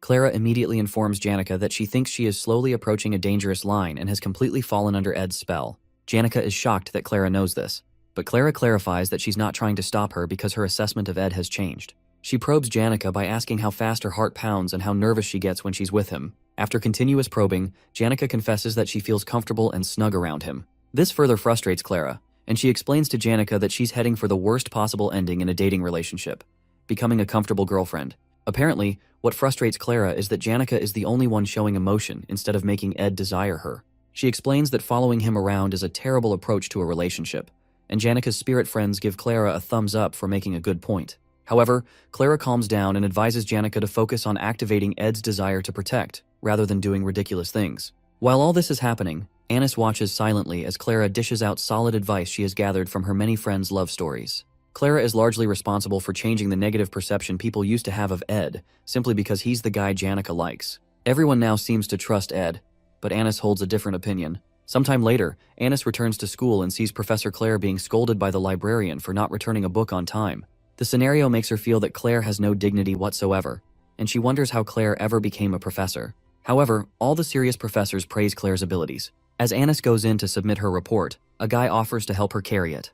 Meanwhile, she reflects on how her assistance is the reason Assistant Professor Claire, who has an incredible academic mind but is terrible at work, has managed to handle all her important tasks. She thanks the guy but refuses the offer as she walks in. She is a second-year student in the magic faculty, and the reason the clumsy assistant professor's personal research lab is always clean. She drops the report on the table, along with some secret information about Ed that she collected at a rate akin to stalking, something that would have gotten her in trouble if she had been caught. Other than Janica and Clara, not many people know her true appearance, and to her, human relationships are like a game of switching masks. Since she has 20 minutes before the professor returns from getting snacks at the bakery, she analyzes all the details and information about Ed Rothtaylor. He is from the Rothtaylor family, the strongest family within the Clowell Empire, and is the only son, with 2 sisters. She reads more about Ed's birth and family history. When Anis was admitted, her family was unstable, and she had no choice but to fend for herself by working as a student teaching assistant and a scholarship student. She has great survival skills and even considers Lortel her role model. As she reviews Ed's family history again, she supposes that he must have been indoctrinated with a domineering mindset after growing up in a restrictive environment. She concludes that he is probably the kind of person who avoids responsibility and seeks a woman who will give him positive feedback to help him express himself. He would likely prefer a pretty woman, given that he has been surrounded by luxury all his life. Based on his history, he doesn't seem like someone who would appreciate a proactive woman, so she decides it's necessary for her to remain only adequate. Although he has changed a bit since his excommunication, she reasons that someone who has lived a certain way for dozens of years cannot change so easily. Regardless of whether he has become more hardworking, she believes he is still his arrogant self. After preparing a profile on Ed, she decides to practice embodying the kind of woman he might like, since they will be working together soon. Suddenly, Professor Claire bursts in with some confection she got from the bakery, but accidentally spills the tea that Anis had made for them. Fear grips her, as she expects Anis to react angrily, but instead, Anis asks if she's hurt, something completely unlike the Anis Claire knows. Not long after, in Lucy's room, Ed thanks the academy's maid, Belle, for cleaning his uniform. Belle insists that it was nothing but notes that she has found many blonde hairs in Lady Lucy's clothes, and many white hairs in young Master Ed's clothing. She also asks Ed why he keeps speaking to her so formally, but he explains that it feels comfortable, especially since she is the academy's chief maid and has many people to manage. Nonetheless, she insists that he has even more people to manage, referring to Lucy, Janica, and Lortel. Regardless, Belle offers to always do his laundry, no matter his decisions regarding the three ladies, especially since Ophelis Hall has been fully restored. When she mentions that 7 new students will be joining after the break and one has already requested to move in, Ed realizes she is talking about Tanya Roth-Taylor, his younger sister, and instantly dreads the upcoming break. Sometime later, Jix visits the cabin and informs Ed that he will be going to his hometown for the break to spend time with his best friend, Elka. Jix asks if Ed will be staying in camp for the entire break, and Ed replies that he will stay to learn how to use medium magic since he will be a 3rd year soon. However, Ed reminds him not to push himself too hard. When Ed notices that he can't sense any magic from Jix, he checks his temperature and asks if he trained past his limit. Ed, who had secretly used a ring, gives a vague answer. Jix then informs Ed that Aya has been asking about him and mentioned dragging Taylor over to apologize properly. However, Ed asks him to tell her that he doesn't want an apology because he isn't upset. Shortly after, since Jix is quite good at keeping secrets, Ed hands him some money to help hire manpower to organize Professor Glast's basement library. Jix responds that he doesn't need the money, as it's like training for him, and learns that Ed wants to use the library as a workshop. The next day, Anis welcomes the Academy's scholarship students on Assistant Professor Claire's behalf, as Claire has been awake for 2 days doing paperwork. Anis informs them that scholarship students mainly help prepare the class assignment exam for new students and supervise on the day of the exam. While she speaks, Ed recalls that Professor Glast used to handle this exam every year, but now Assistant Professor Claire will be responsible. Anis quickly assigns Klebius the equipment he requested from Trix Hall and hands another student, Onyx, some of Assistant Professor Claire's work. Finally, because she suspects that Ed looks like a player, especially since he is surrounded by so many girls, she decides to test him for Janica and Clara's sake. After conducting her research, she has created the perfect persona he might be attracted to in order to see if he can resist her seduction. She then informs him that he will accompany her to conduct the field survey. Ed and Anis head northwest to Oran Mountain to survey the field for the exam. While working, Anis mentions that she's tired and asks Ed if he is too. He proposes they take a break. In a cute, pretentious manner, she thanks him and commends his stamina and manners, which apparently dispel the misconceptions she had about him. When he asks what she's talking about, she explains that she's close to Janica and was worried Janica was spending time with a bad person, which was why she acted cold toward him. However, Ed replies that it's fine and that he doesn't care about that stuff. He comments that she must be tired from being a student TA and working so hard, but she seductively grabs his arm and replies that it's okay since he's here now. She starts talking about how she feels supported by his presence and shares that she was also excommunicated from her family, but had to support herself through school. Ed respects her strong ability to survive and solve problems that come her way, so he tells her not to be too distressed since she's endured it very well. Excited, she thanks him and remarks that they have a lot in common. However, Ed notes that something seems to have changed about her usual cool-headed and realistic image. Suddenly, she trips over nothing and falls into Ed's embrace. He catches her and asks her to be careful, but is surprised to notice she tripped over nothing. When she becomes more dramatic, he grows confused, so she asks him to wait while she goes to handle something. While alone, Anis notes that he's reliable and trustworthy and wonders if he's putting up an act. She had played her cards right by forming a relatable point of affinity, sharing that she also endured a difficult academy life, displaying her weakness so he'd want to protect her. She also tried creating contact a few times, but that didn't seem to change much. Oddly, she finds herself admiring how muscular his body feels, even though he acts like a nerd, and how he's much better at work than she expected, considering she thought he was a noble family's young master who couldn't do any work. Apart from that, she thinks he looks gorgeous, and it's no wonder Janica fell for him. Suddenly, it occurs to her that this is how Ed makes women fall for him. So she decides to stand her ground because she's different. Meanwhile, Ed waits for her while enjoying the beautiful view from the top of the mountain, which briefly makes him forget all his worries. One of his major concerns is Tanya Roth-Taylor, a villainous young lady. Tanya is a genius when it comes to politics and trickery, and she is trying to become the first student council president in Sylvanian history. She will soon begin gathering the influential figures in the academy. The reason Tanya is arriving at the dorm earlier than others is to cement her position before the semester starts. She's a villainess, and Ed had thought he'd have time to prepare before her appearance. But the problem is that he doesn't know how Tanya Roth-Taylor will treat him. In the game, Ed Roth-Taylor is a villain who briefly appeared at the beginning before disappearing, and there was nothing much about him in the epilogue, meaning he was really just an extra. This is why he has no idea how to handle this problem. To Tanya Roth-Taylor, Ed Roth-Taylor is garbage. Meanwhile, Tanya arrives at the academy in a coach. To her, Sylvania consists of elites, including Princess Phenia of the Clowell Empire, Lortel, an elite trading company's executive Janica, a spirit sorcery prodigy, Alvira, a great alchemist, Clebius, Nortondale's sword demon, and the coolest one, Lucy, a rare genius mage. This gathering of nobility makes Tanya's heart pound, and she can't help but long to be part of it. She soon arrives, and Belle comes to direct her to her room and help her complete the entrance procedures. Before they do that, Tanya states that she has somewhere to be first.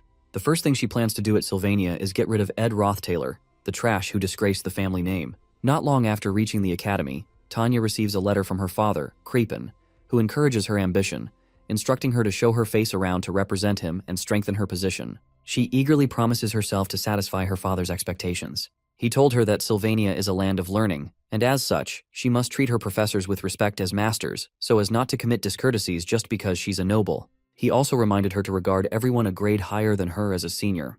Just as her father counseled, she thanks a specific senior for taking the time to speak with her.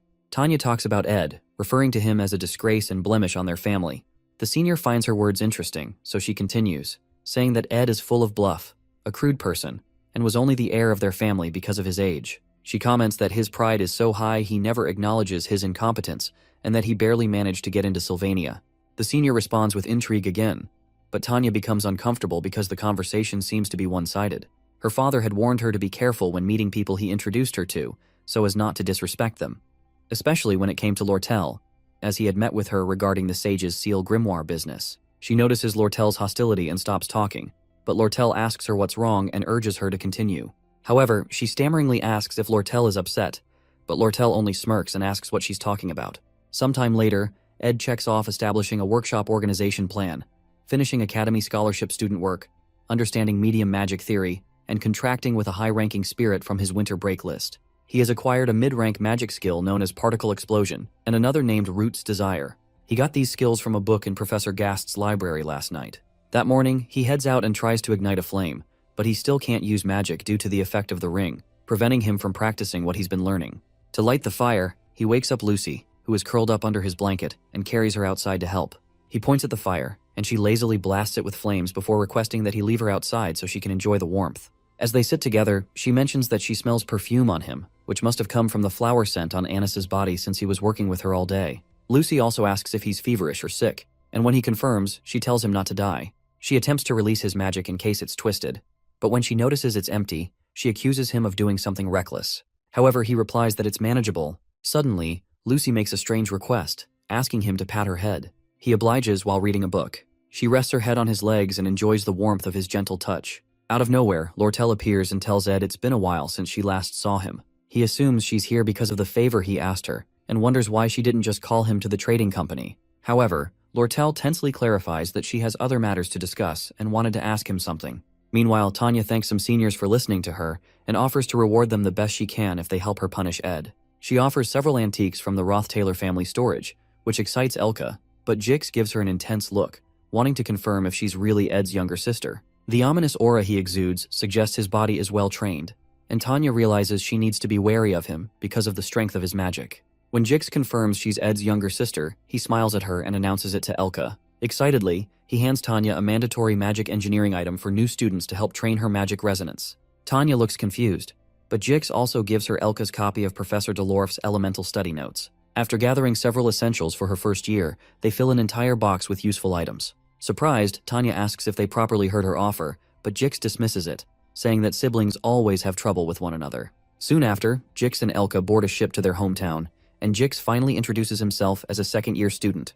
He explains that he's Ed's junior and is close to him because they're indebted to each other. He reassures Tanya that she'll do great and pats her on the back, acknowledging her noble lineage. As they depart, Tanya collapses under the weight of the gifts they gave her, annoyed at how things turned out. Meanwhile, in Assistant Professor Claire's office, Anis commends Claire's hard work and mentions that they'll be able to take it easy for the rest of the break if the new student's assignment exam goes well. Claire compliments Anis's stamina, as she has done most of the work assigned to the scholarship students. Most of them struggled with the tasks, except for Ed, who had no flaws in his document processing. He efficiently resolved practical issues at a level rarely seen among high-ranking nobles, which surprises Anis. While working, Claire asks about her experience with Ed and shares a secret. After the Ophelis Hall accident, she tailed him and discovered that he had built a camp bigger than their lab, entirely on his own using tools. She commends his perseverance and work ethic. When she also mentions that Ed contracted with a spirit, an incredibly difficult feat, Anis realizes she may have underestimated his practical abilities, which are vastly different from his noble upbringing. After some thought, Anis, who had investigated Ed due to Janika's interest in him, concludes that he's simply a decent and hardworking man. His appearance is outstanding, he's not arrogant, and even Claire likes him. As she starts thinking about his good physique, pleasant scent, and how well he takes care of himself, Claire notices her spacing out and calls her back to reality. Embarrassed, Anis quickly opens the windows to let in fresh air. Concerned, Claire asks if she's feeling well and suggests she may have overexerted herself. However, Anis realizes she's in big trouble. She recalls Claire mentioning that Ed made a contract with a spirit and suspects that he must have required Janika's help. If that's the case, the spirit he contracted with must be trustworthy and could report everything to Janika, including her attempts to seduce him. Trembling, she rushes out of the office, ignoring Claire's offer to grab a bite. By the way, the Failover family's motto is harmony and coexistence, and Janika Failover's love for everyone always made her shine. She gained many genuine friends, but what currently troubles her is learning about Anis and Ed. Meanwhile, Tanya approaches Janika to introduce herself and talk about Ed, just as she has been doing with others. Tanya came here on Lortel's advice, believing it would help her achieve her goal of ruining Ed.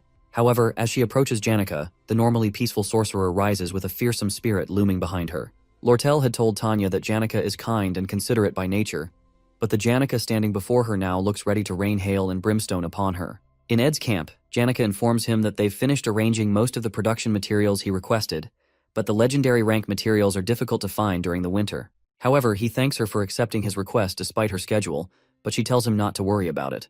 When he asks why she went through all the trouble to come to him, she assures him that she came here to rest. Shortly after, Lortel notices Lucy and asks why she's sleeping here. Caught off guard, Ed replies that it's winter, but Lortel doesn't know how that's an appropriate answer. Eventually, she calms down and informs him that she came to talk to him about something other than engineering items. When he asks what it is, she shows him the sage's sealed grimoire she won, and the letter where he had promised to do anything for her, as long as she bid on the grimoire for him. With a smirk on her face, she informs him she's willing to get her money's worth from him. Tense, he asks her how much she's willing to get from him, so she clarifies that she won't ask him for something that's too much of a burden. Her request is for him to pick her side.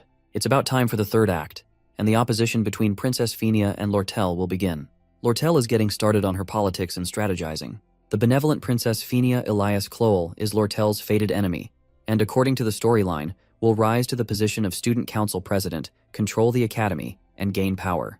With that power, she is the main character who begins to dig up the darkness of the Roth-Taylor family in the fourth act. In the time when people in the Academy have to choose sides, Lortel asks Ed to choose her side. However, the winner of this election depends on Taylor, the main character, and not on Ed, so he informs Lortel that his support won't change much. Lortel agrees since he's just a student, but explains that his reputation is improving in the Academy. However, she clarifies that she wants him on her side, not for political reasons, but for reasons that are private to her. Upon hearing that, Ed agrees to join her. Oddly, Lortel is always the person who devises plans and is known for having 1,000 faces.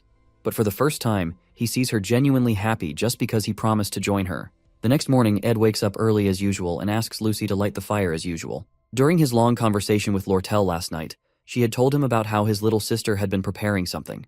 Lortel isn't sure if Tanya really sees him as an enemy of the family or just holds a light grudge against him like all siblings do, but she explains that she introduced her to a few people. That morning, Tanya arrives with some of her workers to meet Ed. She mentions that it's been a while and shows him a present she brought for him. She seems nervous or scared of him, but she's not carrying any ill intentions as he had expected. He wonders why she's scared and recalls that he must have lived a very terrible life in her eyes while at the estate. He realizes he has misjudged Tanya. When he gets up, she shrieks in fear, and he remembers a time when he stepped on a maid who offered him food in Tanya's presence years ago. He recalls how she begged him to stop, but he condescended to her for feeling attachment to maids who were mere tools. In the present day, he thanks her for the present and promises to wear it at the start of the next semester. He also explains that he's been excommunicated and is no longer technically her brother, but he appreciates her gesture. When he turns to go in, he signals her to sit by the fire and tells Lucy, who groggily sits by the fire, trying to figure out what universe she woke up in, to give the guests a seat. He soon comes out with a few drinks and asks Tanya about those she's been speaking with. She confesses that she's been talking to them about him, and when he mentions Janika's name, an expression of fear develops on their faces. Ed comments that Janika is the kindest person he knows, and Tanya forcefully replies that she was truly kind. She mentions that Janika was very strong and summoned a high-level spirit fire lizard that threw all their workers around. To avoid him relaying the information to Janica, she eventually lies, saying that Janica was very kind and wished her luck in her school life. Ed asks her if Janica really summoned a high-level spirit, but Tanya lies that it didn't happen and that she didn't know what she was saying. At that point, Ed realizes why Tanya is being this awkward, so he decides to clear the air. He explains that he's living to the best of his abilities now and paying the price as someone who's been excommunicated. He accepts that he must have lived a terrible life at the estate and apologizes for the things he can't take back. Our boy mentions that he heard she plans to run for student council president and promises to cheer her on. Even though he's saying this, he knows Tanya will not become president since she is a villain who is here to help Fenia, but he's attached to her since she's a relative. Shocked, she stares at him as if she had seen a ghost, and Ed doesn't know how their relationship will go judging from her expression. When she returns to her dorm in Opilus Hall, she convinces herself that Ed is still trash who is just hiding his true nature. However, since she was almost burned to death for talking badly about him, she realizes that Janica truly believes in Ed and is following him. But it's strange to her that a land full of elites can tolerate Ed's acting, so she hopes that his true nature is eventually exposed. As she trudges to her door, she spots an inelegant and unsophisticated human who is her next-door neighbor, someone she had seen at Ed's camp. The girl immediately asks her if she's Ed's younger sister and offers to let Tanya know if she needs anything. When the lady walks into her room, Tanya notices the golden nameplate on her door, which only the top students have, and is shocked that the person who just spoke to her is the legendary genius mage, Lucy Merrill. At this point, nothing makes sense to Tanya. Sometime later, Anis meets with Chief Maid Belle in the Rose Garden and asks her to introduce her to a handsome and distinguished boy since she must know many students. However, Belle knows she's not someone who casually meets boys, especially because she's always so busy and has no interest in dating. Unsure of what to say, Belle mentions the young master Ed, who she thinks shares similar attributes with Anis. Anis, already feeling guilty, then confesses her sins. She admits that she met Ed to confirm the negative rumors about him, but eventually discovered they're more similar than she thought. She also found him to be quite thoughtful and considerate. When Belle probes further, Anis admits she feels a bit attracted to Ed and accepts that it's good news because it means Janica has truly found the one. Her plan is to rid herself of these feelings like a malignant tumor by finding another boy to replace him and making it known that they're dating. Upon hearing this, Belle asks if Janica has caught on to her feelings, but then corrects her, pointing out that finding another person just to replace Ed is incredibly disrespectful to the new person. Anis recounts how she ran into Janica yesterday, how awkward it was, and the dark expression Janica had. Apparently, she will have to supervise Ed in the next exam, and she feels sorry for hurting Janica. However, Belle reassures her that it may not be as bad as she thinks. After all, it's true that Anis and Clara were simply trying to watch Janica's back, so her goody-two-shoes attitude wouldn't lead her into trouble.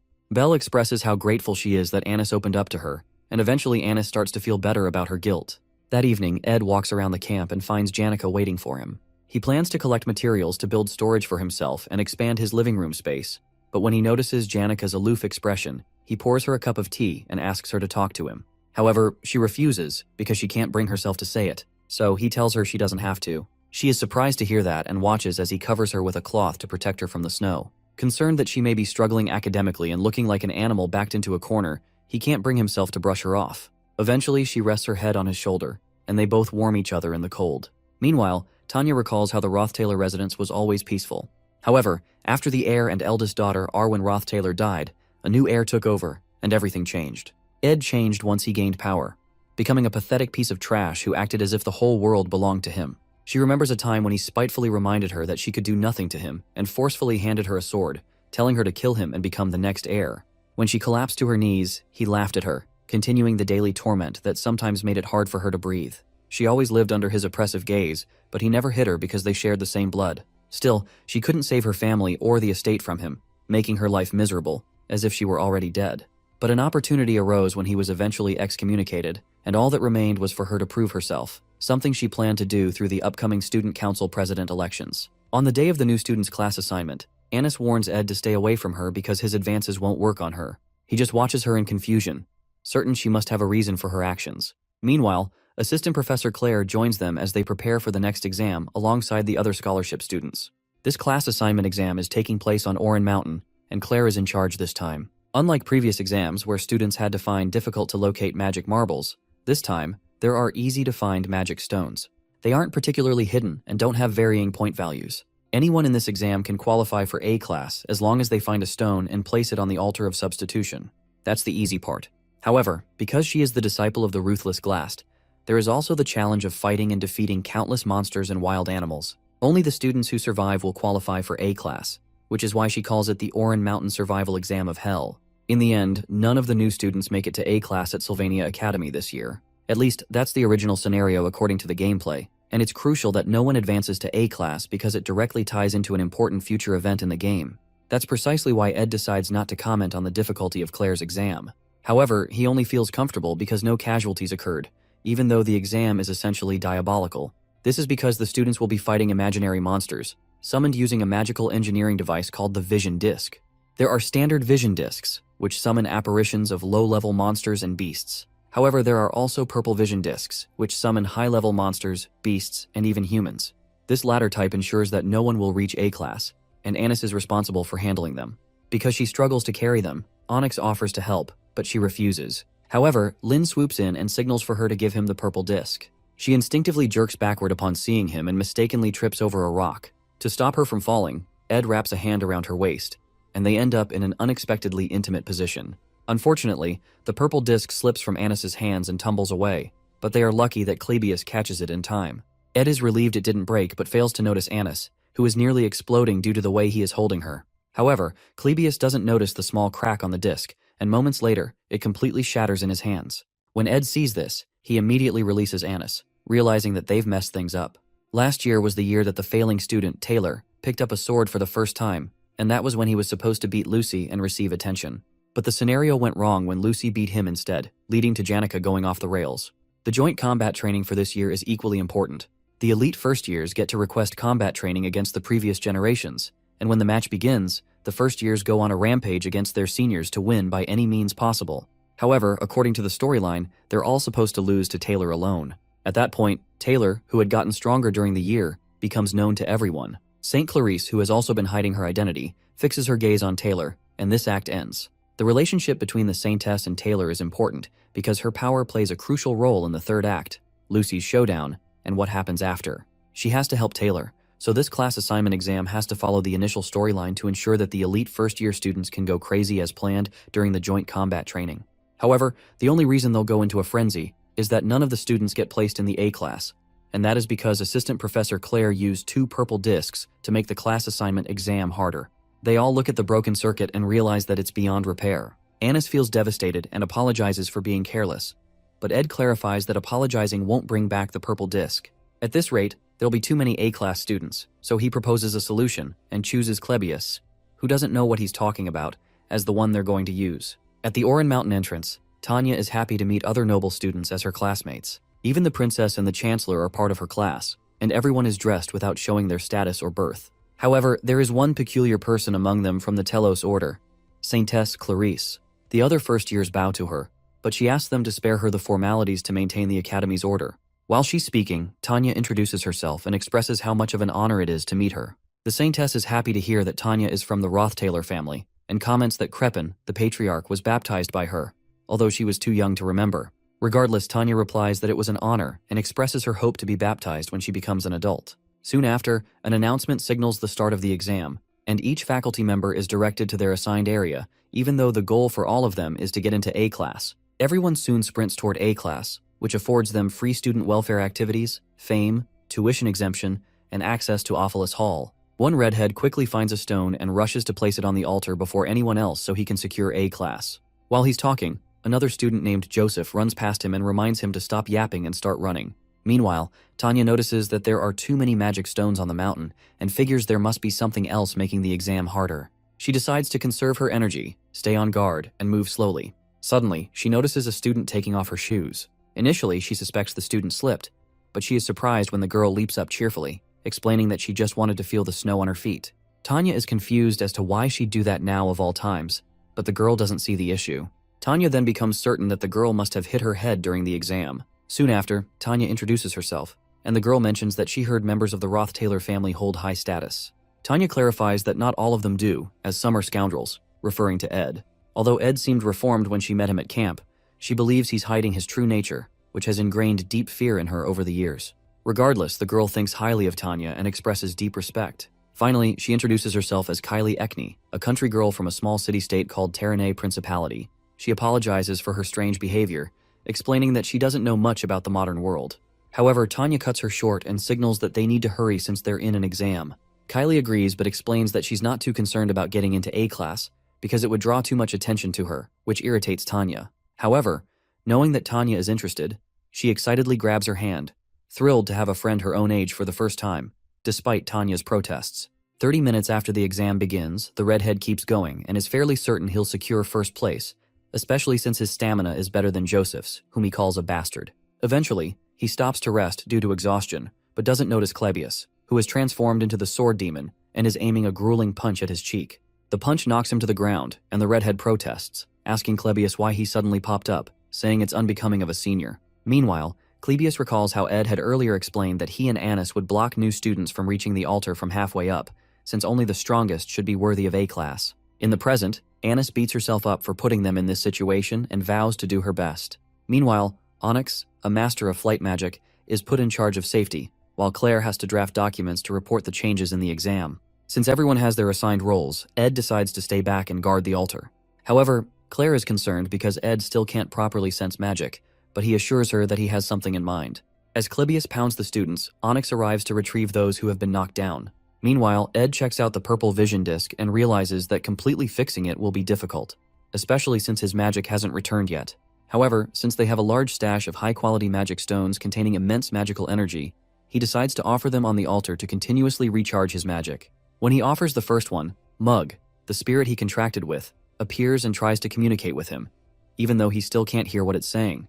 While Anis and Clebius stall for time, Ed offers a large number of magic stones to ensure that no one gets past him. After several students are knocked down mercilessly, some try to warn the others to run. Meanwhile, Tanya and Kylie find the unconscious students and spot the sword demon, who menacingly approaches them. While that happens, Clebius notices an explosion behind him at the northern entrance, where Anis is stationed, but he's certain the explosion isn't from Anis's magic. Because he's distracted, the girls use the opportunity to run past him, so he chases after them. Although Anis, the top teacher assistant, is talented enough to be considered a specialist in academic and practical fields, she's just a little above average in combat. She's not an easy opponent for first years, but Joseph Whitefeltz is on a completely different level, unlike his sister, who had to work her ass off to become a top alchemy student. Joseph was the youngest to reach the status of Magic Society researcher and can freely use mid-rank magic, making him a genius. After she tells him to pass, Joseph tells her there's no need to be upset because he's certain she's talented in something other than fighting. However, Anis clarifies that she is upset, but not because she lost to him. She then asks him to go up. He moves forward, and Anis recalls that everything was going perfectly without a flaw, but she made it difficult by breaking the purple vision disc. The worst part is that she was unable to think of an alternative and left it to Ed, who had to lead the situation. She blames herself for losing to a new student and failing to block the northern entrance. But what frustrates her most is that she keeps thinking about Ed, who had calmly taken charge of the situation. Meanwhile, Joseph reaches the altar and runs into Ed, who welcomes him and reminds him that he only needs to place the stone on the altar, even though he won't let him do that. Surprised, Joseph comments that the exam method is kind of strange, since there'd be no one left for the other students to fight if he successfully defeats Ed. When he doesn't get an answer, he assumes there's an alternative. But in truth, he's making small talk to buy time and assess his surroundings. When he spots the purple disc, he notices it's a different color, meaning it could be stronger. He also notes that Ed isn't emitting much mana and senses that he has used magic stones, indicating a low mana reserve since he was the first visitor. Joseph prepares to blast him with fire, disappointed that Sylvania hadn't met his expectations. He releases a mid-rank particle explosion, which can hit hard if the target isn't ready. If Ed doesn't see the direction of his hand and dodge in advance, he'll get hit. But Ed quickly evades it, proving he has some combat experience. Joseph immediately assumes Ed will use fire magic, either the spell ignition or scorch. Based on Ed's hand placement, he predicts ignition, but the scale of the flame is much stronger than expected, meaning Ed has trained his basic magic to a level close to mid-rank. However, Joseph easily blocks the attack with a shield and remarks that it's a waste since it can't penetrate his defense. Battles between mages are usually determined by who has the higher mana reserve. Joseph, still unimpressed, believes that Ed lacks real combat experience and won't be able to block his offensive magic once his mana runs out. Oddly, Ed transforms into a fire monster and informs him that while he can block spells with defensive magic, he can't block physical force. Our boy grabs him by the head, kicks him in the stomach, and smashes his jaw right after. He asks Joseph why he assumed he'd only face mages just because he himself is a mage. Joseph quickly retreats and demands to know how Ed walked through the fire. Joseph prepares a mid-rank ice attack but plans to be more cautious this time. However, Ed responds with a basic level ignition spell, making Joseph wonder if he's trying to mix his fire magic with ice to create steam and obscure his vision. Annoyed, Joseph quickly switches to fire, using the basic spell, Scorch. However, Ed walks through the flames again, using the Blessing of Recovery, a spell that temporarily increases his immunity to fire. Our boy charges through the fire and attempts to stab Joseph with a knife, but Joseph quickly casts a spell that blocks physical attacks. He's confident that his casting speed is faster than Ed's, but Ed throws the knife at his shield and jumps back. It turns out that the knife is actually Mug, who had transformed. Ed signals the spirit to use a spirit formula known as Explosion. The explosion easily shatters the shield and sends Joseph tumbling several feet backward. Badly injured, Joseph remains certain that Ed's casting speed isn't faster than his, and deduces that he used a spirit formula, which also explains how he walked through the fire. Exhausted, Joseph wonders who this person is and drops the stone when Ed approaches him with a knife, conceding defeat. As soon as Ed lowers his guard, Joseph rushes forward with a mid-rank ice spear attack, but suddenly switches to a punch to confuse Ed, landing a solid hit on his jaw. After being punched, Ed is surprised that Joseph, who had spent his entire life researching magic, was able to make such an impact with his fist. However, a strange energy suddenly appears around Ed, Marilda's spirit formula. It's the protection of the wind, which blows enemies away when an unexpected attack occurs. A powerful gust sends Joseph flying several feet into a nearby rock. Now more injured than before, Joseph finally accepts his loss. Ed commends his punch, and Joseph soon asks for his name. When Ed tells him, Onyx arrives to pick up the wounded boy. Meanwhile, in a carriage, Elka asks Jix why he joined the magic faculty. He's surprised by the question, so she mentions that he would have been the top student if he had joined alchemy or combat, and she feels bad that he gave up so much for her. However, Jix explains that he doesn't place much importance on being the top student. He admits he may have been the best in alchemy, but certainly not in combat, because the top student of the combat faculty is Clebius Northendale. Meanwhile, Clebius is knocked down by a terrible energy that completely stuns him. Kylie, who landed the hit, hopes she hadn't injured him, but Onyx quickly arrives to tend to him and tells the girls to continue the exam. With only 20 minutes left, Tanya and Kylie reach the altar, where several other students lay unconscious. Tanya spots Ed, the object of her fear and hatred, and he immediately tells her to give up. In the past, Saintess Clarice had two dreams. One of the dreams she had that day was planted by Archbishop Verdio, and the other was a beautiful song by Adele about the outside world, the woman in charge of the holy fire. After leaving the Telos Order, she called herself the Romantic. Although it was unclear how she moved from building to building, she sang a song at Clarice's window when the world went to sleep. The second dream Clarice had was about the outside world, which her only friend, Adele, whispered to her while looking at the stars. Adele told her about a life where she could take classes normally, have normal friends, love normally, and hug someone who loves her, rather than receiving countless prayers from believers who revered her. After leaving the Order, Adele joined Sylvania, and when vacation came, she traveled around the world and visited Clarice.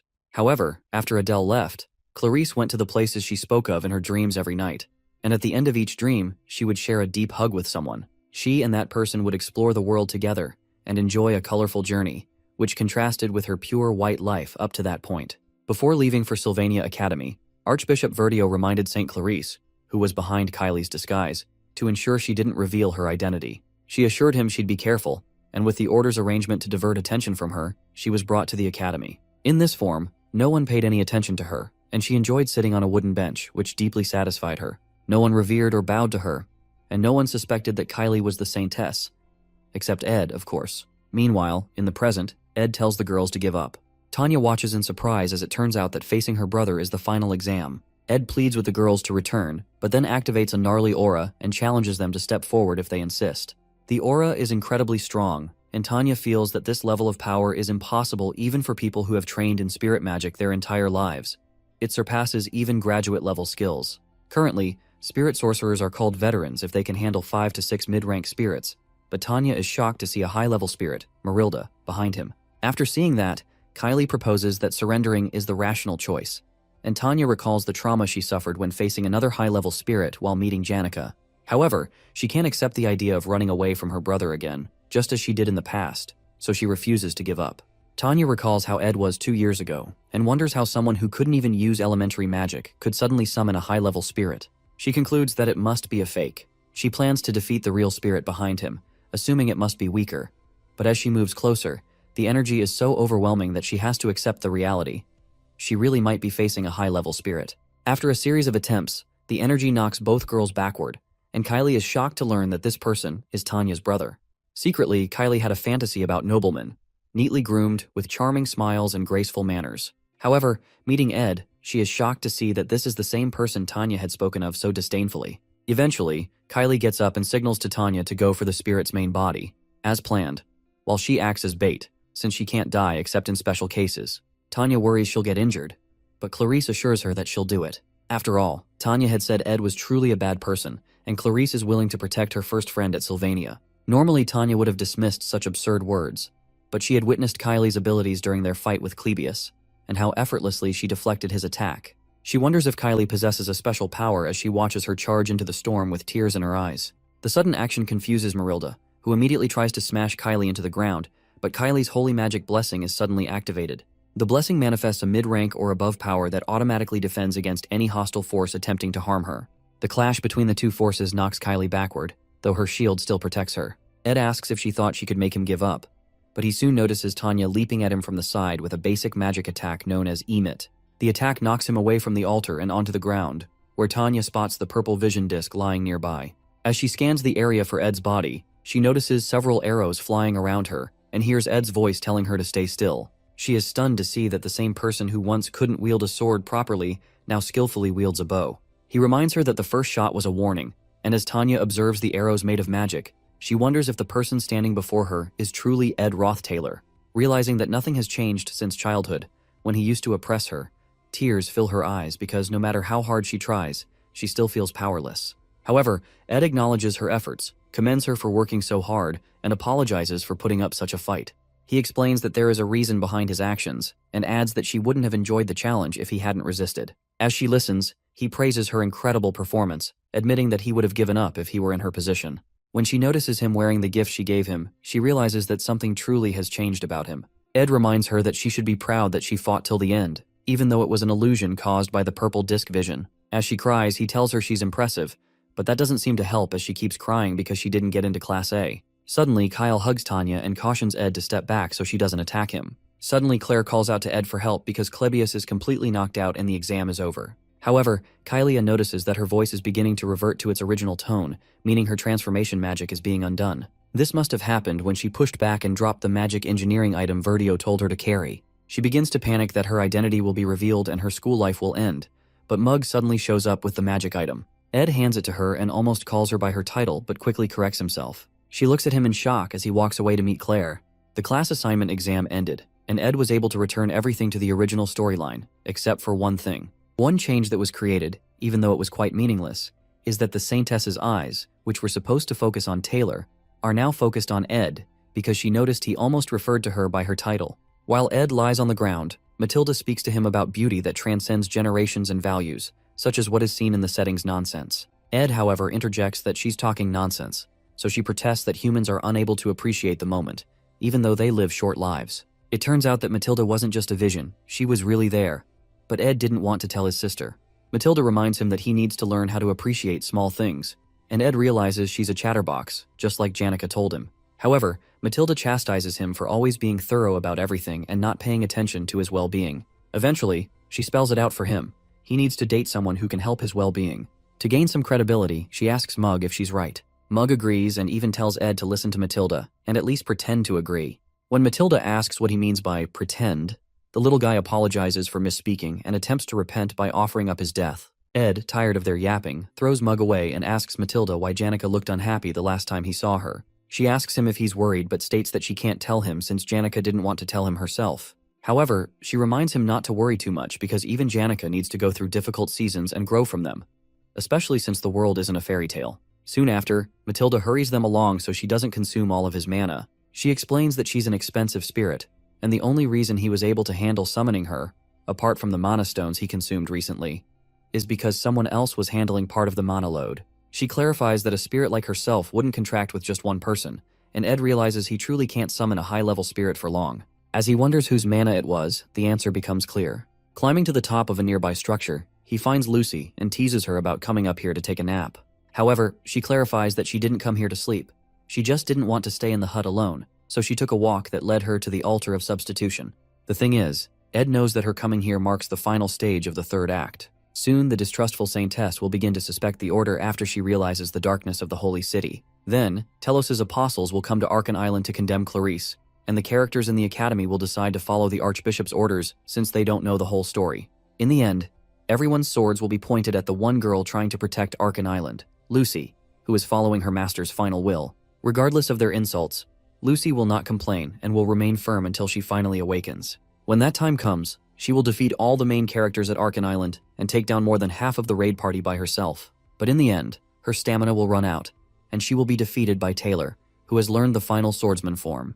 After the truth is revealed, everyone will learn why Lucy was trying to kill the god's apostles and realize she wasn't a villain after all. However, at that point, it will be too late to change anything. Perhaps it's her innate nature or because she felt they wouldn't have listened. But Lucy will keep everything to herself until the very end. Back in the present, Ed still plans to stop her. He can't handle sacrificing her just to keep the storyline intact. In a flashback to the past, the old man Glock explains to a younger Lucy that Sylvania will be able to overcome most trials on its own.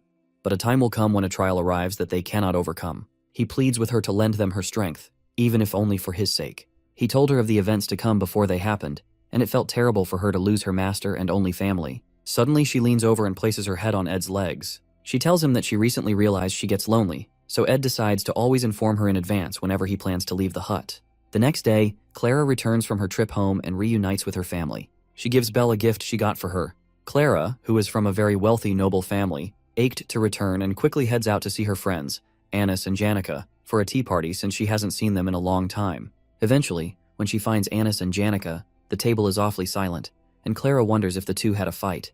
In all the years of their friendship, she's never seen this kind of tense atmosphere and wonders what she should say to lighten the mood.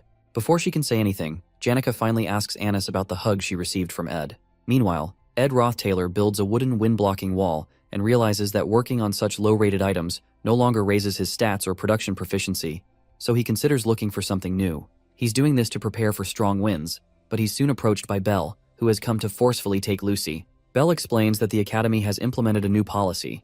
Students in the dorms can only leave when absolutely necessary during snowstorms. Lucy whispers to Ed, asking for help, but Belle explains that there will be surveillance in the dorms to keep her in place. Despite Lucy's pleading, Ed doesn't flinch. Finally, Belle asks if he really thinks he can survive a week-long snowstorm in such an environment, because she doubts this kind of wind blocker will be enough. However, Ed explains that he's only setting this up to protect his supplies, but he used twine to secure his hut's roof and tie it to the ground.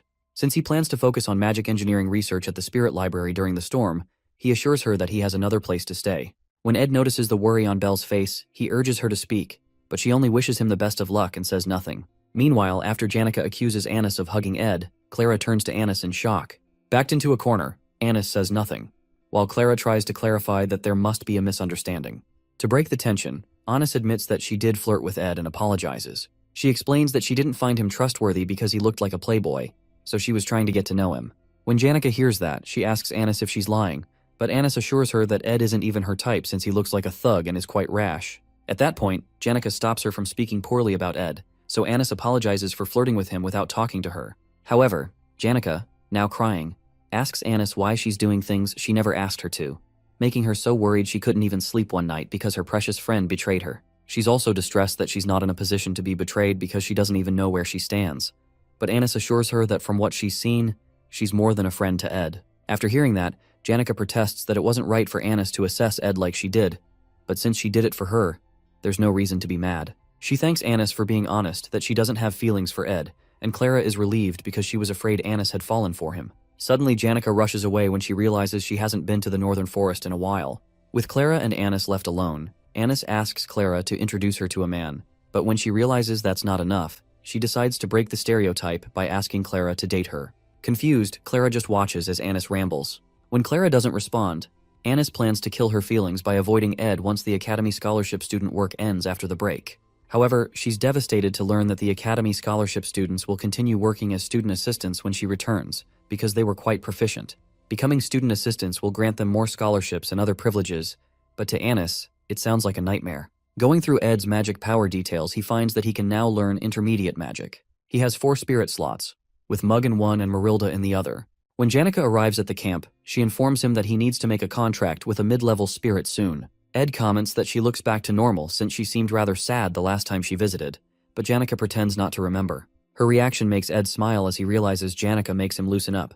She's the only third year he can truly call a friend. Soon after, Janica mentions that she knows about his contract with Marilda, but she finds it strange since it's too early for him to handle a high-level spirit. However, Ed is up front and shows her the golden phoenix ring that Glast gave him, informing her of his future plans. When she realizes he can't use magic for a while, she understands that making a contract with a mid-level spirit will be difficult for him right now. It turns out that Ed's magic will return when the break ends and the semester begins.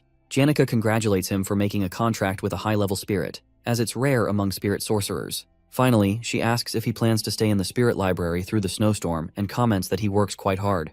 In response, Ed teases her, saying she works even harder since she's the top student. He mentions that people will probably pay attention to her in the upcoming student council president elections. Regardless, Janica responds that she intends to stay neutral during the elections. She asks if Tanya is also running and whether he's close to his sister. Ed admits he can't say so confidently since he's been excommunicated, but that doesn't change the fact that they're related, and he plans to maintain a good relationship with her because he cares about her. Hearing that, Janica concludes that Tanya's reaction was just sibling rivalry. Suddenly, she grabs his hand, and with tears in her eyes, she asks if there's something Tanya would like as a gift or food she enjoys. At that moment, Ed realizes Janica must have done something wrong to Tanya and is trying to make up for it. However, Janica insists she didn't do anything. Ed just keeps staring at her, knowing she's a terrible liar, and soon, the guilt overwhelms her into confessing. However, Ed doesn't think it's such a serious issue. Meanwhile, Kylie is informed that the storm will begin in the morning, and that leaving the dorms will not be allowed except for special reasons. As she hears this, she can't help but recall the terrifying sight of Ed, the third-year student she saw a few days ago. But more than that, she feels uncomfortable, especially when he almost called her by her honorifics, making her wonder if he knows her secret. Now, in her true form, she places the form-changing magic engineering item by her side, worrying about how hard she worked to lead a normal academy life. If even one outsider discovers her identity, her academy life will end. It wasn't hard for her to gather information on Ed because she overheard Joseph scolding the red-haired boy about failing to get close to the altar. Joseph mentioned that Ed isn't human at all and that he heard Ed built a hut in the northern forest where he lives. The only problem is that she can't go there since students won't be allowed to leave once the storm begins. And once the snowstorm ends and spring arrives, the new semester will begin, leaving her with no chance to seal his lips or do anything else. She soon opens her window, but fear grips her. The fear of Ed, the darkness, and the bitter cold. Living surrounded by pure white walls and ceilings has deteriorated her ability to appreciate the world's beauty, but she decides she must experience it for herself. So, she jumps out the window with the form-changing item in her hands. Landing on the ground, determined not to lose the freedom she fought for, she heads to meet Ed to ensure he isn't planning anything. Meanwhile, in the academic building, Klebius recalls how his eyes have long adapted to the dark because darkness is all he's ever known. The most vivid memory he has is of his brother, who stayed by his side even when everyone in the household avoided him, especially the memory of when he stabbed him through the heart. After the break ends, Claire asks him if he doesn't want to be a student assistant. He explains that he felt like a burden to them last time, even though he liked the good treatment. From the way he's talking, Claire suspects that another lab is trying to scout him, but she soon gets him to agree to take the job as a student assistant.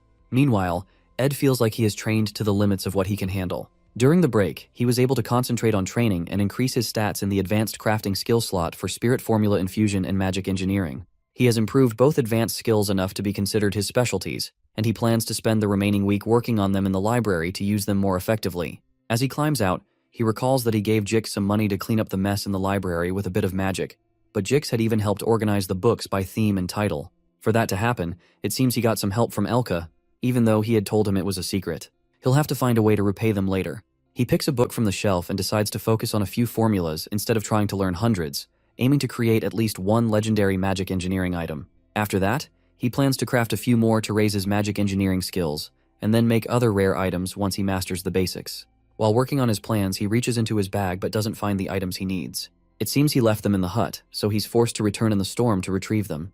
Meanwhile, Kylie pushes through the painful storm and eventually finds the river in the northern forest that Joseph mentioned. She checks the map she brought and tries to pinpoint the hut's location. At this point, she feels like she's on an adventure. Clarice is not weak. She's more talented than most mages, and her holy magic is even stronger than others. The holy magic's blessing ensures that anyone who attempts to harm her will have the damage returned twofold. So even if she encounters a wild animal or a robber, she won't be harmed. Regardless, she feels a certain fear when it comes to Ed, especially because he may have been baptized by the Telos Order since he was the successor to the Roth-Taylor household. The issue is that the holy magic's blessing does not harm those who have been baptized by the Order. However, there should be no reason for him to harm her. She just needs to be certain that he doesn't know who she is. Soon after, she reaches his door and tries to push it open, but it won't budge. When she forces it open, she notices a small pot filled with blood placed behind it, and her force spills its contents onto the ground. She stands there, confused, but soon becomes afraid when she sees a wild boar tied nearby. There's blood everywhere and fear grips her. Has she entered hell? As if that's not enough, she soon hears footsteps and quickly hides. Moments later, someone steps through the open door and notices the blood on the ground. Meanwhile, Kylie hides, trembling, as the person approaches her hiding spot and pulls out a huge knife from one of the drawers. Trying to muffle her whimpering, she accidentally hiccups, and the person turns toward her, asking who she is. While she stammers, Ed recognizes her and calls her name in confusion. Surprised, he asks what she's doing here and why she's shaking. However, Kylie, overcome with fear, releases a divine holy magic explosion toward him, an attack that nullifies most of the opponent's magic while inflicting physical damage. The blast hits Ed, launching him backward and sending him crashing through a bookshelf. When she sees that he's been severely injured, she falls to her knees, trembling, realizing she didn't mean to kill him.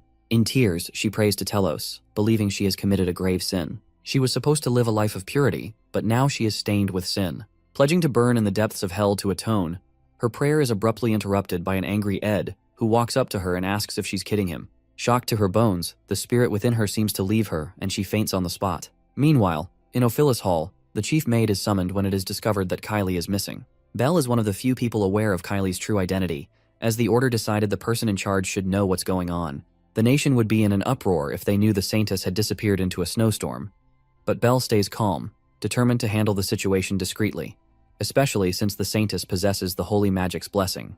To avoid reducing the staff required to maintain the hall, Belle decides to search for the Saintess alone. Before heading out, a maid informs her that a witness last saw Kylie heading toward the northern forest. Hearing this, Belle realizes that Kylie is heading toward Ed's territory, the same Ed who is strangely blessed with women. Worse, it's a snowstorm, and a man and a woman left alone together, forced to rely on each other until rescued, doesn't sound like a good situation.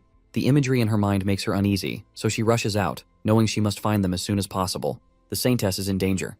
There is a suspicious man in the forest who walks around carrying the bloodied corpses of beasts. These were the rumors among the students, but Belle knew the truth. She knows he's a pretty considerate person, and he faithfully carries out his duties despite the many women who approach him, which makes him worth trusting. But the thought of relationships getting more complicated by adding the Saintess to the mix worries Belle, especially because she's certain that Ed doesn't know Kylie's true identity. When she enters through the door, she finds a dazed Kylie with Ed, who looks severely injured. Confused, Belle asks what happened, so he explains. Afterward, Belle informs him that she has to take Kylie back soon so the snowstorm doesn't get too intense for them to pass through. Ed knows why the Saintess came all this way, but it goes against the storyline since her identity is supposed to be revealed much later. It's not time for that yet, but he knows Kylie is unsure of him. He apologizes for his rude behavior and pleads with her to put the chair down, but he accidentally calls her Saintess. Kylie puts the chair down but recoils again when both women realize Ed just called her that. The Saintess asks if he already knew, and he mentions that he's a baptized follower of the Telos Order and was able to recognize her up close when her spell was undone.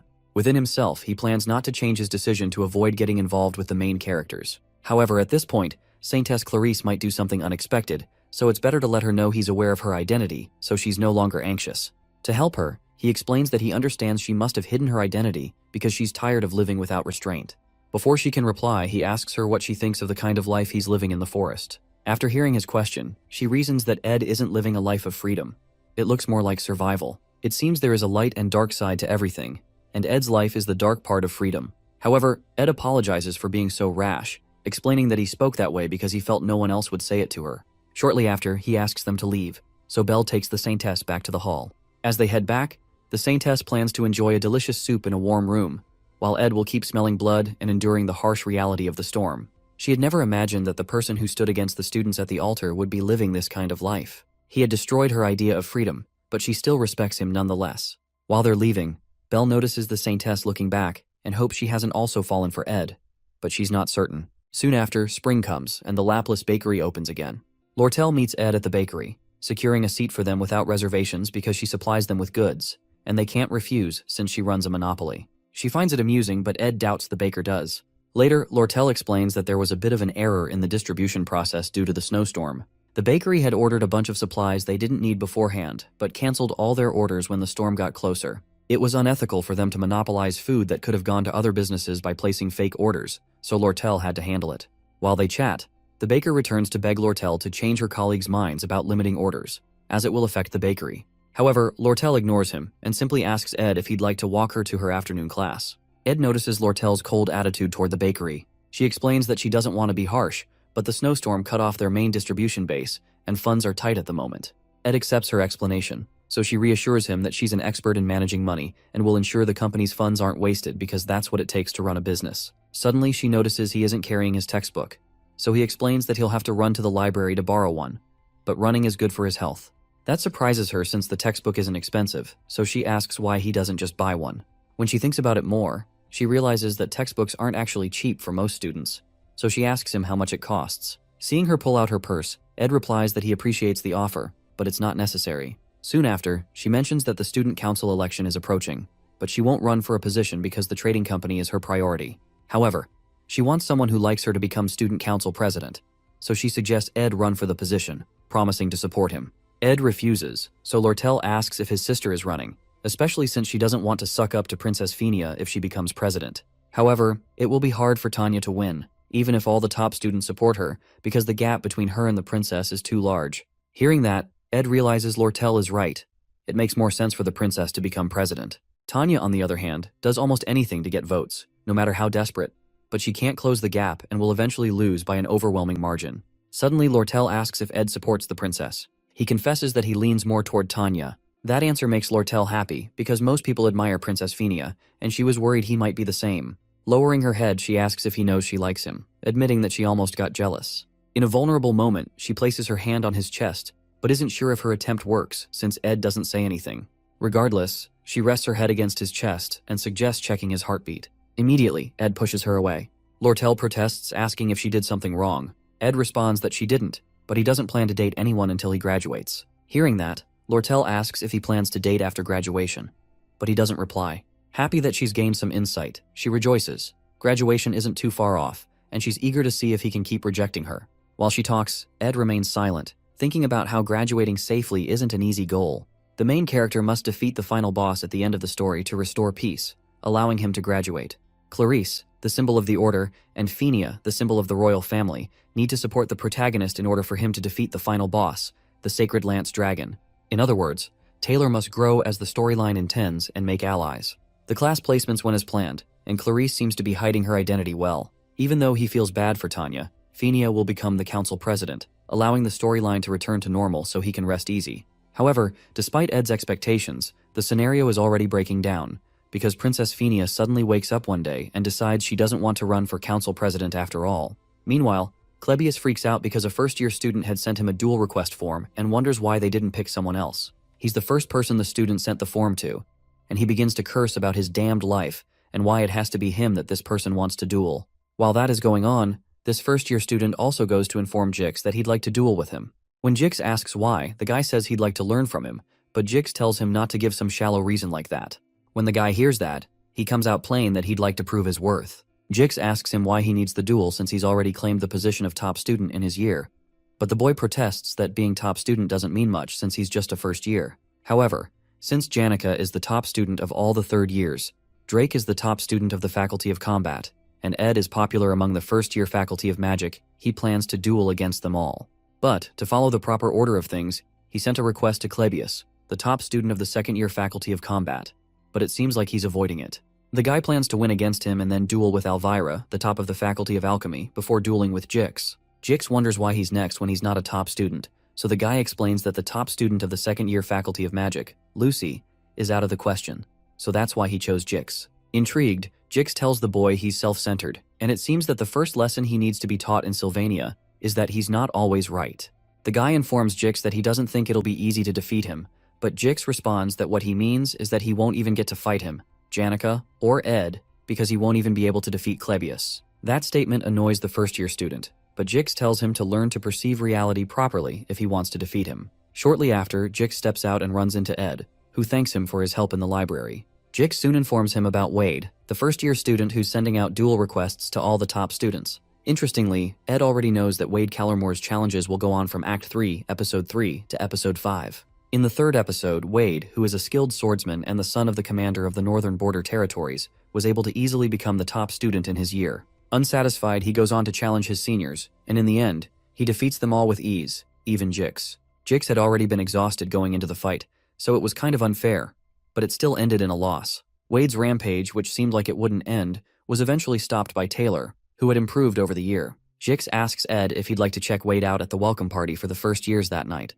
but Ed turns down the offer because he already knows what Wade looks like. As he walks away, he notices that the refreshing atmosphere of the school is giving him more energy. Meanwhile, Jix wonders if he should have told him about something else he's noticed. Since he's in the same grade as Fenia and sees her often, he's noticed she's been looking rather down recently. But whenever he's talking to someone and Ed is brought up, she always listens. Sometime later, Jix intentionally calls the name Edward, but focuses on the Ed part, and he notices how the princess jolts back to look at him. However, Jix decides he can always tell Ed later, especially after he's looked into the matter more.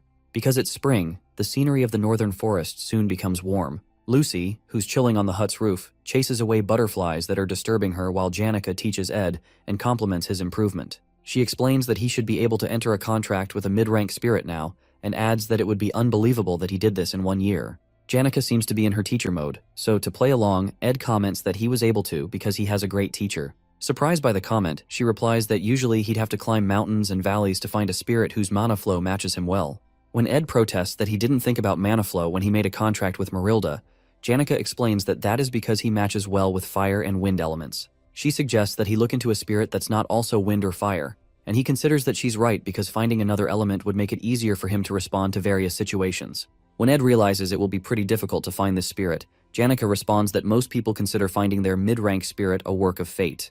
However, she helps him first connect and then concentrate his mana into his eyes, allowing him to see the myriad of mid-rank spirits that Janica had chosen for him. When he sees them, he wonders if she doesn't get distracted with all these spirits around. But Janica responds that they like her and she always talks to them all. However, his job is to pick out one of them, so the spirits come forward to introduce themselves one by one. While Ed checks them out, he notices Mug rating them too and wonders what he's judging for when he's just a low-rank spirit. However, our boy feels a bit weird, so Janica asks him what's wrong. He responds that it's nothing, but inside, he hopes to meet his spirit by fate too and wonders if they're using the right method. That night, a welcoming festival is organized for all the first-year students. It's pretty meaningful for the new students, but the organizers soon find out that Janica and Lucy, the top students for the third and second years, were unable to attend due to personal reasons. The faculty became worried that the festival would be unenjoyable because of their absence, but it didn't eventually have any impact because the dignified Princess Fenia attended. The first years were quite afraid to speak to someone of royal blood, including the nobles. There was only one person who was able to talk to her during the event, and that was the top student of the first year, Wade Callermore, who's from one of the 3 greatest swordsman households. They both play a game of chess, and Princess Fenia commends Wade's skill, even though she eventually wins. While they talk, she mentions that she thought she was the best at reading people, but she's found out that she was wrong. Kicking Ed Rothtailor was only a small concern to her initially. However, he saved Janica, made a home in the forest, and as more time passed, his presence grew bigger until even the incoming students spoke highly of him. As his presence in the school grew, her mistake also grew bigger. She understands that she can be wrong sometimes, but for some reason, she keeps acting like a child by evading her problems, which means that nothing will be resolved. Suddenly, while enjoying the game, she finds new strength and decides that she cannot run from her problems forever. She decides to take 4 days to resolve everything and then go to Ed's hut in the northern forest and talk freely with him. After that realization, she felt refreshed until the morning of the 3rd day, when the news of Ed Rothtailor's death reached her ears. Sometime later, Tanya writes a letter to her father, as she always does, talking about how there are many things she's not used to while living away from home. She mentions the busy schedule, how she's made a few school friends, how she's been working toward the goal she told him about before she left, and her plan to become the youngest student council president. She explains that she's worried because she heard Princess Fenia will be running for president too, but she'll try her best. She also adds that she's met with Lortel, and negotiations for the purchase of the sage's sealed grimoire will begin soon. Finally, she talks about how she met Ed, noting that he seems to have become hardworking and diligent,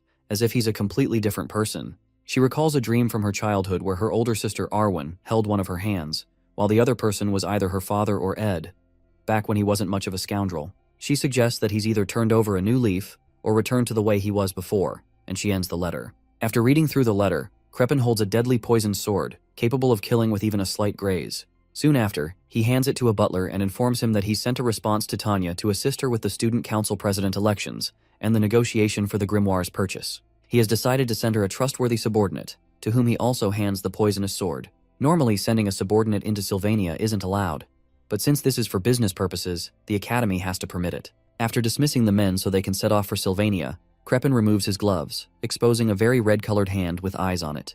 The eye is of the highest-ranked magic called Cause and Effect, which allows him to see the results of any action he sets in motion. He places his hands on a round ball, which drains a significant amount of his mana. He can't use it often for that reason, but the method is tremendously powerful. Suddenly, a vision appears before him. One of his subordinates driving the poisoned sword through Ed's stomach, then dropping him off a cliff as Janica rushes to save him. Crepin doesn't consider this the best plan, but he views it as a necessary sacrifice.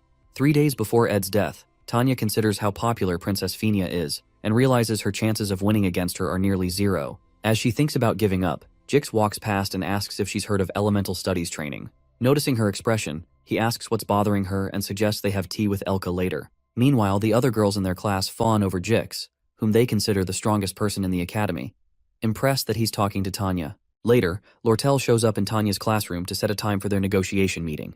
Her classmates are also impressed that she just spoke with an executive from the elite trading company. Shortly after, Lucy Merrill, known as the academy's greatest genius, greets Tanya while passing by. The other students are amazed by Tanya's high-profile connections, noting how she never boasts about them. Tanya overhears her classmates' chatter and uses it to motivate them, encouraging everyone to work hard to become exceptional students. As she steps out, she realizes her status within the academy has risen drastically in the past few days, even though she hasn't done anything. The only reason she's receiving this treatment is that she's Ed's younger sister. She had always thought of him as trash, but now she feels like the trashy one. The overwhelming realization unsettles her, but she's soon distracted when 2 of her father's subordinates, Kadek and Nox, arrive to greet her after a long time. She's glad to see them and appreciates her father's thoughtfulness. Kadek informs her that he'll be gathering information on the grimoire's market price and the trading company's funding to facilitate negotiations. Meanwhile, Nox explains that he's here to assist with the student council president election. When he suggests gathering intel on Fenia, Tanya stops him, revealing that they've received news that Princess Fenia will no longer be running for president. Meanwhile, elsewhere, Janica and Ed have a drink together when she mentions hearing an announcement that the princess is withdrawing from the election. The news surprises him, so he asks if the announcement is final or still subject to change. The final boss of Act 4 is Crepin Rothtailor, known to the world as the benevolent patriarch of the Rothtailor family. However, only Princess Fenia recognizes his true darkness. With her influence in the imperial family and the academy, she is the only ally who can lead the fight against Crepin. Her withdrawal from the election is a major problem. Suddenly, Janica walks up to Ed and tells him she has a feeling he's about to do something reckless again. She protests that she can't bear the thought of him getting hurt and bleeding on his own while she remains unaware. To avoid making things harder for himself, she offers to help him. In response, he admits that he believes it would be better if Princess Fenia became student council president. Janica finds this odd, considering that the princess has always been mean to him and that Tanya is his sister. As they talk, Jix approaches and jokingly remarks that they're being scandalous in broad daylight because of how Janica is holding Ed. Apologizing for interrupting their quality time, he mentions that he thinks he knows why Princess Fenia withdrew from the election. Embarrassed, Janica quickly lets go of Ed, but Jix pays her no mind and explains that Fenia is like an alpha wolf that has lost her pack. Because she made the wrong decision, her pack died, and now she has lost her confidence and is incapable of acting. Before leaving, he casually mentions that it's going to rain tomorrow, so they should prepare accordingly. After Jix leaves, Ed reflects on how Jix's animal-like instincts often surpass human senses. The worst possibility he considers is that Princess Fenia has lost all hostility toward the Rothtailor family. He wonders what he should do. While he's deep in thought, Janica remarks that the rain will be perfect for training the water spirits, and suggests they head to the northern cliff tomorrow to train a mid-rank spirit. Her words make Ed smile, and he decides to focus on what they can handle for now. Meanwhile, Lucy, lounging on a rooftop as usual, wonders if it's really going to rain. Suddenly, something occurs to her, so she jumps down to light a fire. Later, Ed returns home, reasoning that the rain will make it harder to go out, so he hopes it passes quickly. Shortly after, the rain begins, extinguishing Lucy's fire. The next day, the rain continues as Ed and Janica head to the northern cliff to train a water spirit. Mug, snuggled in Ed's coat, is excited to visit the coast, even though it's desolate and far out. Mug thinks it was an excellent choice to contract with the mid-ranking water spirit, Leisha. As they talk, 2 men approach them. Ed immediately aims his mana arrow at them, but Kadek greets the young master, claiming that it's an honor to see him again. These 2 are the mid-bosses of Act 4's final chapter, subordinates responsible for the darkness within the Rothtailor family. They're veterans who have been part of the Rothtailor family's history all their lives, and they're Crepin's right-hand men. Although Ed should be happy to see them, he doesn't feel quite excited for some reason. When Kadek calls him young master, Ed replies that he's thankful he still calls him that despite his excommunication. Furthermore, Kadek mentions that they've come under Master Crepin's order to assassinate him, but they've decided to repent. As they kneel down, Kadek explains that the family's vassals harbor great hatred toward him, which is why they plan to assassinate him. However, after investigating his new life, they've discovered that he has changed and returned to his true self as the heir. While kneeling, Knox declares that they'll explain everything to Crepin and plead for Ed to become the heir of the Roth-Taylor family once again, to restore the family's glory to the world. Suddenly, Ed tells them to stop with the bullshit. Both men smirk when they realize Ed has seen through their plan. Caddock commends Ed's growth, rushes at him with a poisoned dagger, and sends sword strikes of wind ahead of himself. However, Ed, who knows his fighting style, quickly dodges the wind sword strike, but he's soon ambushed by Knight Knox, who wields a flaming mace. Quickly, Ed rolls out of the way to avoid the flames and strikes at the men with a water attack, which Caddock easily blocks with his daggers. While they're fighting, Knox asks Ed if he remembers someone named Meliana, the poor child who lost vision in one of her eyes for his amusement. Meliana turns out to be Knox's daughter, and he is clearly fighting with the rage from that experience. Deeply angry, he blasts Ed with fire, but is shocked when Ed completely protects himself with a shield. Our boy doesn't flinch and admits to what he did, but reminds Knox that revenge is useless. He explains that only emptiness lies at the end of vengeance, but Knox, enraged, smashes his shield, unwilling to hear it from someone like him. As Ed moves backward, Caddock retorts that even though Ed has grown, it'll be impossible to block Knox's magic-infused mace. He's dodging well, but he'll die the moment he gets hit, especially since the bow he's carrying is hindering him. The struggle continues as Ed desperately avoids Knox's attacks. Seeing that Ed's movements are becoming sloppy, Knox charges at him with his mace, sensing he has nowhere left to run. As Knox is about to land the final blow, Ed agrees that he's out of options, but Knox is suddenly stabbed in the back by a dagger. The attacker turns out to be Mug. Shocked, Caddock wonders if Ed has used telekinesis or spirit formula, but he soon realizes that Ed had only been using basic magic to force them into attacking while he prepared a counter. Suddenly, Ed tells Mug to trigger the divine explosion, and he does, spilling Knox's blood everywhere. While the explosion is still happening, Ed quickly fires 2 mana arrows at Caddock, who can't comprehend how the boy is still attacking inside an explosion. Soon after, our boy emerges through the blast, using his blessing of recovery that grants him immunity to flames. Surprised, Caddock asks how a scoundrel like Ed has grown so strong in such a short time, but reminds him to aim for vital points next time. Suddenly, Caddock unleashes a barrage of wind attacks that knock Ed backwards several feet toward Knox's body. It seems Knox had used his own body as a shield to protect his vital points from the explosion. Enraged, Caddock charges in to end the fight. While he's still in the air, the water spirit Lycia ambushes Caddock from behind, completely enveloping his head in water to make him choke. The attack forces Caddock to drop his dagger, and he struggles to breathe. Suddenly, Knox, who seemed to be dead, grabs the poisoned dagger and leaps toward Ed from behind. Normally, burns and stab wounds like his would easily render most unconscious. But as a battle-hardened veteran knight, Knox remains conscious, a factor Ed hadn't accounted for. As the knife inches toward Ed's face, he realizes his mistake, but Marilda immediately activates his protection of the wind skill, which blows enemies back when an unexpected attack occurs. The blast of wind strikes Knox, but instead of launching him backward, it only dazes him, causing him to collapse. On his knees, Knox asks Ed to finish things quickly, but Ed grabs his hands and tells him he's the one who should be making that request.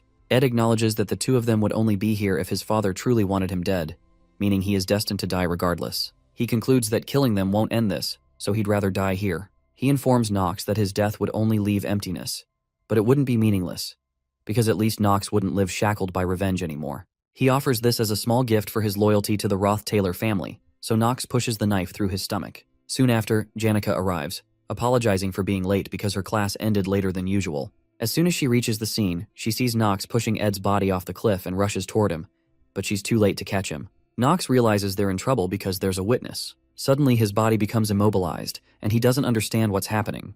A strange energy bursts from Janica's body, and the seasoned warrior, who thought he had seen everything on the battlefield, realizes there are things he has never encountered before. He soon beholds the summoning of the highest-level spirit, one even stronger than a high-level spirit, of which only one exists per element in the natural world, and only one girl who can execute it. She turns to him, bloodlust in her eyes, and asks if he understands what he just did. A giant white circle appears, which not many people can understand. This is the summoning of the highest-ranked darkness spirit, Glaskin's right hand, the sun that scorches the earth.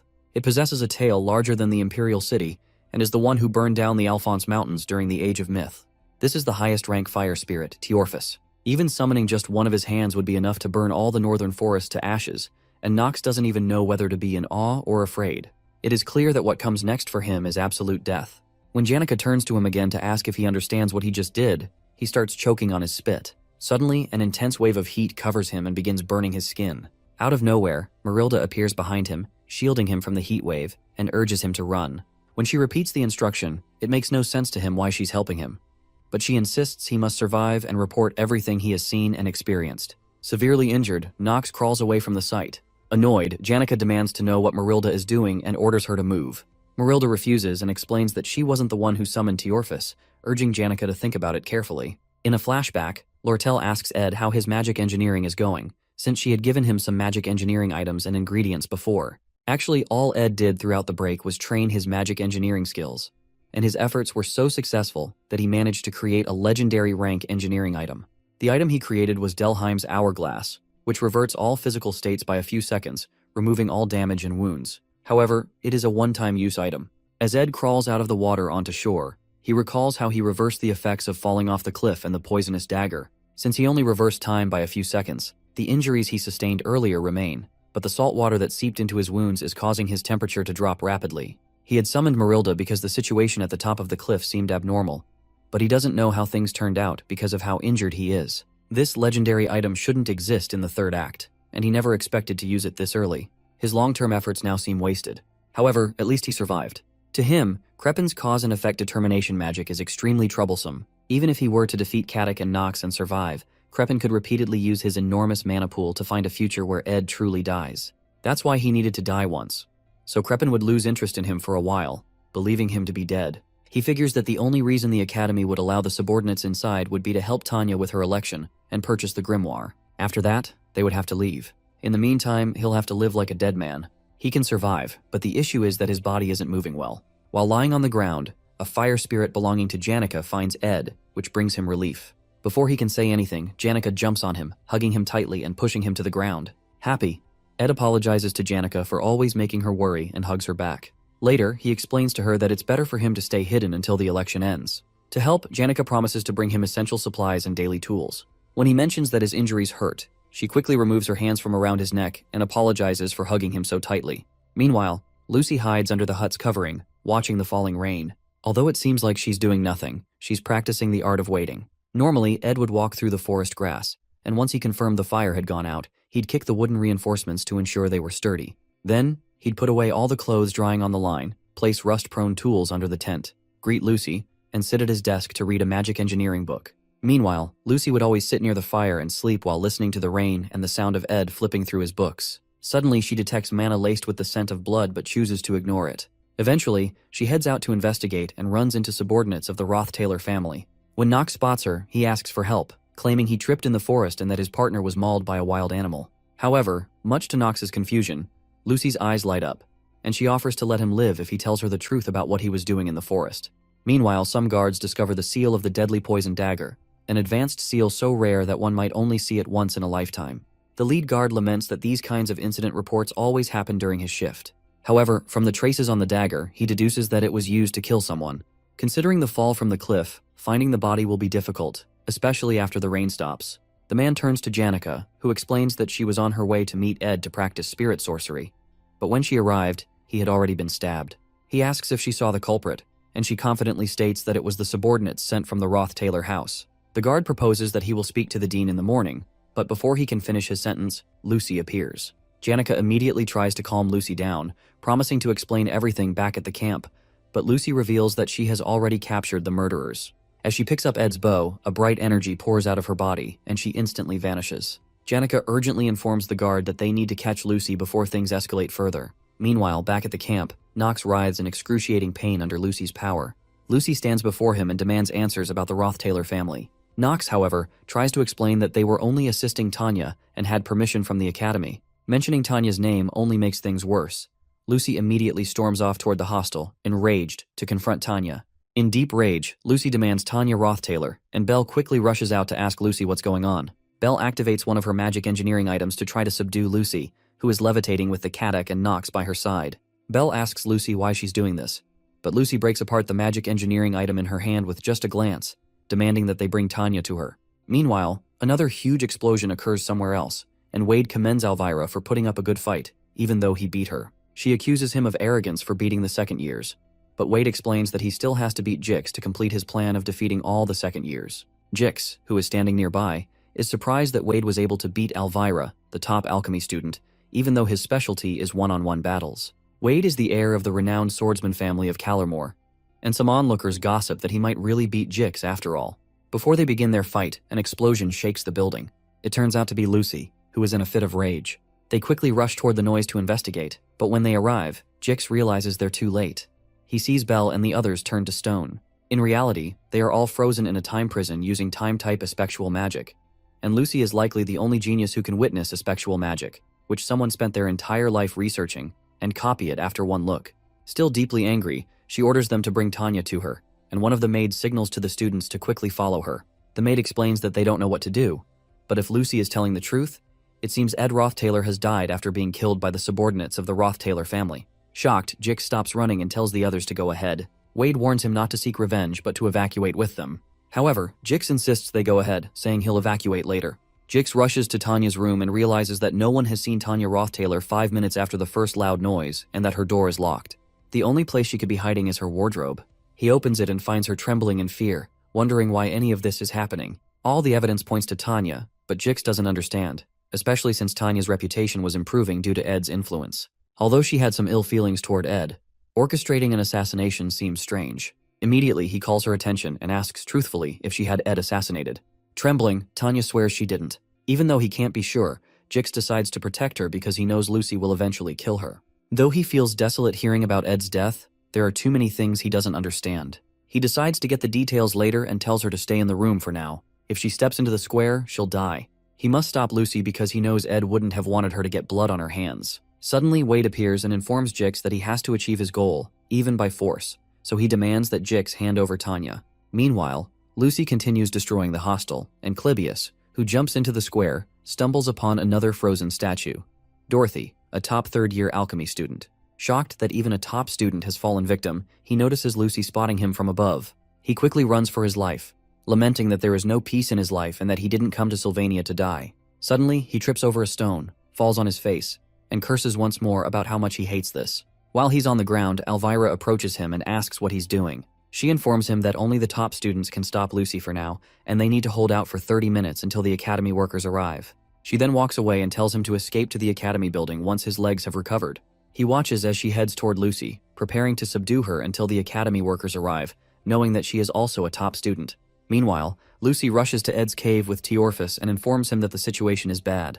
The academy workers are on their way. She explains that Lucy found out before she could explain everything, so she doesn't know what might happen. When Ed asks about Lucy's whereabouts, she replies that Lucy has gone to the hall to find Tanya. Upon hearing this, he immediately gets up, realizing he must go himself. In a flashback, Lucy recalls how Glock had attended to her while she was sick, and how he warned that she'd get sick like this again if she kept rolling around in the rain. In a funny manner, he reminds her to remember this feeling because, slowly, the number of times she will get injured or sick will reduce. He informs her that she will meet weak people who could spend their entire lives just barely managing to do the things she does easily.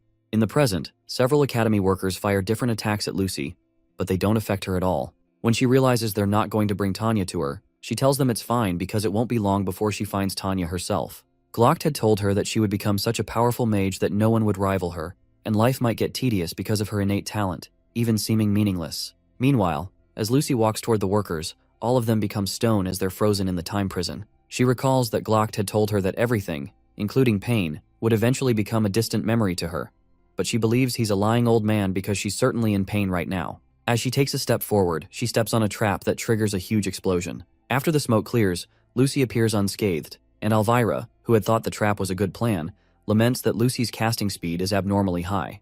With one wave of her hand, Lucy commands Elvira to move, and a huge power envelops and throws away the poor girl. As she's being thrown away, she realizes that Lucy was able to cast so fast not because of a specific type of magic, but because of the level of mana she was emitting. So, in the end, the problem was mana, because a mage is only as strong as the level of their mana. However, Elvira informs her that alchemists can understand mana and transform it into something that isn't magic, like magic engineering items or reagents. Lucy's eyes widen as Elvira pours something called a red quartz reagent onto the ground, onto all the magic engineering items she had positioned, to use the power of the reagent to channel Lucy's mana to activate the items. Elvira explains that if she activates all of these items with an increased output at the same time, all the mana in the area will evaporate. Even though all the magic engineering items she's spent her entire life making will get ruined, she plans to do it to help all the students and the maids evacuate. Suddenly, Elvira activates them all, but Lucy doesn't move an inch while she's doing that. Suddenly, Elvira receives an overload message that the amount of mana has surpassed the limit of the tool. Shocked, she watches as each of the engineering items explodes around Lucy. Calculating the amount of mana it takes to overload all magic engineering items is theoretically possible, but no one does it because it's not academically valuable, and no one has that amount of mana.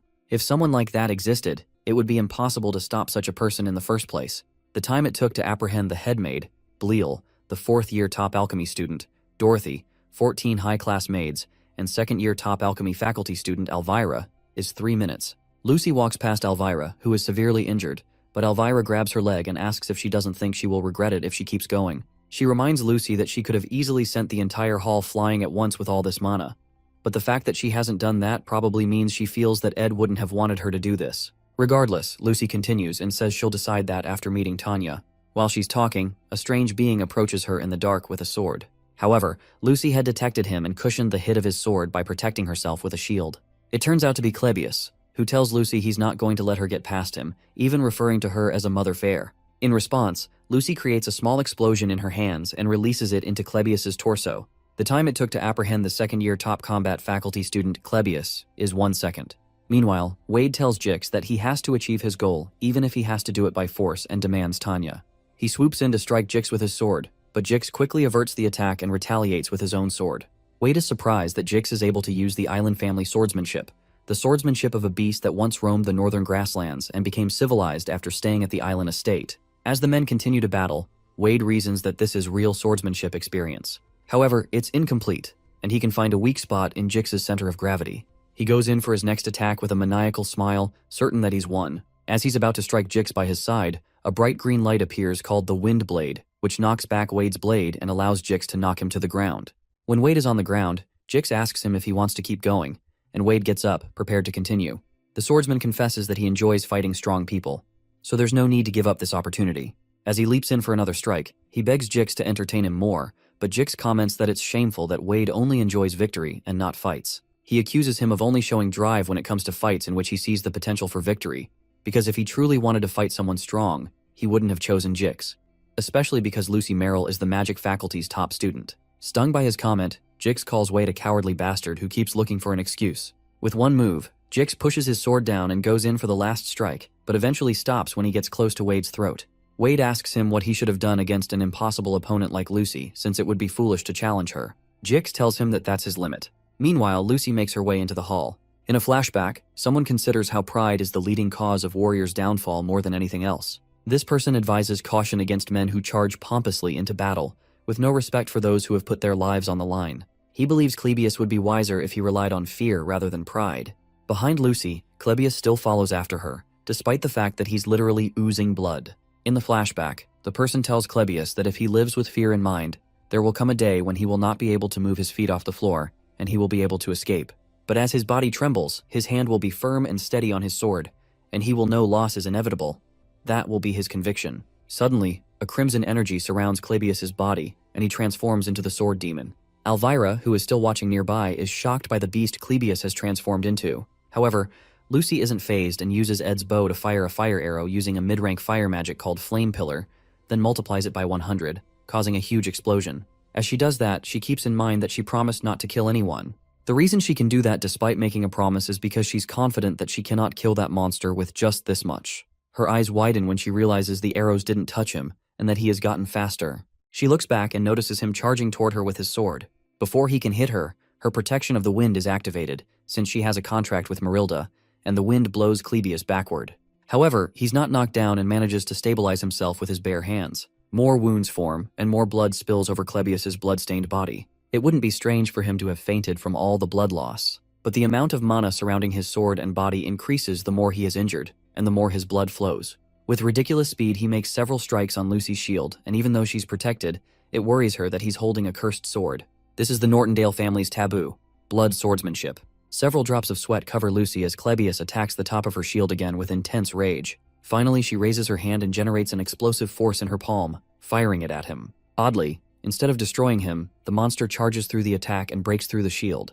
Quickly, Lucy creates another shield around herself and blasts the monster with a stronger attack. This attack launches Clebius backward by several feet, with blood spilling out of every hole in his body. Blood swordsmanship uses the blood flowing from your body as a new mana source and is a taboo among taboos. In a flashback, some men find Clebius after he had transformed and call him a bastard for killing someone. Even the Nortondale family itself forbade Clebius from inheriting it.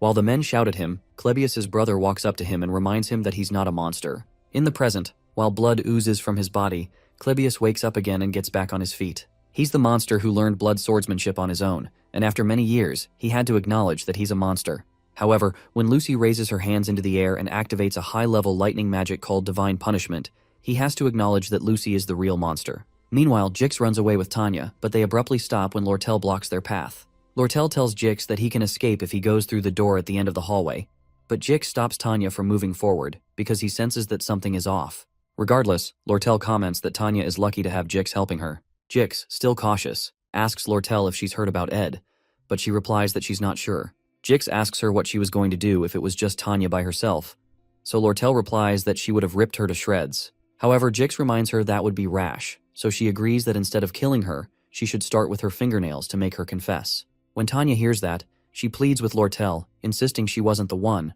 but Lortel asks them to go ahead, especially since she can't beat Jix in a battle anyway. When Jix hears that, his body instinctively freezes. As everyone in Sylvania knew, making an enemy of Lortel was a foolish choice. The moment this girl began to show hostility toward you, you could never know what was waiting for you behind the door. Unsure of what to do, Jix freezes, deep in thought. But he hasn't caught on yet because, at this point, they shouldn't be safe. It shouldn't be possible for him to spend this time frozen in thought. Meanwhile, Lucy asks Clebius how many times he plans to get hit by her high-level magic before giving up. In a flashback to the past, Clebius's brother told him not to blame himself too much because it was the fault of those who wanted to test his powers, not his. His brother asked him to lift his head because this wasn't a curse. He told the young Clebius that the power he had was from a hero who charged forward to hold the line against an enemy bearing down on him like a mountain, and this was the power their progenitor, Belcus Nortondale, used to protect their family. He informed Clebius that he could also become a hero just like Belcus with this power. In the present, Clebius curses and tells himself that his brother was wrong. As he charges toward Lucy one more time, he believes he's just a demon who bathes his surroundings in blood once he loses his rationality. At that point, concepts like rationality don't apply to a monster like him. As Lucy blasts Divine Punishment lightning once more, Clebius leaps into the air to avoid the trajectory of the lightning, inching closer to tearing her in half. As he comes in close, Lucy intensifies the power of the lightning around her to stop him, but is shocked when Clebius manages to charge through it and point his sword at her neck. Clebius remembers how his brother told him he could become a hero with this power, until he finally killed him. After Clebius stabbed his brother told him it was a relief that he was the one who got killed this time and not someone else because he could at least forgive him. His brother's last words were to not blame himself too much, as he bled out against the wall. To Clebius, the true hero was his brother, who died that day at the hands of a monster. In the present, he transforms back to normal and tells Lucy he really can't go on any longer. He doesn't want to become a hero, but he just doesn't want to become a monster. Finally, he crashes to the ground as his sword shatters. As the maids and students evacuate in the rain, Clebius believes he's done his part. In blood swordsmanship, the amount of mana surrounding your body and sword increases the more your blood flows. Ironically, the closer you are to death, the more powerful you become. But even that great power is insignificant in the face of Lucy. Yet perhaps due to her complacency or his determination, a moment occurred that could never be repeated. She definitely could have died. Lucy, who had lived her entire life as the strong, could never get used to that feeling. The fear of death she experienced for the first time made her determined that she had to kill the weak who no longer had the ability or will to fight. As she generates great power to bear down on Clebius, she notices a drop of spirit water that draws her attention. When she looks to her side, she sees a hooded person who fired this spirit water arrow. Clebius spots the person who fired the arrow, and he angrily confirms that this Mother Fear, as he puts it, is alive, just as he suspected. Meanwhile, Jix doesn't know what to do, and he realizes he has to hurry up and make a decision. Suddenly, while he's looking at Lortel, the glass window close to Lortel breaks, and Janica leaps into the room, jumping on Lortel. Surprised, Janica helps Lortel up and turns to Tanya, relieved to have found her. Lortel notices that Janica seems fine even after hearing the news about Ed and wonders if she's gone crazy. Janica turns to Marilda and asks if she's misinterpreting the situation, but Marilda, who had probably told her about it, assures her that she arrived just in time. Out in the square, Ed is shocked to see Clebius in such a battered state. Clebius retorts that he knew all that fighting was for nothing, and that he'd never be able to reach Lucy's toes even if he put his life on the line. However, he didn't run away because of everyone else who fought, even though they knew they would be unable to stop her. He even mentions Elvira, who sacrificed everything she had worked on her entire life without hesitation. In a flashback to a time with his brother mentions that their progenitor, Belcus, could have given up like the others. But Belcus believed he could become something like a hero. As Elvira helps Clebius up, he curses again, wondering why his brother didn't just let him run away. only for him to end up losing anyway. As Clebius laments that it's all so meaningless, Ed places a hand on his shoulder and thanks both of them because their efforts weren't meaningless. Regardless, Clebius doesn't take the compliment and beats himself up for being an insect piece of shit until he collapses due to blood loss. To Ed, none of what he said was flattery. He has a full understanding of all the main characters in the academy, but he never thought anyone would have the ability to stop Lucy, including himself. It took at least 10 minutes to evacuate everyone and for Ed to arrive, and Clebius stood his ground that entire time. Clebius, the failed swordsman of Sylvania and the third act's final boss, went against the awakened one, Lucy Merrill. This whole time Lucy doesn't say anything and just stands there. Ed apologizes for not telling her beforehand, but informs her that he was in a situation where he had to die. But his life was also in danger, so he couldn't prepare a way to tell her in advance. While he's talking, she runs to hug him, and with tears streaming down her face, she tells him she thought he was dead. Ed places a hand on her shoulder, reminding her that he's still here, and then puts his arms around her. Meanwhile, Jix reasons that he was certain nothing would cause him to feel fear again after entering civilization. In front of him are the high-level spirit, Marilda, and now Janica, who proclaims that she's been looking for Tanya all along. He believes that the two ladies aren't in their right minds due to the news of Ed's death. But as Jix prepares to react, Janica tries to stop him and confesses that she has something to say about Ed. However, he doesn't hear her over the explosive force he uses to destroy a nearby wall. He immediately tells Tanya to run down a nearby path and go west from there until she reaches the life buildings, where she can ask for help. He explains that she must find someone from the Imperial forces or a noble family with whom she has a relationship. Before she leaves, Tanya asks what he will do. He says he'll block them to the best of his ability so they don't go after her, even though it might not be possible. As she heads out, she asks him why he would go so far, and he informs her that it's because she's Ed's younger sister before urging her to run. After she passes through the entrance he created, Jix prepares himself to fight, sure that the ladies won't listen to him no matter what he says. He tries to calm Janica by saying he understands her feelings since he also has someone he loves, but Janica, who is explaining the situation to Lortel, wonders what he's talking about. Jix continues his speech, saying he'd be extremely hurt if he lost the person he loves, and that he understands if her entire body is burning with fury, especially because she loves Ed more than anyone. When he mentions how serious and precious her love for Ed is, Janica turns red in the face, surprised by what he's saying. When he continually describes her passionate love and feelings for Ed, which will remain in her heart forever, he suddenly receives a huge fire attack that literally knocks him out of the building. Completely dazed, he hears Janica tell him that Ed's not dead as she strikes him with the staff in her hand and pleads with him to stop talking. Meanwhile, Lucy remains in Ed's embrace as the rain continues falling. Emotions are the same, and you regain your composure once you release them. Lucy had believed that the way she felt about Glocked was the same way she felt about Ed, but those overlapping feelings were similar, yet slightly different. Suddenly, she pushes him away, which shocks Ed, so he calls out to her. Although he had only said her name like he normally did, her heart felt like it was burning. Lucy finally realized that the emotion she was feeling was. Lucy considers how the smell of settled grass makes her feel serene. When that scent comes from the stack of hay near the hut, she lets it linger because she doesn't particularly dislike the smell. However, the maids feel the exact opposite. While Ed speaks, she detects that familiar scent of grass on him that makes her feel serene. Ed informs her that those from the academy will arrive soon, and he'd have to explain his circumstances. He proposes that they go see the others since the rain has stopped, but Lucy, whose face is as red as a tomato and has just been staring at his face all along, asks him what he said. Ed chides her for not listening and explains again that she'd probably have to face a disciplinary committee and apologize to Elvira and Clebius because they got really hurt, and Elvira lost all of her engineering items. Lucy is surprised by that because, according to her, Elvira came at her first, and Clebius cut himself to lose all that blood. Even though the magic she used may be cruel from their perspective, she feels like she worked really hard to ensure she didn't kill them. When Ed notices Lucy crying because he said she'd have to apologize, he sighs and informs her he'll take care of it since he's also responsible. She doesn't even hear any of that, but is stung by the fact that Ed sighed. She feels like she's been treated like a pathetic person, that she's been hated, and that Ed is disappointed in her. To avoid him becoming disappointed, she quickly proposes that she'll apologize, and Ed commends her wisdom. The scent of grass wafts past her again, and Ed proposes that they start moving since she's not hurt.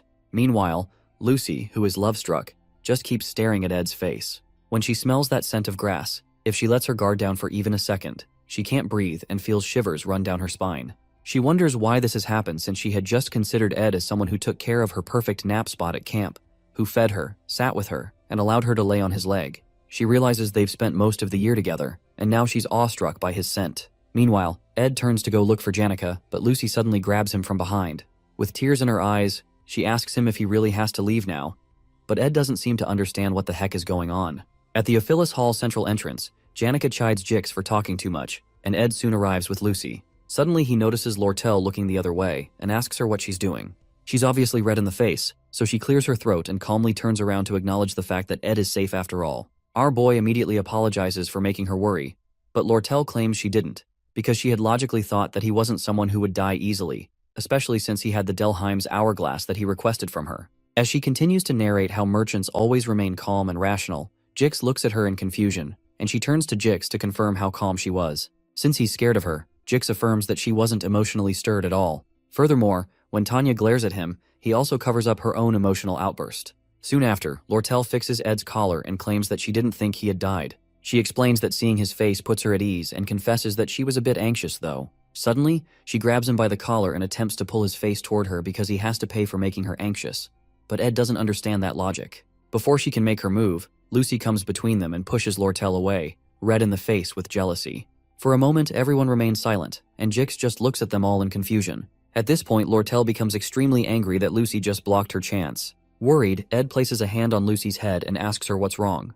He explains that Lortel was just saying she was worried and that there's no need to push her away. However, he doesn't notice that Lucy is about to burst because of the way he's touching her and is literally oozing out smoke from her head. Suddenly, Janica yanks Lucy out of Ed's reach and protests that they're both standing too close.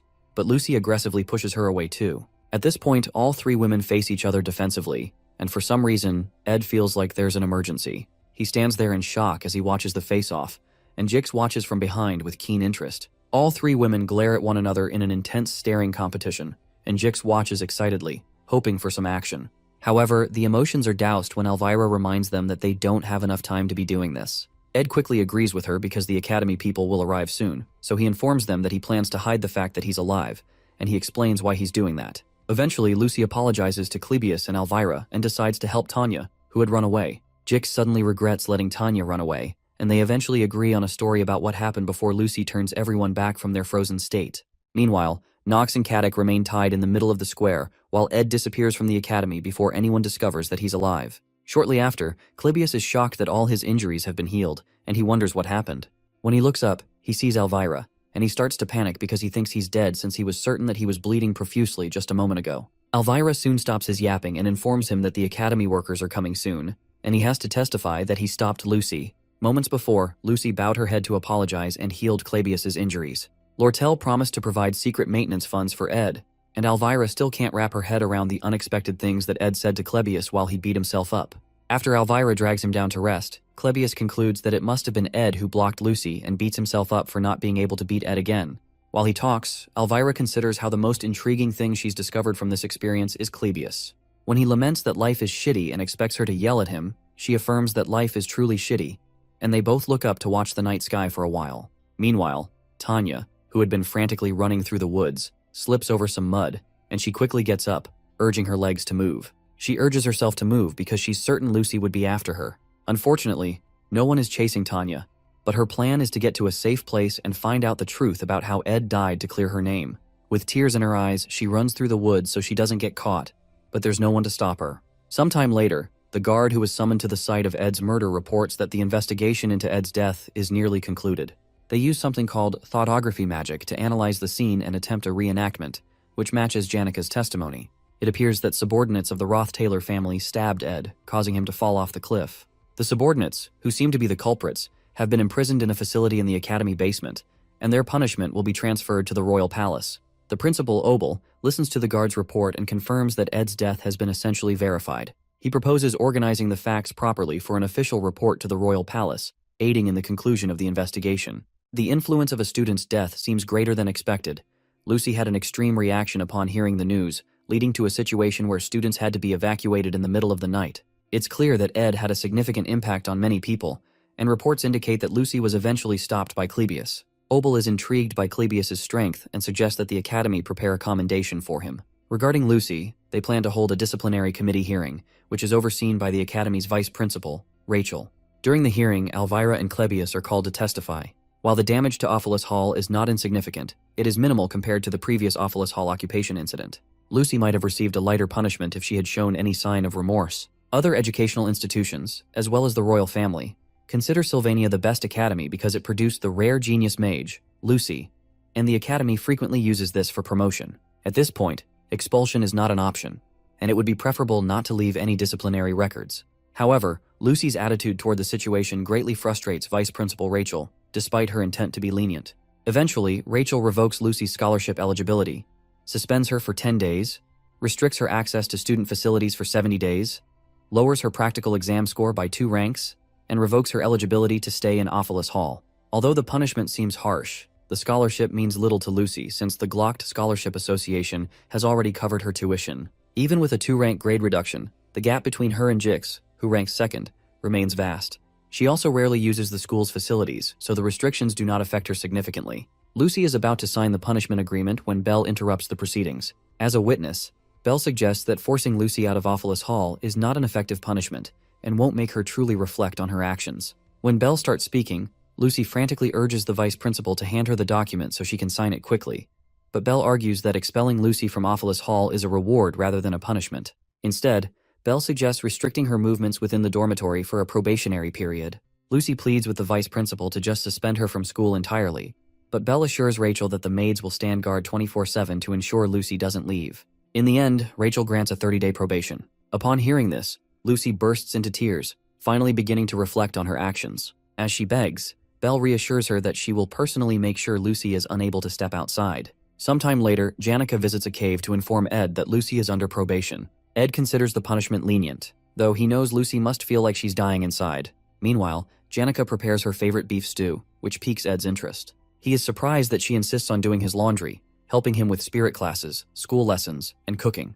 The student council president elections are approaching, but 3 concerns trouble Ed. First, Fenia has seemingly lost the will to run for president. Second, Tanya, who was supposed to be Fenia's rival, is currently missing. Third, the Roth-Taylor subordinates Caddock and Knox remain imprisoned at the academy. Ed staged his own death so that Krepp and Roth-Taylor would hear about it and stop searching for him. However, since things have taken an unexpected turn, Caddock and Knox have been arrested at the academy, and Ed now needs to find a way to free them so Kreppen truly believes he is dead. Only then can he safely come out of hiding. Suddenly, Janica comments that Ed, a noble young master from a duke's family, keeps getting involved in various troubles despite being excommunicated. As a simple farm girl, she doesn't understand his struggles or how to properly comfort him. Ed assures her that she doesn't need to overthink it, especially since she has already done so much for him. However, she explains that she doesn't want him to keep suffering and wishes he would stop having such a hard time. Her words surprise Ed, and for a moment they share an awkward silence before abruptly looking away from each other. Shortly after, Ed thanks Janica,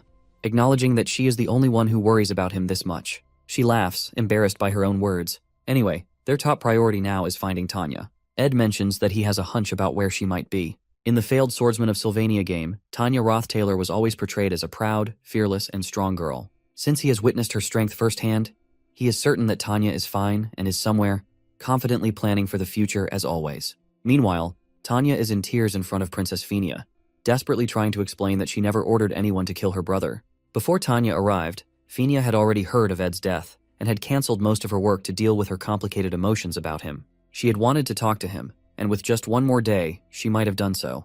But she was too late. If she had acted sooner, things might have been different. But her pride held her back. The goal she had pursued since enrolling, the presidency of the student council, now seems out of reach. Although the position holds little power compared to the royal family, it would have given her authority within Sylvania, ensuring she didn't end up like the third prince, who relied solely on royal influence. She wanted to win the presidency on her own merit to challenge the darkness within the Roth-Taylor family. However, now she wonders if she even deserves power. As she cries, Claire knocks on the door and brings in Tanya, who had been on the run. Although Fenia doesn't yet know the full story, the Academy's initial investigation suggests a strong possibility that Ed was assassinated by Roth-Taylor subordinates. With Ed gone, Tanya is now the only remaining Roth-Taylor family member on Arkan Island. Uncertain whether the princess will believe her, Tanya tearfully insists that she did not kill her brother. In response, Fenia hugs her, sympathizing with her suffering. Realizing she must learn from past mistakes, Fenia asks Tanya to explain everything, so she doesn't jump to conclusions about the Roth-Taylor family. After hearing Tanya's account, Fenia decides to believe her and promises to help her hide until the situation clears up. Overwhelmed with gratitude, Tanya profusely thanks her. Fenia, in turn, reflects on Tanya's gentle nature. She had expected a fierce political rival, but instead she finds a girl with a soft heart. While they talk, Claire enters to inform the princess that she has a visitor. To Fenia, her true opponent in the election has just arrived. When she opens the door, she finds Lortel, who casually remarks that Despite Ed's unfortunate death, the Academy's plans must proceed. The princess, on guard, demands to know why Lortel came looking for her. Lortel, smiling, replies that she wanted to ask why Phinia is hiding Tanya. In the Ophelis Hall, Lucy lies in her bed and prays for death, with 29 days left until the end of her probation. This is 3 hours before Lortel and Princess Phinia meet. Meanwhile, Leisha and Ed spar. Leisha comes in with a strong hit, but our boy sticks the knife in his mouth and breaks her form into a pool of water. Moments later, she regains her form and attacks him from different directions, but he still manages to defend himself. Shortly after, Mug commends Ed's incredible reaction time and ability, expressing how touched he is. Leisha, on the other hand, proposes they end things here for today because his close combat skills are outstanding for a mage. She comments that he must have been training for a while, and Ed replies that it's because she's an excellent duel partner. Ed mentions that Mug is too small and training with Marilda is a bit too much, but Lacia interjects, saying she thinks fighting with Marilda would be more helpful. However, Ed believes that fighting with a house-sized wolf would send him to an early grave. Leisha explains that high-rank spirits can freely change their forms, which is why Marilda can easily travel around the entirety of Arkan Island. After a workout session, Ed realizes his stats barely increase once they pass 15. Once you go past that, you need to fulfill special conditions like clearing hidden quests. Considering what he can obtain as Ed Rothtailor, he's certainly getting closer to his upper limit, so he considers acquiring a special ability once his long-term goal of mid-rank magic is achieved. He can't afford to grow complacent and stop improving. Suddenly, Lortel enters the cave and turns red in the face upon seeing him with his shirt open. She comments that she was enjoying the view and comes closer to attend to him, noting that he needs to find time to rest. When Ed mentions that he's at ease because his needs are mostly provided by others, especially Janica, Lortel realizes that he must have been training with spirits. When she notices the spirits are watching all of this, she wraps her hands around his arm, prompting Mug to start screaming about an emergency. Lortel enjoys a good laugh, and Ed asks what she's planning to do. She informs him that she's planning to see Princess Phinia soon, because she realized there are things she can profit from before the election begins. Based on his request, she explains that releasing the two knights, Caddock and Nox, would be easy, but it's not free, so she'd like to take the deposit for it now. Ed wonders what she's talking about, so he asks if he can hug her once. She's initially shocked, but then decides to play along. When he pulls her close, she immediately turns red.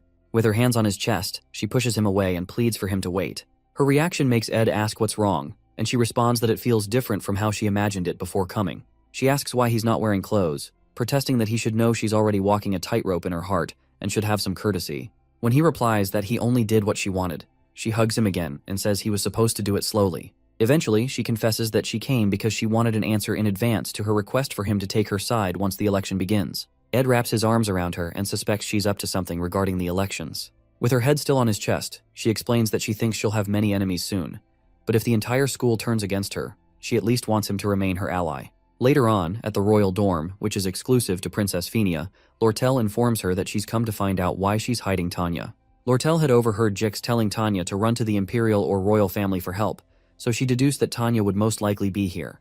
The princess asks why Lortel is even looking for Tanya in the first place, and Lortel explains that she has business with her. She states that Tanya acts weak to those she can't dare touch, but cruel to those weaker than her. In response, the princess mentions that the Rothtailor family holds enough power to make the royal family cautious. So Lortel realizes that getting Tanya will be difficult since the princess is on her side. In preparation for something like this, Lortel declares that she's going to run for student council president because becoming both the student council president and association leader will force Tanya to come to her. After Lortel leaves, Phinia tells Tanya that this isn't a situation where she can keep hiding.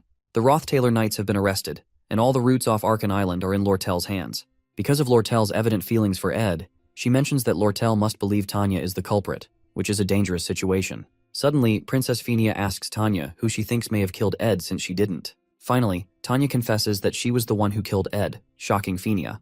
The girl explains that Caddock and Nox came to Sylvania under the pretext of assisting her, and the one who gave the order was their patriarch, Crepin Rothtailor, who didn't care about Ed. She suspects he did it because she mentioned Ed in her letter, making her believe she was the one who caused Ed's dreadful fate. Princess Phinia assures Tanya that she didn't commit any crimes and asks what her plans are. Tanya recalls how Ed never gave up and showed her how much a person can change, so she proposes that the only way to survive and uncover the truth behind his murder is to run for student council president.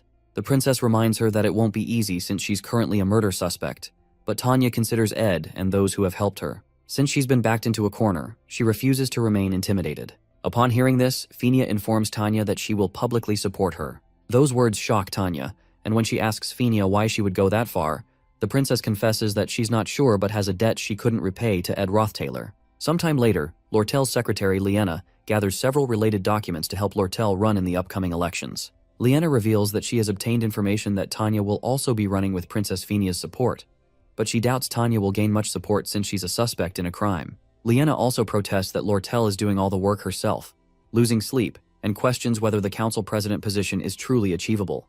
When Lortel asks her to only ask necessary questions, Liena quickly apologizes and heads to the academy to submit the documents. After Liena leaves, Lortel wonders why she's asking such useless questions and determines to show her soon. Meanwhile, Lucy, who is severely bored, rejoices because she manages to make her pillow stand on its own. Eventually, the pillow slumps, and so does her excitement. She asks a nearby maid how many days she has left, and she's told there are still 27 days remaining. Suddenly, the maid remembers that the disciplinary action was passed yesterday and took a long time to process because the academy has been busy. Because of that, they have to restart the count, meaning she now has 29 days left again, nearly giving Lucy a stroke. Meanwhile, in the academy prison, Caddick considers how Duke Crepin was correct because Ed was able to react with incredible battle proficiency, even though he wasn't fully technically developed. This means he'll be a future threat to the Roth-Taylor family. Knox agrees, adding that it's not just Ed's abilities that are impressive, but also the spirit sorcerer, who summoned a spirit with the resolve to burn through all her mana, and the mage who resolved to take revenge in a moment. Since Ed was able to build relationships with such people, his potential could not be calculated. Although they were aware that Ed, the delinquent heir of the Roth-Taylor family, was a terrible person, Caddick and Knox still weren't sure why Crepin ordered them to assassinate him. But after completing the mission, they suspect that Ed, with this much power in his grasp, had thoughts of opposing the Patriarch and pretended to be a lunatic after being named heir in order to run away to Sylvania. Knox worries that Ed may have been raising forces here, but that's not their main concern now. Their main concern is leaving this prison and reporting the events that have occurred to the Patriarch. Suddenly, the guard watching them approaches the gate, opens it, and informs them that there are those who would benefit from the confusion of their escape. He introduces himself as Dune, the decoy of the trading company. Sometime later, Lucy lies on her bed, thinking about Ed and the hut.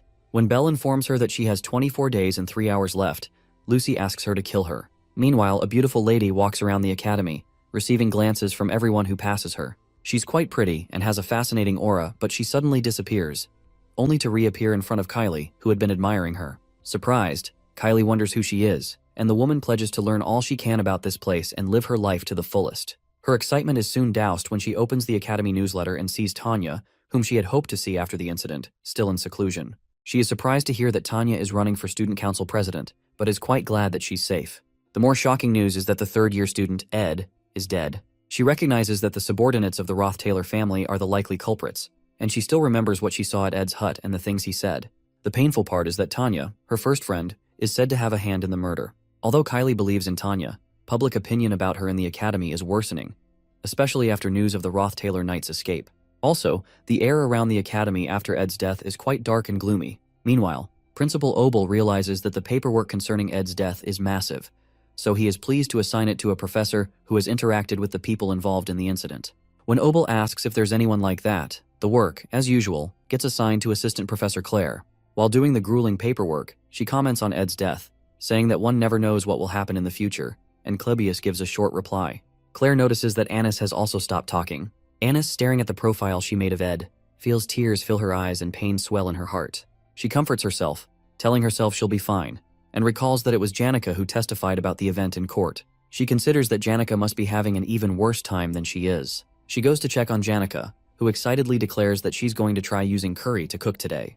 When she asks Annis for advice on cooking a new dish, Annis suddenly hugs her out of nowhere, surprising her. Annis, believing that Janica must be hiding her emotions, tells her to wake up and advises her to accept that Ed is dead, with tears in her eyes.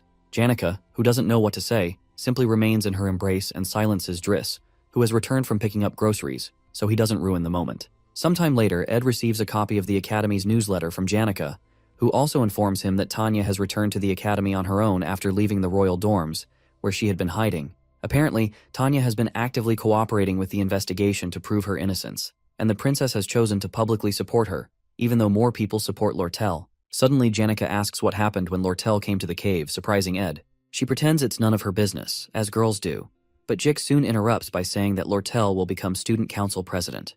Jix believes it doesn't matter if Lortel becomes president, but is worried that the knight's escape has strengthened the rumors about Tanya's involvement in the murder. He mentions that he went to the royal dorms after Princess Phenia called him and noticed that Tanya is in really bad shape. Initially, Tanya received attention from the top students because she was Ed's younger sister, but now she is being framed for murder and suspected by all the students in the academy. After the candidate registration period ends, she'll have to stand in front of everyone, and it doesn't seem like she'll be able to handle it. Jix hints that Ed should do something about it. Right now it's Act 3, Scene 2, right before the election. According to Ed's memories, this act doesn't have a single fight scene. It is meant to clearly show all the relationships the protagonist, Taylor, has built so far. Normally, Taylor would actively support Princess Phinia since she was the one who chased Ed Roth-Taylor out at the beginning and saved him. Because the top students in each year have a large influence on the students, Taylor would go convince the top students he has a relationship with. However, Lucy, who doesn't vote because she's lazy, Janica, who wants to give everyone a vote, Wade, who is on the princess's side, and fourth-year Dorothy, who supports Tanya, cannot be convinced. The ones who can be convinced are Joseph, a first year in the magic faculty, Claude, a first year in the alchemy faculty, Clebius, a second year in the combat faculty, Alvira, a second year in alchemy, Drake, a third year in combat, Adelante, a third year in alchemy, Deke, a third year in alchemy, and Traciana, a fourth year in the magic faculty. These top students make a total of 8 people. In the elections, as long as you can get 5 of these 8 on your side, you can win. With this method, the princess would win the election, and Taylor would obtain the royal family's support, which is the biggest force backing him until the end. In the 4th act, he especially needs the royal family's power to go against Crepin and the final boss. Maintaining the flow of the scenario is a matter of life and death because it's the most assured way of guaranteeing survival in future trials. Although small aspects have changed, Ed considers that he needs to ensure the major parts of the storyline continue and that the princess becomes student council president. If he continues to hide, opinions about Tanya will worsen, and to prevent Lortel from becoming president, Princess Phinia might decide to run. It might be better for him to let the princess know he's alive so he can convince her to run and persuade the top students he knows to sway things in her favor. However, until the registration period is over, there are still many ways to turn Princess Phinia into a candidate. Another issue is Tanya, who was supposed to be a one-time villain that would disappear later, is now being accused of murder. She's experiencing a great ordeal that was never in the storyline, and Ed must choose between Tanya and the storyline. While he's thinking, Jix notices his concern and asks if he'd like to cancel their plans for today. But Ed assures him he's fine and proposes they begin. Our boy plans to confirm the results of all the training he's been doing and find something to distract him. Jix thanks him for the opportunity, as he hasn't had a proper opponent in a while and has been itching to sweat. With a maniacal look in both boys' eyes, they prepare for their light sparring. Meanwhile, Tanya thinks about old memories of her time with Arwen and Ed when she was much younger. She tries to recall every scene of how they walked hand in hand to the hill covered in blooming flowers. Perhaps that was her last happy memory, and her life has been filled with great responsibility and heavy pressures since then. Looking out the window, she hears the chants of several students protesting that she stepped down since she's a murderer, and she wonders how things ended up like this. Meanwhile, because Tanya, who has been driven into a corner, will have a heavy influence on the storyline, Ed hesitates a bit before taking action. They soon begin their sparring, and Ed considers how Jix, the strongest second year other than Lucy, who was a comrade to Taylor until the end and should have lost his fight to Wade due to exhaustion, charges towards him. Jix lands the first strike on the ground using a skill called the First Sword. Although it's a small detail that Jix didn't lose the fight to Wade, it still bothers Ed. As he blocks the attack, he wants to check how much Jix has improved, and how much he himself has improved, since he's the one who has changed the most from the original scenario. He uses basic defensive magic to create a shield around himself to block the attack that shatters the ground before him. The moment the dust clears, he's surprised to see Jix leap right at him, realizing he's fast. He wonders how Jix is moving so quickly, but he considers that it may also be difficult for him to dodge because of the speed. He throws his burning dagger, crafted from Mug, at Jix but misses. Jix stares at the dagger on the ground, and in an instant, Ed calls out to Mug, triggering a huge explosion of the sword. As the fire clears, Ed is surprised that Jix has phased backward and blocked the flames. He wonders about Jix's unnatural movements, and as he picks up the dagger to slash at Jix, who also slides backward without moving his legs, Ed realizes he's using telekinesis magic to move his body during battle. No matter how much control Jix has over his magic and physical abilities, those movements aren't ones that can be replicated because they require a battle sense that surpasses simple theory. Suddenly, Jix uses mid-rank magic, Ice Spear, and blasts Ed, who realizes Jix is fighting with no mercy. He wonders if Jix assumes he'll dodge it, but in reality, he's just barely managing to. It's clear to him that this move was a diversion to activate greater magic. Ed comments that he thought this was supposed to be a light spar, and Jix agrees, saying he thought the same but changed his mind. Suddenly, Jix activates high-rank magic called Advanced Mana Armament. With a smirk, Jix explains that practice should feel like the real thing, so he delivers an explosion so great that Janica, who is cooking far away, gets worried. She also wonders if Ed will be okay with the curry she put in the food and decides to hurry up. Meanwhile, Jix immediately moves in to crack Ed's shield right after the explosion. He slams his axe against the shield and it eventually cracks. As the impact pushes Ed backward, he quickly prepares a water spirit arrow and fires 3 arrows toward Jix. However, the arrows are stopped by an energy field around Jix because the mana armament move creates equipment around the user using their mana. Most mages don't have a reason to arm themselves in such a way, so there's usually no need for such high-rank magic. But as the only mage who can use all types of weapons without limitation, this is Jix's unique magic. As Ed keeps firing arrows from all angles, Jix abruptly moves out of view, using telekinesis to get behind him. As he wields 2 of his weapons toward Ed, our boy turns around in shock, realizing that these telekinetic movements can't be predicted.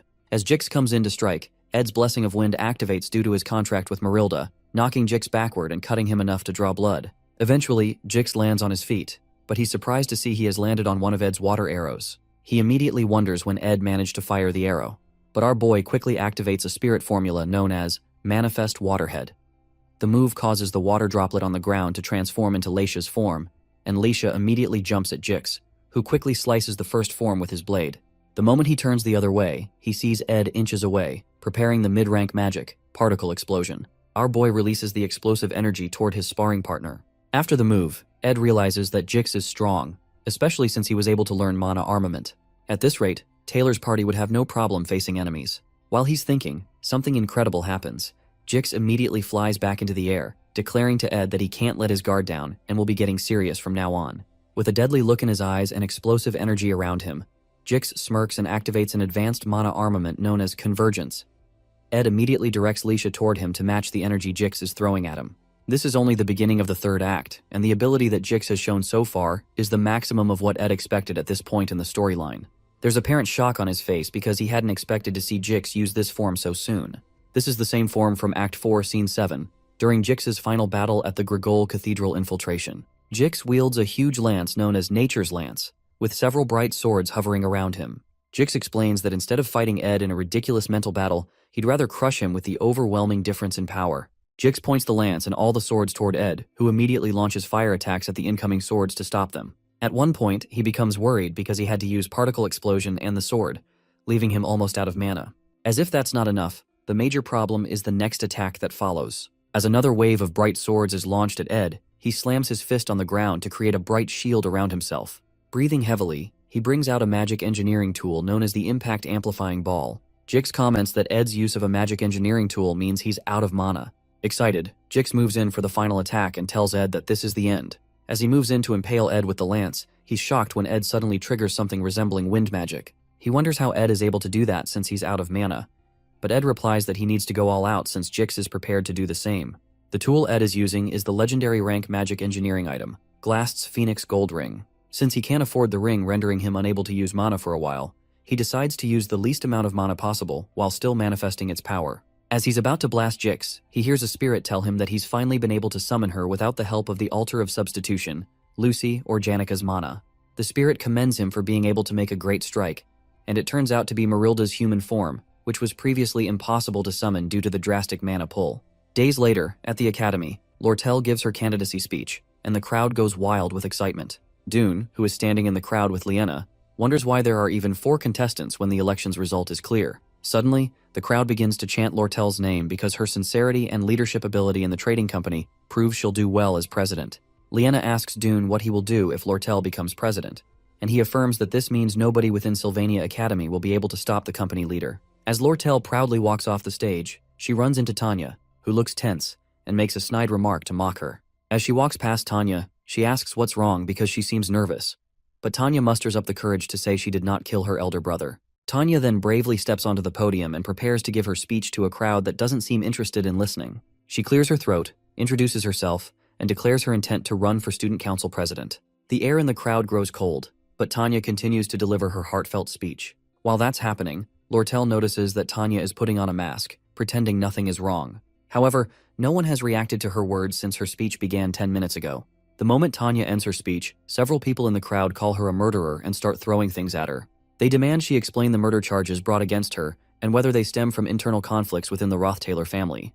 As they continue throwing stones, she struggles to turn her face away and still thanks them for listening to her speech. Suddenly, she slips on a plastic bottle and laughter erupts from the crowd. Immediately, Tanya falls to her knees and wonders if it was foolish to step onto the podium. She reasons that she should have run away, and as she beholds the menacing crowd seeking to devour her, she decides to flee. Suddenly, a bright light erupts in front of Tanya, pushing away the hateful students. It turns out to be Marilda, who has arrived with Ed on her back. As Marilda scares the students away, Ed stretches his hand toward the now crying Tanya and informs her that while he has much to explain, he needs to resolve this situation first. Several days before Ed appeared on the podium, Marilda visited Ed in her human form. She commends his improved magic power efficiency, but notes that it still isn't enough. Marilda then activates a spirit formula called Updraft, which lifts everything around into the air and restricts movement. Immediately, Jix is thrown into the air. Ed assumes that Jix's growth at this point in the plot has maxed out. He also considers that he hasn't used a large amount of magic power with the ring, yet he has completely exhausted his reserves. Having used every possible magic technique available to him, combined with Marilda's cheat-level secret technique, it seems he will win. While Marilda complains about being summoned in this form, with a small mouth, no fur, and no tail, she suddenly detects Jix behind her. However, because movement is difficult in this form, she is unable to stop him before Jix gets his sword right in front of Ed's neck. Quickly, Ed accepts his defeat, and Jix disintegrates his sword. Jix is impressed that Ed has trained himself so much in just 1 year. Ed realizes Jix has grown stronger than he did in the original plot and wonders how that happened. When Ed mentions this, Jix explains that watching Ed grow stronger daily pushed him forward as well. As they both lie down to rest, Ed reflects on how he has done everything he could to keep the plot on track, partially to maintain his knowledge of the future, but also to ensure Taylor's victory in the final act. He once believed the plot was the only answer, always managing to steer it back on course. He feared factors beyond his control, and after hearing of the knight's escape, he hesitated to save Tanya. Now, what little remained of the original plot seems to have slipped from his hands. Still, he decides to focus on what he can do. Jix, who will be Taylor's ally in the final act, must grow stronger. Just in case, Ed has also trained himself and built reliable comrades. Although it may be naive, he considers that deviating from the original plot doesn't mean they are doomed to a bad end. On the day of the candidacy speech, all the students run for safety, and Joseph tries to calm them down because he has seen the high-ranking spirit before. Right in front of them, Ed removes his hood, and they realize he's alive. He walks to the microphone, introduces himself, and proclaims that he wasn't murdered by Tanya, whom he supports more than anyone else. As he speaks, Lortel walks away with a smirk on her face. Since Tanya already has the support of Janica, Lucy, and Princess Phenia, they still need the votes of Clebius, Elvira, Jix, Joseph, and Wade. However, it shouldn't be too difficult to win them over. After Ed clears the air, he finally feels at ease. Shortly after, he heads to the school's security office to explain how he used the Delheim's hourglass to survive. He stayed alone in a cave before being rescued by Janica and immediately returned to defend Tanya. The security leader recounts everything Ed has said to confirm the details, and Ed affirms them. By this point, he already has dark circles under his eyes from being interrogated by nearly 20 people. He hopes the investigation is over but begins to think otherwise when he is called to meet with the principal. Ed enters the principal's office, and Principal Obel comments that he must have had a hard time after reading all the investigation reports. He apologizes to Ed for the lack of security at an academy level, but Ed replies that the enemy was meticulous, and it would have been hard to detect this with regular security measures. The principal appreciates his comments but adds that it feels very deliberate. It seems as if Ed waited for Kadek and Knox to escape to inform the one who sent them about Ed's supposed death before he felt safe enough to reveal himself. Obel explains that he has no intention of digging into the internal conflicts of the Roth-Taylor family,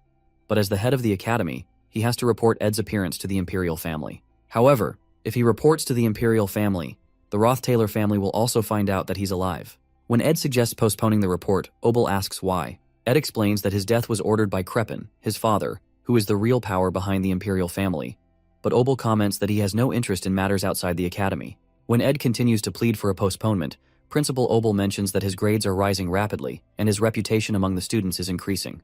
To Obel, it's as if Ed has become a completely different person, and because Sylvania always stands with its students, Obel assures him he'll keep his secret. Later that evening, Kylie stops a boy from approaching Tanya because her schedule is over for the day, and she doesn't accept inappropriate gifts. Meanwhile, Tanya approaches Ed, whom she had been expecting, and Ed congratulates her because he heard her election is almost certain. However, Tanya explains that she can't let her guard down just yet. Tanya's innocence has been proven, and she eventually received an overwhelming number of votes. But the major reason Tanya could receive these votes is because of Lortel's downfall. Lortel persistently framed the election as a one-on-one battle between herself and Tanya, making everyone forget the other minor candidates. And at the perfect time, when their supporters were fairly equal, an article about how Lortel embezzled trade funds and abused her business partners was released, causing her to naturally resign in disgrace. As a result, only Tanya's supporters remained. Sometime later, Tanya meets with Ed and notes that they haven't had time to talk since she's been busy running for office. She mentions that she wanted to thank him, but he reminds her that he's told her it's fine, especially as she kneeled before him with tears in her eyes on the day she announced her candidacy. However, Tanya interjects that the thing she wanted to thank him for was something else. She considers asking him an inappropriate question, but decides to ask anyway. She asks him why he supported her when she announced her candidacy, especially because he was supposed to stay hidden. She mentions that she felt as if he couldn't stand the injustice she was going through, so Ed agrees that that's why he did it. He mentions that she's his family, so it's clear that he'd take her side, which makes her smile. Since she's now student council president, she requests that he inform her if a crisis comes so she can do whatever she can to help. As Tanya walks away, Ed watches her with a smile on his face, but his reflection is soon interrupted by Lortel, who teases him about the touching statement he just made to Tanya. Ed wonders how much of what he said she heard, and asks her how she's been coping with the terrible rumors about her recently. She sits down next to him and cheerfully declares that it's all according to plan. The factor that secured Tanya's victory is the article about Lortel, and Lortel's company deliberately exposed this scandal to help Tanya. Setting up a competition with Tanya for the presidency position and everything else Lortel did was to pressure Tanya into becoming president. Lortel told Ed about her plan the day she came to the cave, and his duel with Jix erased the hesitation in his heart. He had truly saved Tanya because she is family, but he also considered her usefulness. The upcoming fourth act is a battle against the Roth-Taylor family. He's already an enemy of the family, but Tanya is an insider and the perfect connection for diversion tactics and gathering information. Eventually, Lortel comments that her infamy in the academy has been rising, and Tanya doesn't seem to think too highly of her, so she'll leave it all to Ed. Ed replies that she has a bad habit of manipulating everyone around her, but she jokes that it's just an occupational hazard. However, Ed asks her if she's really okay, but since rumors don't take away her money, Lortel doesn't care, especially as long as Ed doesn't turn into her enemy. At this point, the storyline is entering a new phase, and the future actions of Princess Penia, who did not take the president's position, are now uncertain. The power struggle between the Roth-Taylor family and the Imperial family is also uncertain. All Ed can do is watch and see how the remaining part of the third act will unfold. Soon after, he returns to his hut after almost a month. There are many things to do, but when he enters, he finds Lucy sleeping on his bed, which makes him smile. He immediately goes to his usual spot to read his books, but he eventually falls asleep due to fatigue. The news of Tanya's election as student council president came 3 days later. Meanwhile, Janica goes to meet the senior professor of spirit studies, Melina, who offers her a grading job for extra bonus points. Melina is offering her this because she's already at the highest level, even among active spiritists. Janica still wonders why Melina chose her, so Melina advises her to establish her dignity as a senior in the next joint combat training. Janica, however, doesn't seem interested in doing that, so Melina mentions that she's the top student in her year, the best spiritist in the academy, yet she's always smiling like the happiest person in the world, with her head floating in the clouds. Melina mentions that it's obvious she's dating Ed, but she looks like she's lost her mind from an outsider's perspective. Janica immediately turns red and wonders why Melina would say she's dating Ed. Melina clarifies that they're always together, and that Janica is always grinning and spacing out in classes, which is typical of a kid who just started dating. Janica begins to stutter and tries to stop the professor from speaking in front of the other students. But Melina loudly declares that everyone already knows she's dating Ed, which makes Janica feel like disappearing. In the southern mountain range of the eastern Sparta region, there's a land of farming known as Pulin. Deep into the ridge, there's a small farming village called Torin. There, we see a young Janica failover, who would bring light to this village. Suddenly, she meets a young male boy who speaks to her formally. However, the boy's manner of formal speech was quite unfamiliar to her. Regardless, the boy eventually became comfortable with her and started to tell her about the Imperial Holy City. Janica remained cheerful and loved by everyone. Eventually, the male boy comes to confess his feelings for her. The young girl didn't know how to reject people, but she rejected the boy's heart. After that, the male boy ran away and didn't visit the village for a long time. Later on, he brings her a letter of admission from Sylvania and bids her farewell with his formal speech. She then opens the letter to read its contents. 3 years later, Janica is still scared of rejections and uncomfortable with formal speech. She gets startled when the administrative officer asks if she has any questions. The lady promises to quickly deal with any issue if it's an administrative task. However, Janica is short of words as she stares at the leave request from Trix dorms. Regardless, the lady still tells her that a lot of people will help her if she just asks. Despite having a lot of people in the past, Janica finds the attention to be a burden. After that, she meets up with Anise, who realizes that Ed was alive all along. Anise sees that her friend must have had her reasons, but she wonders what's worrying Janica now. Janica then mentions how she finds it hard to reject other people's requests. Anise then calls her out for always cooking for Ed and acting like his maid, but Janica says she did those things because she wanted to. However, due to how close they are, she finds it hard to request things from the MC sometimes. Anise then suggests that Janica should put some distance between her and Ed. Since they're so conscious of each other, she feels this would help. Nevertheless, Anise is worried that they might become too distant because of this. On the other hand, Janica thanks her friend for the advice and takes her leave. Anise tries to stop her, but it's too late. In the end, the girl worries that she might have just done something horrible. Meanwhile, our MC has been able to unlock a lot of crafting formulas. The one he wants the most is the thunderstruck 1,000-year-old wooden cane. The formula is quite simple, but the cane still has a very high force rank. Ed needs a branch from a tree that's over 1,000 years old and has been struck by thunder. He can easily find a tree that's old in the northern forest, but the issue is finding thunder. His attention suddenly moves to Lucy, and he decides to wake her up. As she opens her eyes and sees his face, she quickly runs to the top of a tree. The protagonist then asks her why she's acting so surprised. Lucy tells him to talk, but he decides to postpone what he wants to tell her. Later on, Janica pops up at the camp.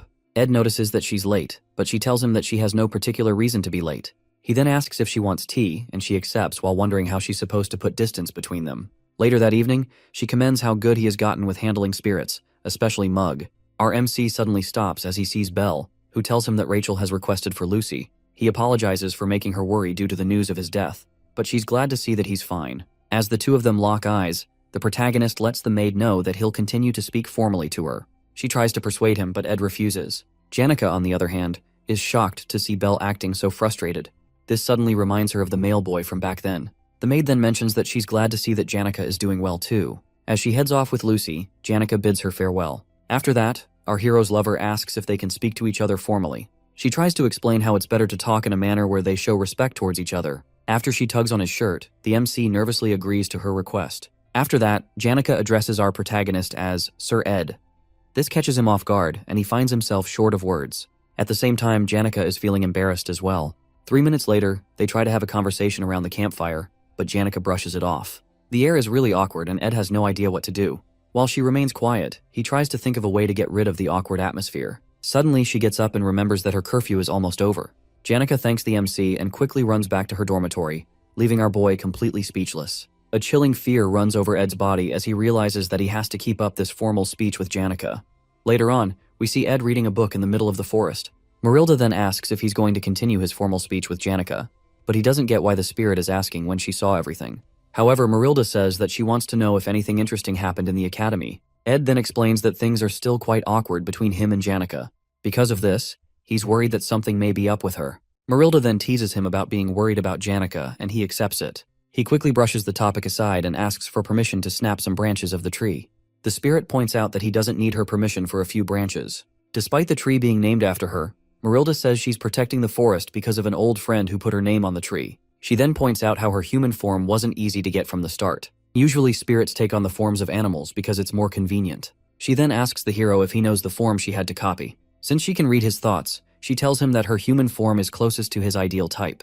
Ed is shocked to see that this is his taste in women, but Marilda confesses that she was just lying. The spirit points out that she can't just copy anyone, since transformation magic is difficult. The form she has belongs to a child she met when Arkan Island was uninhabited. Upon hearing the girl's description, it finally clicks in Ed's head. The girl is the same one who established the school and is none other than Sylvania. As night falls, our hero sits by his campfire when Janica comes to meet him. He then offers her some apples while still trying to maintain their formal speech. As she sits down, he asks her to pass her plate, and she hands it over. While eating the apples, Janica still wonders what to do about the awkward situation. With her face down, she decides to ask Ed something strange, but she asks him to hear her out before he replies. As the protagonist continues peeling his apples, she asks what he thinks of her coming to live with him at the camp. Upon hearing this, he mistakenly hurts himself with the knife. Janica then freaks out as his blood spills everywhere. Later on, the protagonist bandages his finger and also has the time to collect his thoughts. After that, he addresses Janica, saying that she's someone who's incredibly kind and sincere. He also tells her that he likes her a lot. As he continues to talk about her lovely charm, she hides her face in embarrassment. She then asks for a moment to catch her breath. Ed explains why he's worried about them living under the same roof, but she tells him that she's fine as long as she's with him. At that moment, they both look at each other with red faces and are unable to say anything. Ed then gets up and slowly walks to her while thinking of her sudden proposal to live together. He then sits beside her and asks if she's going through a tough time. He wants to think rationally about this since her request is out of the blue. The girl looks up to the sky and talks about how she misses the days of having a room to herself. Right from the beginning, it hasn't been easy for her to live in the normal forms where she couldn't escape everyone's gaze. Ed understands how hard this must have been for her. Janica then tells him how she wanted to escape to the camp if it was possible. Even though it would be a burden for him, she still just wanted to ask. Regardless, the MC points out that it being burdensome to him is unrelated. He decides to make his own weight request next time. Since they're going to know each other for a long time, he suggests that she should stay in a second hut. With tears in her eyes, she gives him a tight hug and thanks him. At that moment, he points out that she's no longer speaking formally. Ed then pats her head and comforts her for the moment. The next day, the MC gets up to prepare for lessons. Suddenly he hears a huge rumbling sound outside. He opens the door and sees Tarkin along with other spirits who have come to build the hut. Tarkin tells him how they celebrated in the spirit world last night. Right now, they've decided to build Janika's hut directly opposite Ed's own. While spirits debate on where to place the hut, Mug shows up and says they have to finish the work in 10 days. Tarkin isn't too happy about this, and he yells at Mug for having it easy, unlike during his own days. With no other choice, Mug decides to have the work done within a week. After that, the fire dragon heads off. The protagonist is worried about Mug having to finish the hut in 5 days, but the little spirit doesn't have much of a choice. After that, our hero decides to go make the thunderstruck, 1,000-year-old wooden cane. Since Janica has done a lot for him, he wishes to repay her by crafting this new cane, and he hopes she'll like it. Meanwhile, Lucy is having a hard time sleeping, partially because of the construction work going on. However, her true anger is because of Janica, who is moving into the camp. As Janica greets the little girl, she sees her expression and recalls their battle of wits before. She then proudly tells Lucy that she'll be living in the camp. However, this only makes the little mage more upset. Later on, we see the protagonist at the faculty building with a lot of borrowed books. These elemental magic books are supposed to help with the firepower of his particle explosion spell. While being lost in thought, he suddenly sees a girl playing her guitar by the water fountain. Her name is Adele Saris, and she doesn't really appear often in the game. As he passes her, she calls out to him, and he wonders why she's talking to him. She tells him how much she's heard from Taylor and Ayla, but our boy doesn't really care. According to Jix, Taylor has been growing much stronger recently. Adele then offers to play a song for Ed, but he declines. As he walks away, she tells him that if he rises to the patriarch's throne, he'll have to kill the person he respects the most.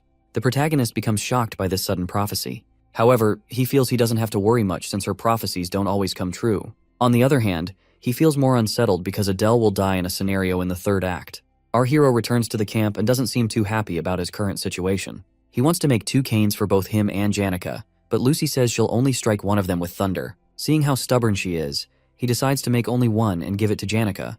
But this irks the little girl even more. Hearing Ed talk about Janica makes Lucy want to rip out her hair. Suddenly, she agrees to strike both canes. However, it's on the condition that Ed goes somewhere with her. It is said that Archmage Glocht was renowned for his research results. He also possessed 2 of the highest-ranked spirits, Teorphus and Frida. After the old mage retired, he invested his life savings into the education sector. In the end, he made Sylvania Academy become the best educational facility in the world. As our hero walks around campus with Lucy, people start looking at him weirdly. It's also said that Glocht met Lucy at a monastery in the Great Ramelin Mountains. The old mage was shocked by the little girl's magic talent, so he spent his remaining days polishing this gem, which he had found. Sadly, his later years weren't so great. Not only did his wife die, but all his colleagues had passed as well. This is why he secluded himself in a hut in the mountains. There, Lucy brought him relief and would be someone who could continue his will. Due to this, the Archmage was able to pass away happily. Lucy then tells Ed that this is how her journey began, but she says it's over now. According to his history lesson, Ed learns that the old man is from the lawless area of Cohelton. However, Lucy says he's wrong because that's just where the Archmage spent his youth. According to her, Glocht's hometown is actually Arkan Island. She says the old man was always worried about the academy and how his heart saw Arkan Island as his hometown. Back then, she covered his corpse with a blanket and froze the body with ice magic. At her young age, she was able to maintain the ice magic for a while and carried the body out of the hut. She headed south of the Ramelin Mountains and passed many lands before arriving at the Kloel Empire's borders. After that, she passed through many more counties, rivers, and forests, before finally reaching the Mexis Bridge that connects to Arkan Island. The journey took a toll on her body. According to her, it took her 3 months and an extra week to find a strange cave. According to her, this is where the Archmage and the Great Sage taught each other. She then takes Ed to where Glocht's body is buried. There, he sees a book about a spectral magic written by the Archmage. Glocht's book on the southern views already cost 7,000 gold. Upon seeing this posthumous book, the hero can't imagine how much it could be. Lucy tells him he can take it since she already knows everything there. She feels she might begin a new journey soon, but she plans to keep her promise to Glocht by protecting Sylvania. It's not really a happy story, but she says she just wanted to show it to Ed. Since the young girl is yet to escape her master's shadow, she waits for danger to approach Sylvania. Nevertheless, once the trial has passed, she'll be able to start a new journey. The MC decides to spend time with Lucy, listening to the sound of the waves while comforting her. The atmosphere was just right, which is fortunate for them. Janica's cabin is finally finished, and she's shocked to see how fast it was built. She looks back and sees that the spirits are completely exhausted from being overworked. Mug tries to explain that this is all Tarkin's fault, but he pushes it aside and ascends with his companions. After that, Janica writes the word cohabitation on the ground and becomes increasingly excited at the thought of it. Ed's cabin door opens and Lucy steps out. She quickly gives Janica an evil look, and the girl is surprised to see her. After looking at the words on the ground, she takes pride in the fact that she's in a better position than her rival. Meanwhile, Ed unlocks the ability to use basic aspectual magic. Mana particles gather at his fingertips, but Marilda notices that he's finding it difficult to use. Lucy says he'll get the hang of it after practicing a couple of times. She quickly shows off her skills by lifting all the work tools in the camp. Her face goes completely red as Ed pats her head and commends her for being a genius. The MC is shocked to see that aspectual magic can actually be learned in the game since it's basically the greatest power. Apart from the danger it poses, it's a very difficult magic to grasp. It'll be difficult for Lucy to teach Ed, which makes him wish that he had Professor Glast right now. His face becomes very grim as he remembers the professor. Suddenly, Jix approaches him, shocked to see him with another woman. At this point, he wonders what kind of trouble Ed will get into. The protagonist then unsummons Marilda and Jix apologizes for reading the situation wrongly. After that, the guy shows Ed the books he asked for. The protagonist decides to repay him, and Jix asks for assistance with his student council work. He is concerned about the request due to the last issue with Tanya, but Jix tells him that the council president wants people she can trust. The council president has already gathered some top students and plans to recruit more, including Ed. Jix feels that the protagonist will reject the offer because he already has a lot going on. However, Ed is shocked to see that he expected it. After Ed saved Tanya, a lot of things have become unknown, such as Jix joining the student council. The joint combat training will be happening soon before the third act's final event. During this event, there's a scenario where Claude loses in the final battle. Ed remembers it as one with a bad ending, but it's out of his hands now. Right now, the flow of things is all unknown to him. Later on, we see a giant carriage known as the Wheeled Palace, moving and being guarded by a lot of elite knights. On top of the palace, there are two people sitting, known as Archbishop Verdio and the Holy Pope, Eldine. The two dignitaries will be arriving in Sylvania soon. With Verdio and Eldane visiting, Tanya is pressured to make sure that preparations go as planned. We also see other students helping her to sort out some paperwork. She sees that the dignitaries are worried about Saintess Clarice, and that the Holy Pope also wants to meet Adele. Meanwhile, the real Saintess is getting ready to show up for the first time in front of the students. Sadly, the Pope's visit overlaps with the combat training, which she was hoping to attend. Clarice will rather much remain a student than return to the Holy Imperial capital. Also, she hasn't been able to meet Adele because the girl is usually in and out of places. Not only that, but the Saintess has had some nice adventures and now has stories of her own to tell. Of course, she can't tell the Archbishop about the incident with Lucy and Ed as well because Verdio will make her leave the academy. She finds it hard to refuse the Archbishop's words because he's always been like a teacher to her. Belle then tells her to eat comfortably after seeing how nervous she is. Clarice just needs to make sure that no one finds out her real identity, but she suddenly remembers that the protagonist knows who she is. Because of this, she fears what would happen if Ed and Verdio were to meet. As she shudders in fear, Belle offers to make tea for her, but she refuses and asks her to help with preparations to go out and meet Ed. The Saintess tells the maid that she needs to meet the MC quickly. On the other hand, Belle didn't want Ed and the Saintess to meet. The students gather to look at the matchups for the joint combat training.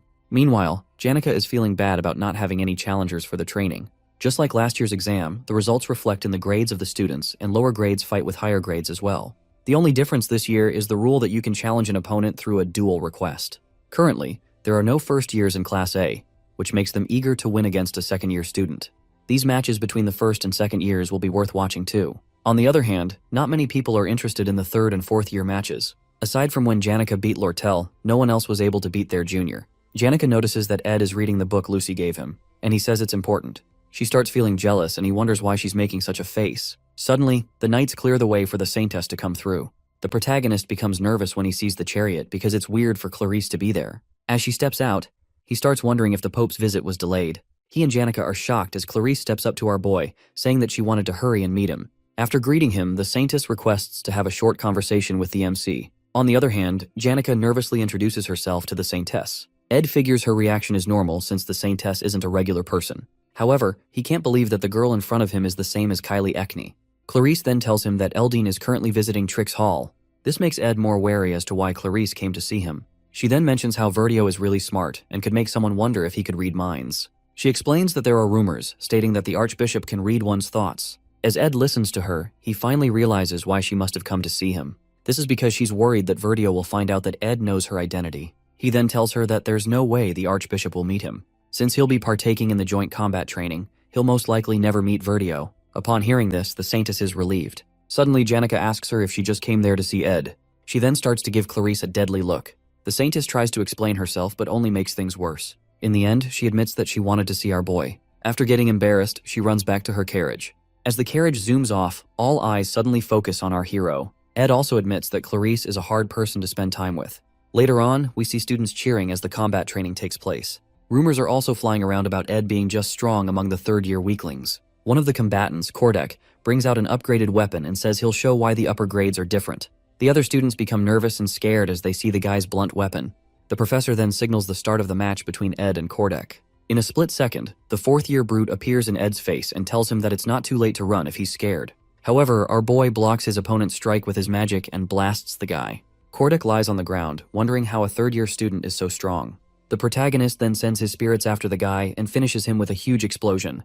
The other students are left speechless as Kordek lies like a roasted chicken on the ground. Ed commends his opponent, but his mind was focused on other things during the fight. After Clarice's visit, he escorted Janica to the stadium. On his way to the other stadium, he suddenly meets Adele. The girl feels that their meeting is by fate, but Ed is confused by her words. As she leaves for the hall, Ed thinks about the consequences of influencing the scenarios. After recalling Glast's death, he finds it hard to just let things pass. He then calls out to Adele and tells her that she'll die soon. Shockingly, she tells him that she already knows with a wide smile on her face. Upon hearing this, Ed bursts out of the room and runs fast to search for Taylor. Suddenly, the ground starts rumbling as if there's an earthquake. He looks outside the window and sees that what's happening now is far more than he imagined. His eyes grow wide with fear as he sees a creature thought to have gone extinct. The sacred lance dragon awakens, wreaking havoc in the whole vicinity.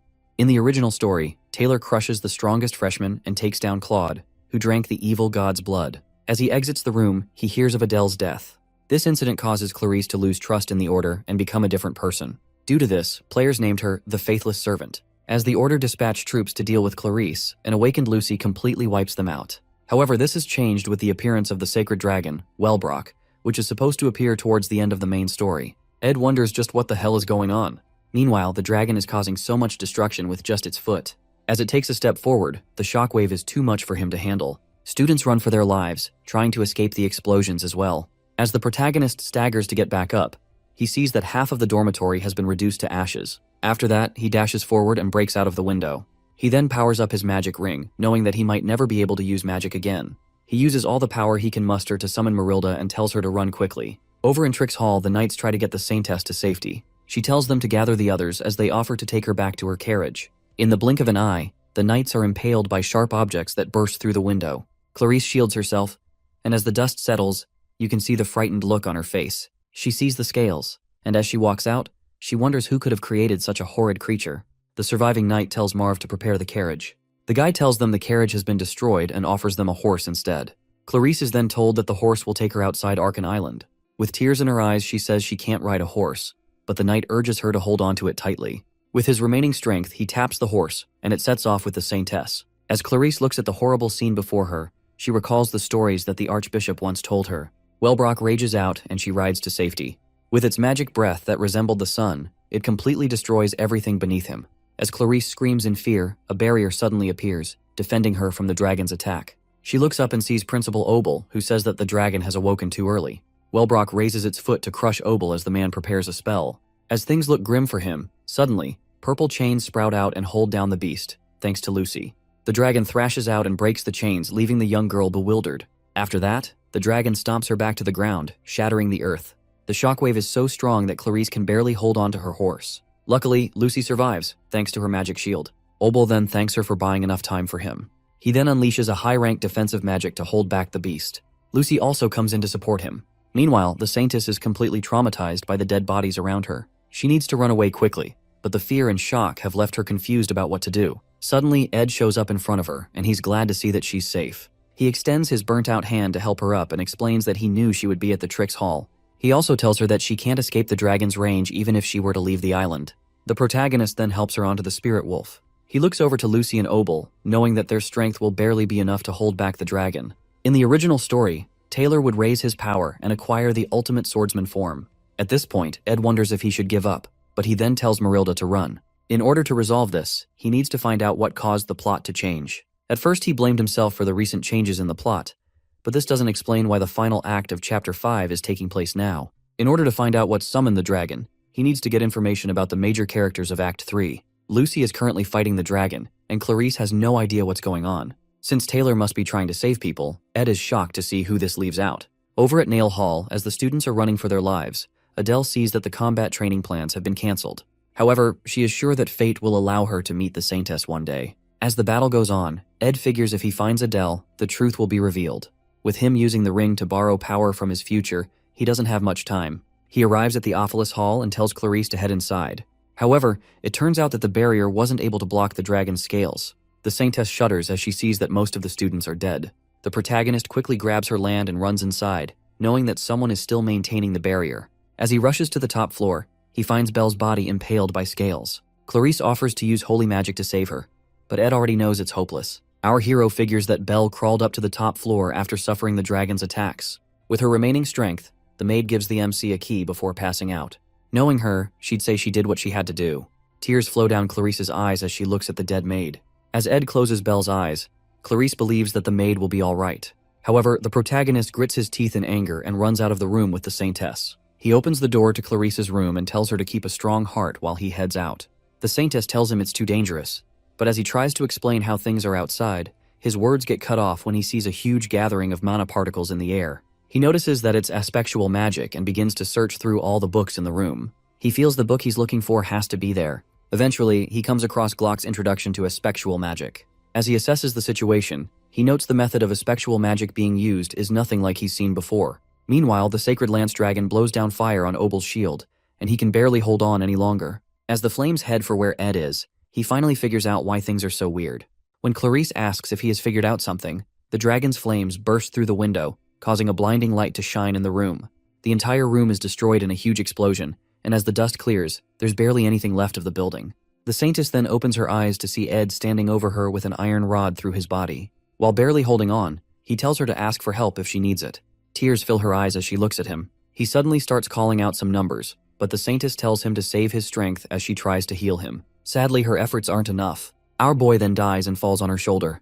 The aspectual magic outside starts to grow bigger. Meanwhile, Clarice cries out, wondering why everyone had to die like this. She holds on tightly to Ed, begging and apologizing for all that has happened. Suddenly, her eyes open, and she sees herself back when she met with Ed and Janica. The students around are wondering why Clarice came to meet the protagonist.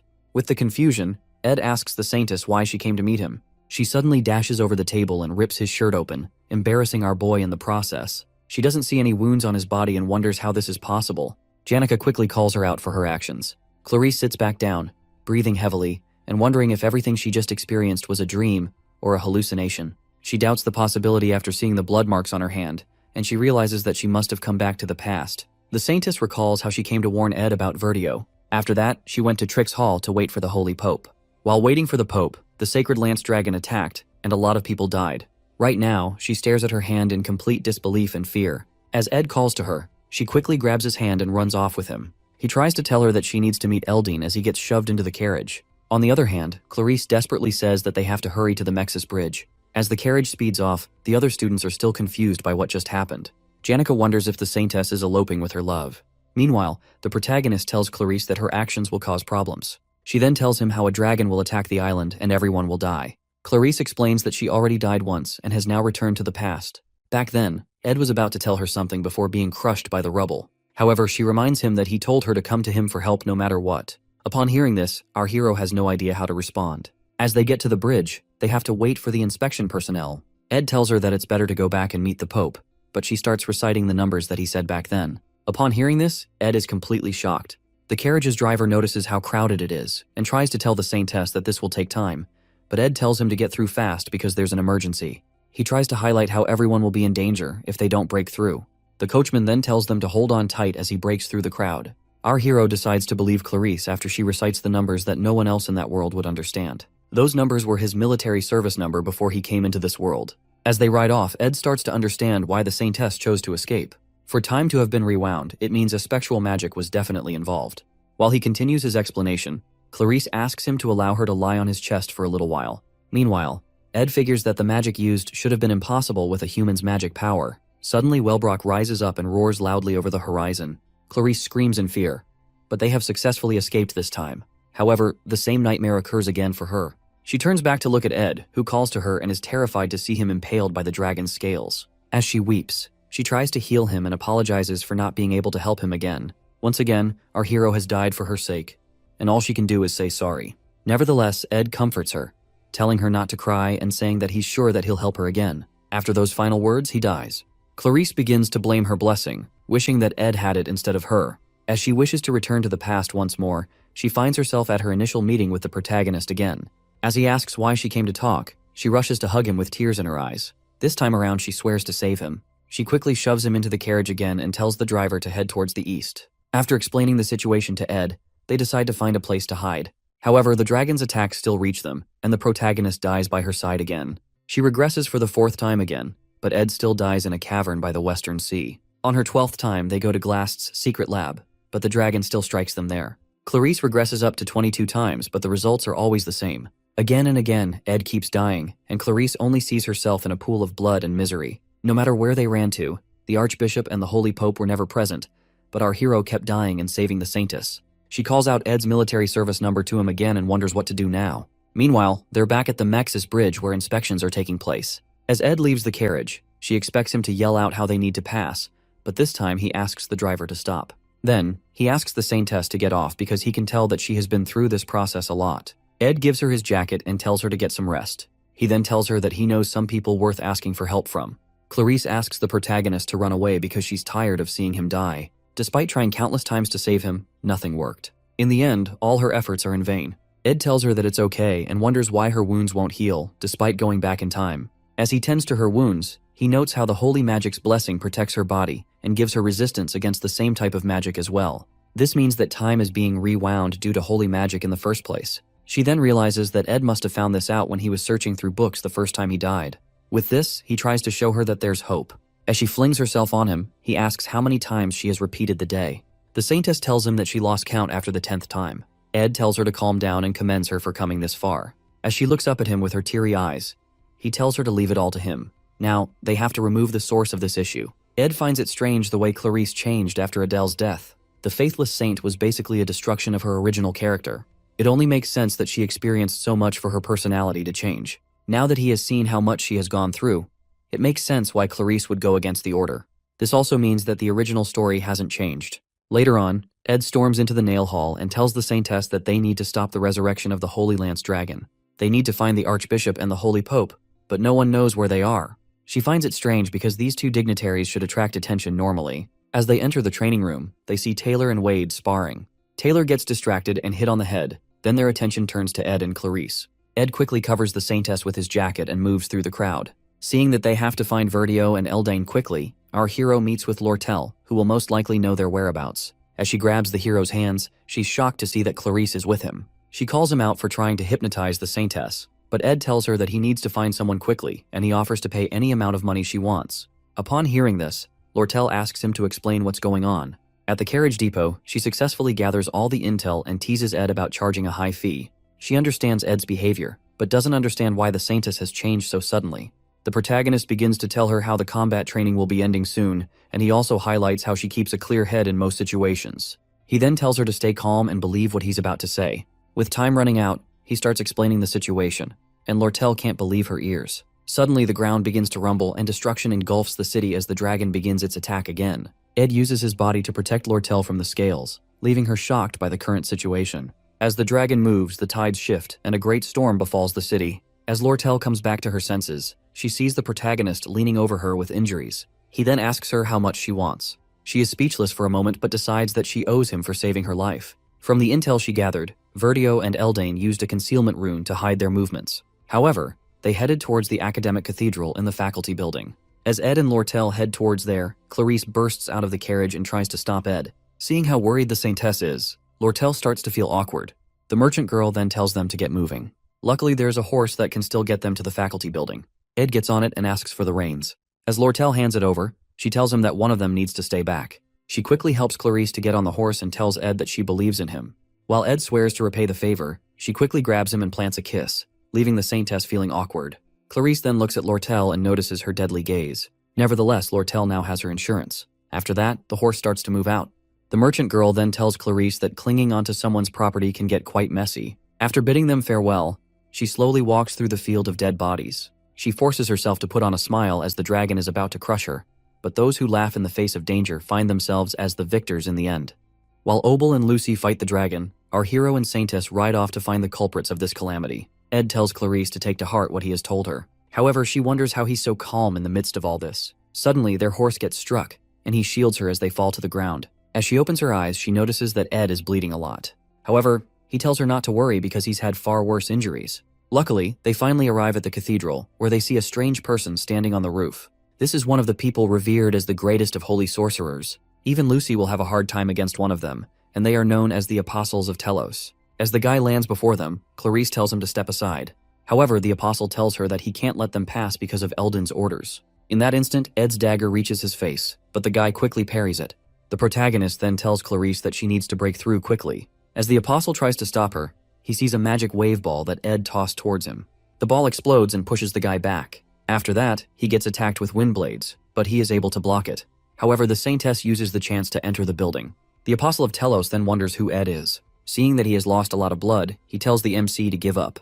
Suddenly, the ground begins to rumble as Ed charges his mana and gets ready to fire a magic arrow. The Apostle goes ahead to fortify his body with high-rank magic. As the protagonist fires the arrows, his opponent quickly evades them and introduces himself as Lightspeed Taldarak. The guy dives toward Ed and impales him with his spear. The scene then flashes back to when our hero told the Saintess not to give up. As she runs through the building, she recalls his words, telling her to break through and come to an understanding of what's going on. Meanwhile, Ed grabs the Apostle's hand, refusing to die easily. He stabs the guy's hand and charges up the power in his ring, leaving Taldarak scared. With this, Marilda is summoned, and she devours the Apostle in a single bite. As our hero falls to the ground, the spirit tells him that he should have summoned her from the beginning. She tries to get him to keep it together, but our hero is already losing his vision. The last thing he sees is a bright light shining from the cathedral as Marilda screams out his name. Clarice finally reaches the door, but it's locked, and she doesn't know what to do. Past the door is a sacred chamber that she knows of. She tries to use her magic to force it open, and it explodes. After that, she suddenly sees Adele covered in blood. She runs to help the girl and asks what happened. Adele is shocked that the Saintess has come sooner than expected, but she tells her that there's no need to come back again. As she walks off, Clarice sees the mark of a holy blessing on her arm. For that one mark, the holy dignitaries must be gathered, and there is only one person who can have this blessing inscribed on their body. This is none other than the Saintess. So seeing this on Adele makes no sense to Clarice. However, the girl tells the Saintess to wait a bit longer because it'll all be over soon. As Clarice reaches out for her, Adele's body bursts out with magic, and the Saintess regresses to the same day again. With the anger in her, she gets up and decides to tell Ed about everything immediately. The first memory Adele recalls is seeing seagulls flying above the harbor. There, two kids are running around and playing. She then tells them to be careful and watch where they're going. Her parents ran away from their homelands to the trade city of Oldek to seek refuge from the war. Sadly, they were still used and scammed and could barely afford a piece of bread for the day. One day, while she's enjoying a nice meal, her dad tells her he'll be back soon after taking care of something. As the man walks away, he occasionally takes a look back at his daughter. Meanwhile, the wonderful sandwich Adele had tasted like nothing at all to her. After that moment, she became an orphan. She then goes to Deldaros Orphanage, where she worked together with the other children. Luckily, they were able to rest occasionally and receive support from the Telos Order. She also learned to play the lute, which made her spend more time at the church. One day, Archbishop Verdio gets congratulated on his entry into the Holy Imperial Capital. While Verdio thanks everyone, his robe suddenly catches fire. As the fire begins to spread, it is quickly doused with a bucket of water. The Archbishop is shocked to see Adele with buckets of water. He then asks her how she knew it would happen. She tells him that she has dreams about the future, but she can't see her own future. Upon hearing this, Verdio grabs her hand and calls her the Saintess of Telos. Just overnight, Adele saw herself at a table with luxurious meals and the respect of high-ranking clergymen. Her new life was incomparable to the one she lived in poverty. She received baptisms from the Holy Pope, Verdio, and the Greatest Apostle. She also bore the Holy Magic's blessing on her body. With this, her holy power grew stronger. All that remained was the baptism of the stigmata, and for the first time, Adele was able to see her future. Later on, Verdio lashes out at her because she wants to give up on being the Saintess. She thanks him for all the care, but she wants to use other means to serve Telos. Seeing that she can't be convinced, the Archbishop tells her that her ability to see the future is the reason she was selected as the Saintess. He gives her a nasty look as he realizes that she can now see her own future. As years passed by, Adele remained as the caretaker of the Holy Flame. As she plays the lute through the night, her future would appear once she fell asleep. There, she sees the feral dragon, Wellbrock. Verdio then decides to offer her as a sacrifice because his plans have gotten out of hand. While in the imperial capital, she heard a lot of things. Thanks to Emperor Kloll, the world was finding peace, but the Pope's influence was reduced. Verdio, who was also a businessman, knew that they needed to turn things around with fear and the miracle of God. They planned to summon the Holy Lance Dragon and have the Order subdue it. For this, Verdio was searching for a sacrifice which was none other than Adele. However, several years later, she meets Clarice, who has an incredible gift for holy magic. Clarice then asks her what she has to do to live a pure life. Adele stops her music, thinking of how to tell Clarice that it's her fault that she's the saintess now. She then starts singing for Clarice while telling her to run away in her mind. As they enjoy the night, Adele hopes that Clarice will be able to run away. She would sing these songs, hoping that Clarice would run, but the guilt always came back to stab her. One morning, she decides to run away to the Sylvania Academy. As she walked through the place covered in blood, the students were speechless. However, she eventually realizes when and how the Holy Lance Dragon will revive. When she heads to the chapel, she meets Taldarak, who tells her that outsiders aren't allowed inside. She would then show her holy blessing mark and enter the chapel, where the apostles are waiting. There, she sees a chest containing Wellbrock's fang. She tries to convince Verdio and the apostles to stop, but they won't listen to her. Seeing that Saintess Clarice isn't there, they must have thought that tales of the dragon were fairy tales. However, the appearance of the mighty beast proves them wrong. In the end, Verdio tries to quickly get the Saintess to be used as a sacrifice. The magic circle on the floor would seal the dragon once the Saintess was sacrificed. So Adele decides to use herself as a sacrifice and endures the pain. Nevertheless, she didn't predict that the holy magic blessing would protect her body from the necklace. The spectral magic within her gets pushed to its limits. So the process repeated itself again and again. Adele was shocked when Clarice managed to enter the chapel the last time. Now, she pushes herself to try 1 or 2 more times to finally end the loop. As she drags her bloody body to the chapel again, she suddenly bumps into Ed and wonders what he's doing there. The story continues from Adele's point of view. She remembers going to Verdio, who never believed her. She tries to convince him that once they unleash the Holy Lance Dragon, there will be no way to stop it. However, he has another plan: to release the dragon and then perform a miracle by stopping it themselves. For them, it's the perfect way to make the world bow before them and their god, Telos, reclaiming the Order's lost glory. Adele knows from her dreams that she is the key to ending the Order's arrogance and stopping the revival of the Holy Lance Dragon. For that purpose, a saintess must be sacrificed at the rune of sacrifice. Thinking about the life of a saintess, she recalls Clarice, the current saintess. Adele, however, is ready to take Clarice's place because she believes it is her duty from the beginning. But every time she sacrifices herself, the blessing of holy magic in her body protects her, summoning residual aspectual magic. As a consequence, time repeats itself, again and again, until she runs out of holy power. Once again, she awakens in the combat training room of Glocked Hall after revival, her body on the verge of death. She knows that after a few more revivals, her holy magic will be completely depleted, and true death will finally consume her. When that happens, the chance of reviving the Holy Lance Dragon will be lost forever. She walks down the hall once again, knowing the Order's arrogance will repeat endlessly. Every time they revive the dragon, everyone rushes to find Clarice for the sacrifice. Meanwhile, in every loop, Adele places herself on the rune of sacrifice, giving her life again and again. Her body weakens each time, but she endures the pain as punishment for once trying to escape her duty. That thought alone keeps her going, knowing her body will eventually lose all holy power. She stops trying to convince Verdio because it's useless now. All she can do is offer herself to the rune of sacrifice until everything ends, thus preventing the dragon's revival. That's why she once again heads toward the worship hall to sacrifice herself. But in the present moment, she finds herself face to face with our hero, Ed, who casually asks whether she prefers cold water or orange juice. She doesn't understand why he's there, stopping her. Ignoring her confusion, Ed decides for her. She'll have orange juice since he's drinking cold water. Then he gently makes her sit on the bench. Adele feebly protests, saying she needs to proceed with her duty, but Ed places the glass of orange juice in her hand and calmly tells her she's going to die. Hearing this, her eyes widen as she recognizes him. She remembers now in the very first time loop, when she was going to sacrifice herself, he appeared before her in the same way. Back then too, he told her she was going to die. And just like that time, she gives the same reply. She already knows. Now, sitting on the bench, even though it's the same day in the repeating cycle, the conversation with Ed feels as if it happened ages ago. Her mind reels, urging her to end the conversation as soon as possible so she can go to the cathedral and finally finish this painful cycle. But Ed isn't convinced by her casual reply. She doesn't understand why. He points out that he just told her she's going to die, and yet she answered as if it means nothing. Adele remains calm, not realizing what's wrong with her response, simply repeating that she needs to go. He asks again, whether is that all she has to say. Her answer is cryptic, because deep inside, she already knows, not only from the countless loops of time, but from long before that she knows she is destined to die. so she never finds any other words to say. She recalls her moments with Clarice, but Ed's question keeps echoing in her mind. She wonders if there's something she should say, but her memories focus instead on Clarice's gentle smile, the one she always wanted to protect. Ed's question repeats again in her head, over and over, until she wants to scream at her own mind to stop. Her thoughts drift to her childhood, to the first time she ever had a proper meal, a sandwich. She remembers looking at her father's back and mumbling a small thank you. But now, when she blinks, she sees Ed instead of her father, asking the same question again. Her eyes widen as tears pool in them. She realizes that she had been lying to herself all along. She didn't really want to thank her father. Instead, she wanted to beg him to stay with her. Back in the present, tears fall into her glass of orange juice as she finally breaks down, admitting her fear of death, the truth she had buried beneath layers of duty and lies. Ed sighs deeply as he finishes his water, sets the bottle on the bench, and stands. He remarks dryly that it took her long enough to say something so obvious,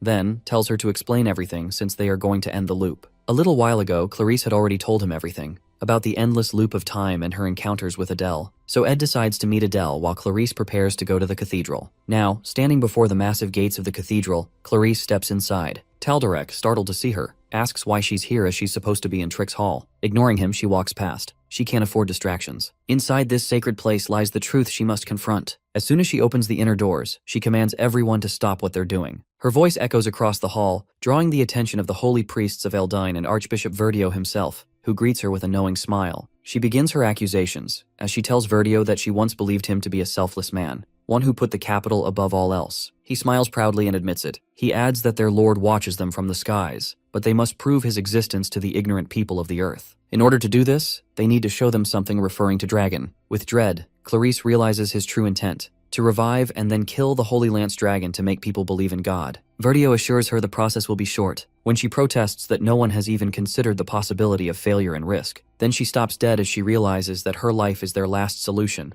and he doesn't deny it. He calmly admits that her life is simply insurance, a failsafe he'll use if things go wrong. Meanwhile, Ed learns everything from Adele, the Order's grand illusion. The truth is far uglier than faith allows. In reality, the Order is drowning in financial crisis, so they plan to awaken the Holy Lance Dragon and stage its defeat themselves. By doing so, they'll restore people's faith and, conveniently, refill their coffers. As they travel, Adele explains bitterly that Verdio has always been like this. For him, faith means growing the congregation and enriching the capital's treasury. When Ed asks if she ever tried convincing him, she answers that she did. But after fleeing the capital, she realized there's no reasoning with him. Besides, Verdio has the Apostles of Telos under his command, which is a force powerful enough to crush any resistance. It's said their strength even surpasses that of the Imperial Army. At that same time, Verdio assures Clarice once again that the revival and subjugation process will be brief, urging her to rest in the meantime. Adele, however, grows increasingly anxious about the Apostles' power. Before she can say more, Ed crouches and suddenly lifts her onto his back. He states firmly that Apostles don't matter right now. She doesn't understand, until a flash of high-ranking magic blazes before them, which is an electricity magic surges through the cathedral, divine punishment made manifest. The air cracks with purple light while Verdio's face tenses as he realizes there's an intruder. He tries to intimidate the unseen presence,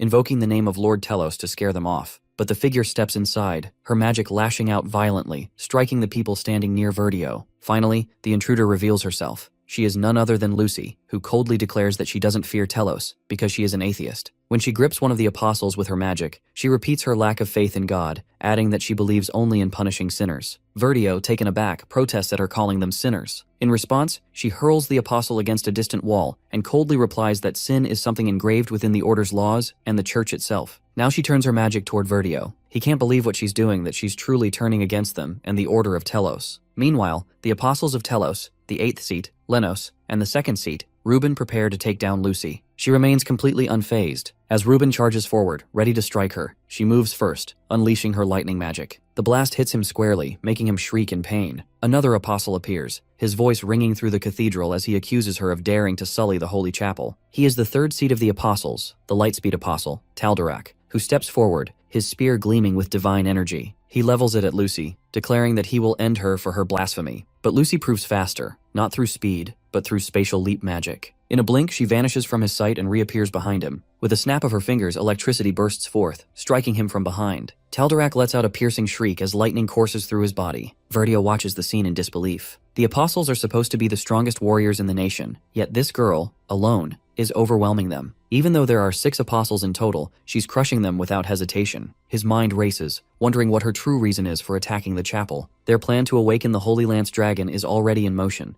and the preparations on Arkan Island, near the Academy students, are complete. But now, with Lucy's sudden intrusion, he can't risk the plan being exposed. Acting quickly, Verdio seals the dragon's necklace relic inside a sacred containment box. He grits his teeth, concluding that the operation has failed. Raising his voice, he gives the order to retreat and commands everyone to protect the holy Pope E. Seeing him flee, Lucy immediately activates her effectual magic, Time Prison, attempting to trap Verdio within it. But the coward calls out to Taldarak, ordering him to protect him. The apostle, wounded yet loyal, steps between Lucy and Verdio, shouting that he's doing this for Lord Telos. Verdio then turns to Cleve and commands him to kidnap Clarice. Cleve hesitates only for a moment before obeying, apologizing to Clarice as he grabs her. She struggles and pleads with him to let her go, but he doesn't listen. Verdio has already planned everything to erase all traces of his crimes by taking both Clarice and the evidence, the necklace, with him. In this situation, the Academy will be forced to yield to the holy Pope E's pressure rather than listen to Lucy's accusations. Meanwhile, Lucy intensifies her magic, unleashing her divine punishment against Verdio. But one of the remaining apostles intervenes, shielding Verdio and helping him escape. Orders are shouted across the cathedral that everyone is to retreat and regroup at the designated point. The apostles of Telos, though bloodied and shaken, remain determined. No matter what they must face from now on, they are resolved to ensure that the order emerges victorious. Looking at their retreating figures, she scoffs in annoyance. At the threshold of the cathedral, one of the apostles points out that they might eventually be caught. Verdio assures them that all they need is a moment to destroy the evidence and secure Clarice. Once they do, they can report Lucy's violence to the Academy and prove their innocence. But his words die in his throat when the heat of an ignition spell flares around them, engulfing the cathedral's entrance in fire. The flames surge toward them, making him question how such devastation could come from a basic magic spell. Someone tries to strike the apostles with an explosion blade, but they deflect it. The blast draws the attention of nearby students, who stare toward the chapel, wondering what's happening inside. Meanwhile, our boy summons Mug to fight, and the creature obediently complies. Verdio spots Ed and immediately realizes the truth that Ed is working with Lucy. He had anticipated their escape and waited for this very moment. Furious, Verdio hurls a holy spell at Mug, who apologizes faintly before being struck down by the blast. Verdio runs into the woods. After getting far enough, he grows confident that he has lost his pursuers. He plans to hide in the dense forest with the evidence, convinced that no one will find him. But his thoughts are cut short when Ed steps into his path, demanding that he hand over the necklace. In the next instant, Ed grabs Verdio by the hair and throws him off the cliff, jumping down after him. In the fall, Verdio lands on top of him, weapon raised, ready to unleash a spell. He finally understands that Ed knows everything and probably sent Lucy on purpose. Verdio moves to attack, but Ed kicks him away. The spell fires, grazing Ed's shoulder. Gritting his teeth, Ed stabs Verdio in the side, though the Archbishop still clutches the necklace box tightly. Ed demands again, darkly this time, that he hand it over. The scene flashes back to when Adele was with him. She explains that Verdio himself is strong, even without the apostle's support. As he helps her sit on the ground, Ed understands the gravity of their situation. They're short on time, and Verdio has clearly been preparing for this moment for years. He likely has every card ready to play. Even with Lucy's help, their chance of success is uncertain. Ed briefly considers going back in time, but he doesn't voice it, not when Adele is already physically weakened. Then her next words widen his eyes. She consoles him softly, saying that even if they fail, she will turn back time a few more times. He grits his teeth because he knows that it is a lie. Her condition is so terrible that she can die at any moment. Now, in the present, he thinks about Adele's condition and doesn't hesitate to push the blade further into Verdio, snatching the box from his grip. He opens it to find a necklace still glowing with magic. Verdio, despite his condition, grins wildly, revealing his grand plan, that no matter their efforts, the Holy Lance Dragon will revive. Now that the apostles are defeated, the Holy Saintess's sacrifice is the only way to stop it. Then everyone will know Telos' greatness. Next moment, a burst of magic energy surges from the necklace, a clear sign that the Holy Lance Dragon is finally awakening. At last, our boy understands that to prevent this calamity, he must subdue Verdio and take the necklace outside the island. However, the problem is that once the time loop begins, no one will remember it except the Saintesses. So Adele must sacrifice herself once again. He needs to relay this information, or the same tragic cycle will repeat endlessly. He recalls Adele's words about not wanting to die, and despair engulfs him as his body grows dull and lifeless, realizing it's already too late. In the next moment, Lucy appears like a ray of hope, contradicting his words. He immediately begs her to relay his message to one of the Saintesses, but instead, she pushes him away. He insists that they need to hurry, but she refuses. He is taken aback by her refusal, but she explains that she doesn't have to leave his side to relay the message to either Clarice or Adele. So she writes down the information he asked her to deliver, imbues it with magic, and sends it to one of the girls. Seeing this, he praises her clever use of magic. She consoles him, saying that with some practice, he can use magic this way too. He thanks her softly, then grows frustrated, realizing that despite all their efforts, the Holy Lance Dragon has been revived, or rather, revived once again. He wonders whether Adele, in her current condition, will be able to stop it. Not only that, but another problem arises, which is the time revival. When time resets, he will forget the plan. So, he must act quickly to forge a new one, steal the necklace, and escape the Arkan Island in time. His despair is interrupted by Lucy, who reminds him of her promise to the old man, that if the Academy ever falls into danger, she will protect it. She is determined that no matter how many times time repeats or the dragon revives, she will face it and fight to defend the Academy. She believes he will do the same, and he agrees. She adds that she joined the Academy only to keep her promise to the old man, but deep down, she has been waiting for a moment like this. She is exhausted from that endless waiting, yet she knows there's little she can do if time keeps repeating itself. This time, she hugs him tightly, expressing her wish to die in his arms. Though they both know they will forget these memories once time rewinds, he agrees silently. She then admits there's something she has wanted to tell him for so long, but never found the right time to say. Ed notices the shield starting to tear down, and the intensity of the moment already tells him what Lucy wants to say. Finally, Lucy confesses that she can't live without him and pleads with him not to die. Placing his hand gently on her head, he jokes that it's not a difficult request, and in the next moment, the dragon roars. They see a rain of light descending, which is actually the dragon's attack aimed at them. Yet both of them remain still, holding each other without protest. The rain turns into dragon shards, piercing their bodies, and they die in each other's arms, even as the attack ceases. With that, time repeats itself once again. On the other hand, Adele is also on the verge of losing her holy power. Without it, she can neither rewind time nor see her future, so death is ready to consume her. Prepared to die, she regrets not stopping the Holy Lance Dragon's revival. Yet, she feels a bittersweet happiness for at least meeting Clarice one last time in this loop of time. Still, she wishes she could see her smile again. Even if it's a lie, she wants to sing for her. Not to mention, her encounter with Ed has completely shattered her resolve to die, after confessing that she wants to live. Coughing blood and writhing in pain, she realizes she can die any moment. So before death consumes her, she must fulfill her duty. She forces her body to move despite the agony, determined that in the next loop she will stop the Lance Dragon's revival. That's what her death is destined for. She recalls the plan she got from Lucy but deems it nearly impossible to execute in the next loop. First, Clarice has to convince Ed of everything, since he will again lose his memories. It will take him at least a whole morning to come up with a plan, not to mention gathering enough force to face the Apostles of Telos and stop them. No matter how fast they move, all this will take at least a day, and by dusk, Verdio's plan will already be in process. Meanwhile, he will inject enough magic power into the necklace to sustain the dragon's revival, which will eventually awaken. Looking at the direction of the sun, Adele concludes she can soon enter the chapel. She steels herself, ready to sacrifice her life for the rune,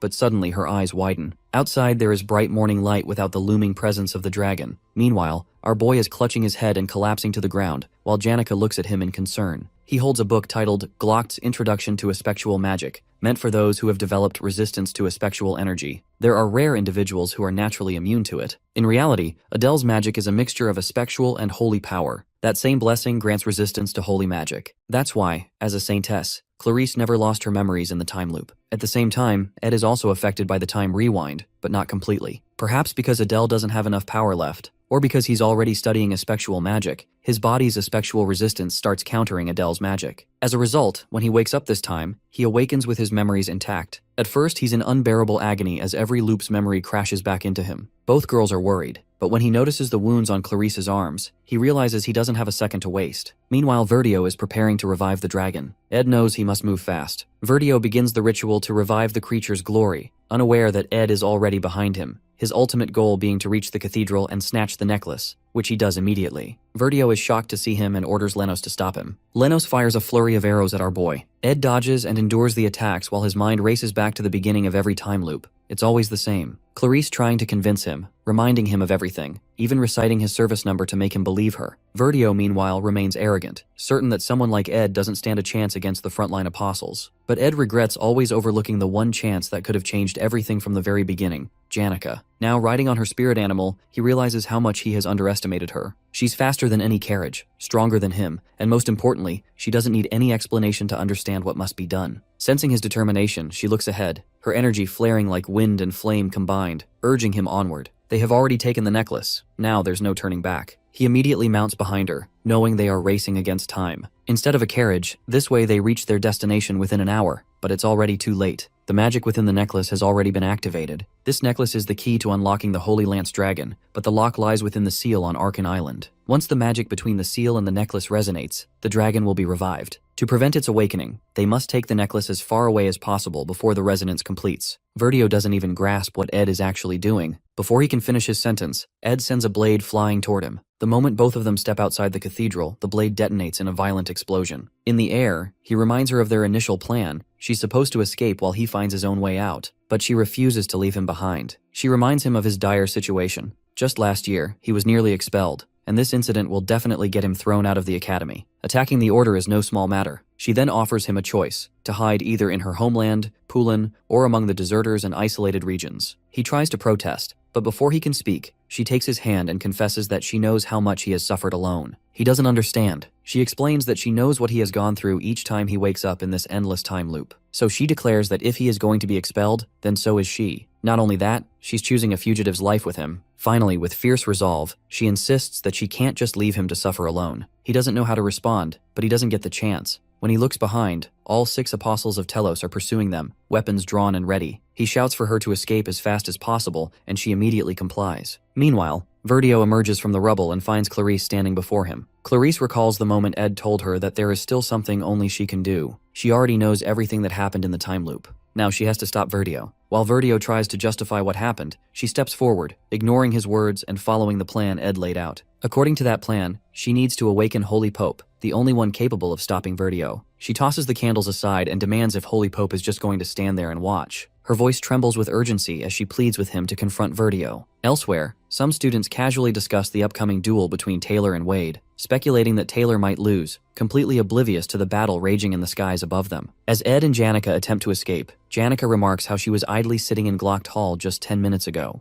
Then a powerful wind blade hurtles toward them. Their faces go pale, they can't dodge it. In the next instant, they're both thrown from the spirit bird. Seeing her falling, Ed dives after her. For a brief moment, their hands touch. Then he grabs her tightly, clutching the necklace in his other hand as they plummet together. The apostles continue their pursuit, desperate to reclaim the necklace. Janica leans closer, whispering in his ear that she believes he can handle the rest. Her words make his eyes widen in shock. Then, with a faint smile, she pushes him away, reaffirming her trust in him before activating her ring's magic. Moments later, the Academy's atmosphere changes. The air crackles with energy as the sky fills with countless winged spirits. They swarm around the apostles, surrounding them completely. Among these spirits, one stands out. The enormous figure that eclipses the sun, plunging the world below into an eerie darkness. Legends say this spirit was the first of all spirits, the original of the water element that gained sentience. Its name is Frida, the rarest and strongest of all water spirits. The apostles struggle against the lower-class spirits, unhappy with their overwhelming numbers, hundreds upon hundreds of them. Meanwhile, on the water's surface, our boy feels the necklace's magic power dimming. But his greater concern is Janica, who is expending enormous amounts of energy to control the spirits. When he asks if she's all right, she jokes that she's using enough magic to keep her in the bed for a week. The next moment, she starts to collapse into his arms. Alarmed, he reaches for her to check her fever, but her face is already flushed pink. Sweating and trembling, she feebly explains that his closeness is making her fever worse. Meanwhile, the apostles quickly realize that to defeat the winged spirits, they need to target the girl controlling them. They create an opening for Taldarak, who readies his weapon and charges straight toward Ed and Janica. Reaching them, he demands to know if she's the one commanding the spirits, his blade poised to strike her down. Janica, burning with exhaustion and heat, says nothing. Taldarak continues coldly that he usually doesn't enjoy killing people, but he has no choice this time. She must be eliminated. Before he can finish, his words are cut short. Behind him stands Ed, with another spirit, Tarkin, looming in the air like a fire beast. Shock flashes across Taldarak's face as he feels resistance on his weapon. Turning back, he realizes in horror that Tarkin has clamped its jaws around his weapon. Seizing the moment, Ed lunges forward, grabs Taldarak from behind, and locks his arm around his neck, trying to strangle him. At the same time, Janica, despite her fading strength, continues to maintain Tarkin with her dwindling magic power, desperately keeping Ed protected. The next instant, a violent explosion shakes the ground, throwing everyone to the earth. Dust and fragments swirl through the air. Taldarak rises amid the chaos, genuinely impressed by Janica's power. She has not only summoned one of the highest-ranking water spirits, but is also controlling another high-level spirit at the same time. Yet his confidence doesn't waver. Smirking, he demands that Ed hand over the necklace if they both wish to live. But Ed stubbornly refuses. He knows he won't be regressed anymore. He has no more chances, no more loops. The Delheim's hourglass is gone as well. Still, every death he has witnessed, including his own countless times, remains burned into his memory. That's why, this time, he refuses to let anyone die. His eyes burn with fierce determination.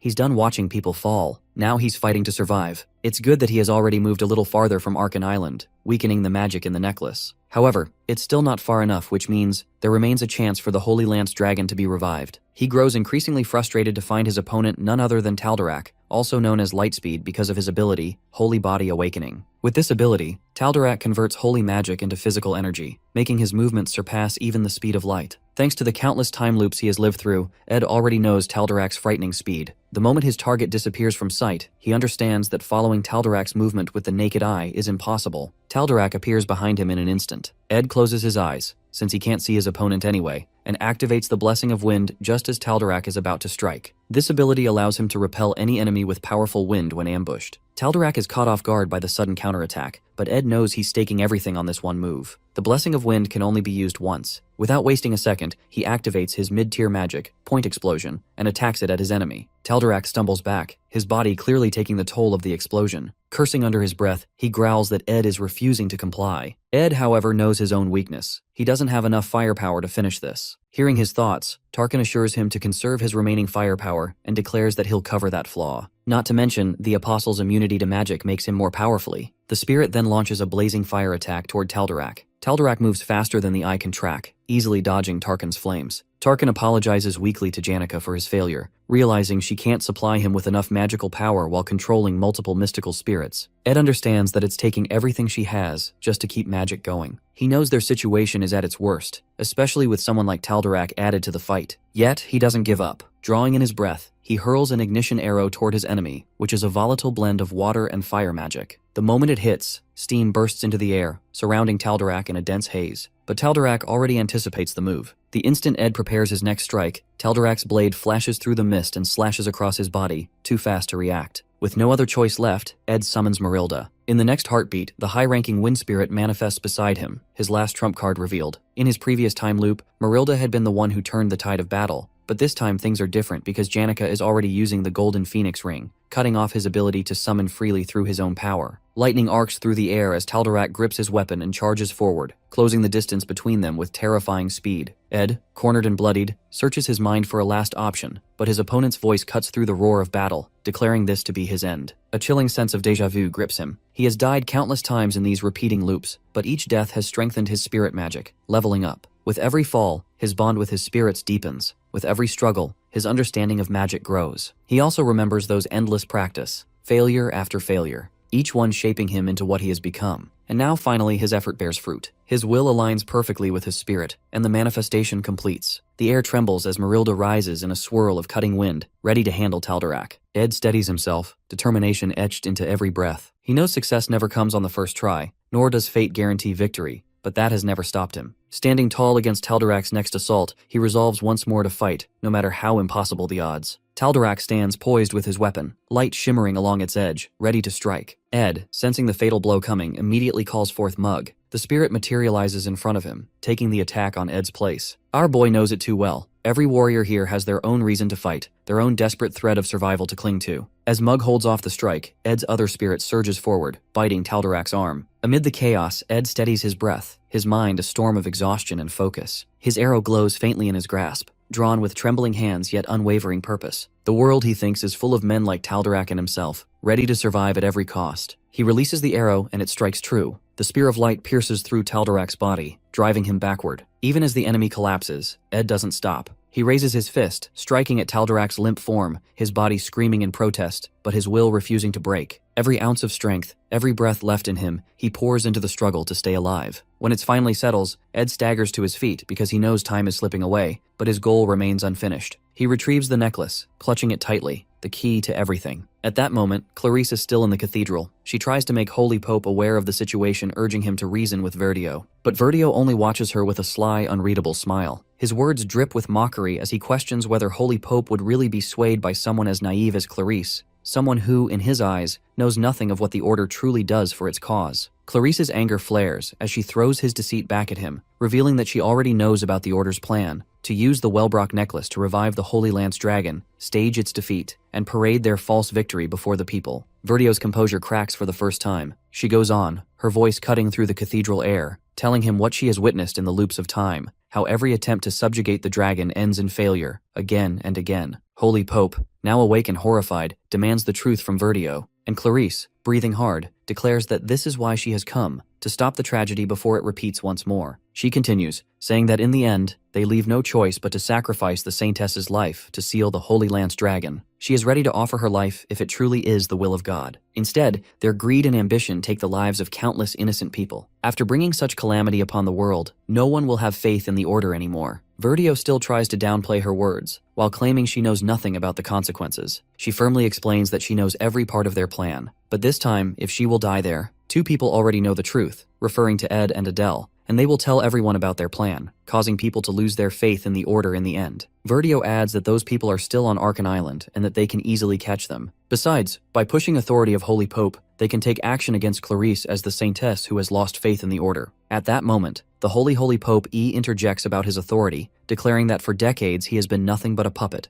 one who kept choosing between doctrine and reality, a coward who never did anything but follow others. Now he decides to place the future of the Order in Clarice's hands instead of Verdio's. With fire in her eyes, she turns to Verdio and firmly states that his plan will never succeed. As the Order now stands under the Holy Pope she officially excommunicates Verdio. Verdio starts to chuckle, amused, as if her words can't change anything. He grabs her wrist and drags her ahead, revealing his plan, that if she refuses to sacrifice herself, nothing can stop the revival of the Holy Lance Dragon. Besides, he is confident that Ed will be stopped by the Apostles. Even if Ed somehow defeats them, Verdio is certain he won't make it far in his current condition. Meanwhile, Ed takes out the necklace, while Verdio states firmly that the revival of the Holy Lance Dragon is about to begin. But Clarice stops suddenly and shakes her arm free from him, her eyes filled with confidence in our boy's strength. With that, she activates her holy power, a divine discharge that causes Verdio immense physical pain. The air cracks with lightning as her divine energy bursts forth, striking Verdio down in a flash of brilliance. Lying limp, he asks when she becomes so colorful, because as a saintess, she is supposed to follow only pure white light. She explains softly that she is also a student who has learned that even a beam of light, which looks pure white to the naked eye, is made up of many colors. Red, which reminds her of Loritel; gold, of Janica; turquoise, of her summoned water spirit; blue, of Ed; and violet, of Lucy. All of them have fought in different time loops against the revival of the Holy Lance Dragon. Now Ed hands the necklace to Lucy, who flies away at the speed of lightning. Meanwhile, Clarice reflects on how the efforts of all these colors blend together to form pure white light, symbolizing their united struggle to triumph over darkness. Meanwhile, at the second joint combat training ground, Taylor is training with the first years as an upperclassman. However, the efforts of the first class should relentless in the original storyline, because they want to surpass their seniors to earn better grades. But because of certain reasons in the early scenario, when everyone sees Ed and Marilda, not many students from first year joins Class A. In this way, Taylor is able to defeat the top student of the Faculty of Alchemy, Claude. However, refusing to give up, Claude desperately drinks the forbidden potion, the evil god's blood, and awakens as the mid-boss, the alchemist of calamity of this act. Empowered by the magic of the evil god Mebulaire, Claude unleashes all kinds of black magic, creating countless trails of destructive energy that leave other students injured. Now this chapter within a game reaches its climax. The protagonist has already faced countless enemies. In the end, both Ed and Taylor can barely stand, yet the story continues as Taylor unleashes an elemental slash at his enemy. Now he is powerful enough to cut through even the darkness element as well. A lightning strike bursts from the department building, shocking everyone, as Ed keeps moving forward despite his injuries. Because originally, in the game, this is how Chapter 3 of the second joint training is meant to conclude. Taylor emerging from the combat training fully recognized as a powerhouse, shedding his past reputation as a failed swordsman. Everyone claps and cheers for him, witnessing his victory. From this moment on, Taylor's name is etched into everyone's mind. But originally, as soon as Taylor leaves the arena, he is supposed to receive the news of Adele's death. No one originally knows how she dies, only that according to the story's script, she is meant to die at this point. Now, in the present story, when Adele is about to throw herself onto the rune to sacrifice her life, Ed grabs her from behind. Her eyes widen as she looks back at our boy with tears in her eyes. Looking at Adele, Ed realizes that he has changed the story's timeline.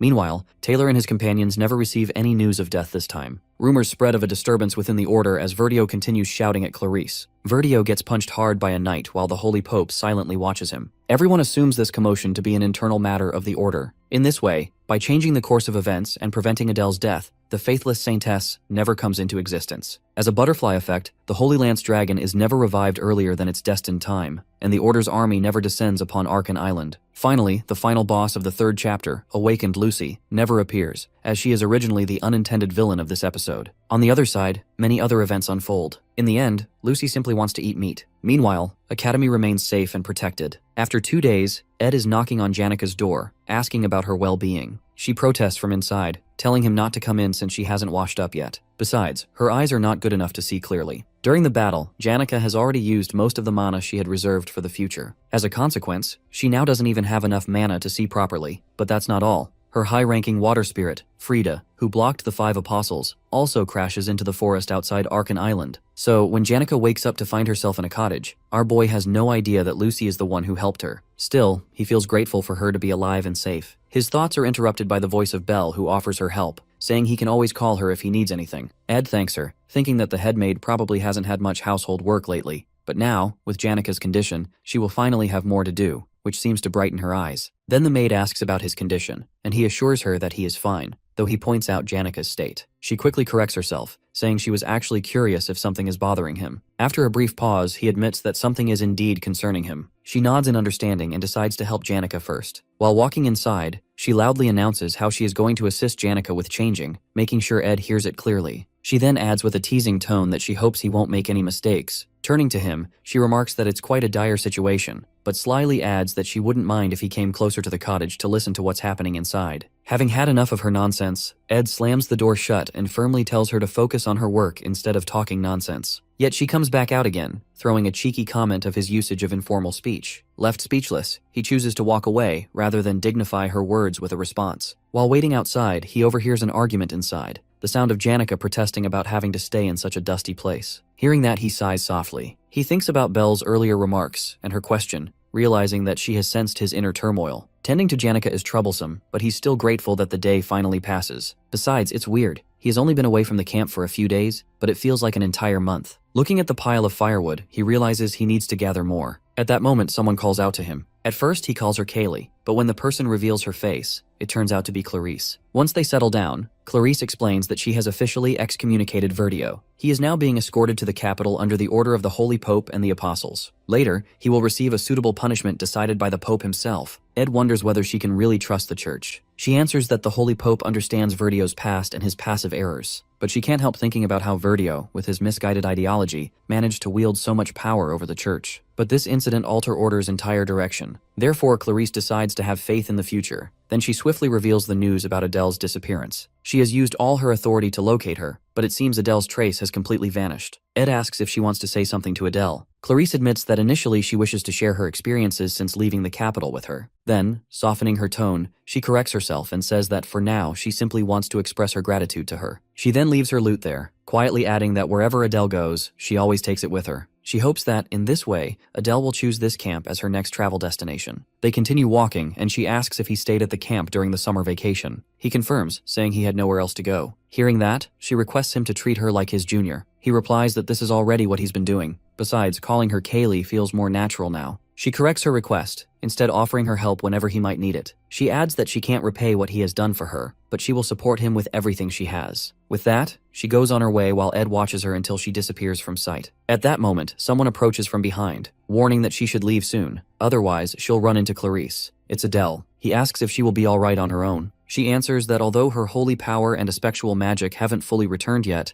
she's happy to finally be able to move her body again. He then asks if it's really okay for her to leave without meeting Clarice. Adele admits that she doesn't have any song left to sing for her, then softly adds that, more truthfully, that she no longer has the courage to lie to her anymore. She recalls how, from the very beginning, she has been lying. Whether it was her words of praise for Telos, or the songs she sang about travel and freedom, everything she played on her lute was nothing but lies. Much to Ed's shock, she throws the lute into the fire. She then expresses her desire to travel to the places she once lied to Clarice about. That's why she doesn't want to carry the weight of her lies anymore in the form of that lute. She explains how she has always traveled to escape from her fate, but now she wants to travel simply for the sake of traveling. Ed asks if there's really any difference between the two. Smiling, she admits that there is. The difference is that now she has a place to return to. She intends to come back within 3 years to see Clarice graduate, so she can return and sing new songs for her. Ed tells her that in the meantime, he'll make a good instrument for her. She teases him, asking if that means she'll have to come back after 2 years instead. Then Ed repeats his question from last time, reminding her that she has lost her effectual magic and can no longer see the future. Whatever visions she once had have ended now. From this point on, She'll travel to places she's never been before, without knowing what fate has in store for her. She's stepping into the unknown, leaving behind everything that was once written in her destiny. Finally, he asks if she's afraid of the future she can no longer see. This time she easily admits that she is, but with a gentle smile, she adds that it's that very fear that makes her journey exciting. When she leaves, Ed keeps thinking about how Adele was supposed to be dead, one of the many things that have changed. He remembers the crossroads where he stood 2 days ago, faced with a choice: to stop the revival of the Holy Lance Dragon, or to save Adele. He chose to stop the revival, which means he also chose to sacrifice Adele. At that time, Adele's holy power was weakening, and if Lucy still hadn't regained her memories, Ed had no choice but to abandon Adele for his own survival. He knows exactly what kind of person he is, as he remembers his past life, where he used the excuse of survival as a shield. At this moment, he understands that no matter what, be it companionship, duty, or friendship, he will always choose his own survival over everything else. As the fire dies out, he thinks about the summer vacation he now has to spend at the camp. Janica comes outside and rests her head on his shoulder while he sits lost in thought, reflecting on how far he has come and how much things have changed. How he, Ed Rothaler, who should have been long dead, has become a top student. The final boss of the first act, Janica, is here with him. The boss of the third act, Lucy, has disappeared. Then his thoughts turn to the one thing that hasn't changed at all. During his time here, when he had to alter predetermined scenarios or turn a blind eye to Adele's sacrifice, through all of that chaos, one truth remains constant: that despite all of the odds, he survives.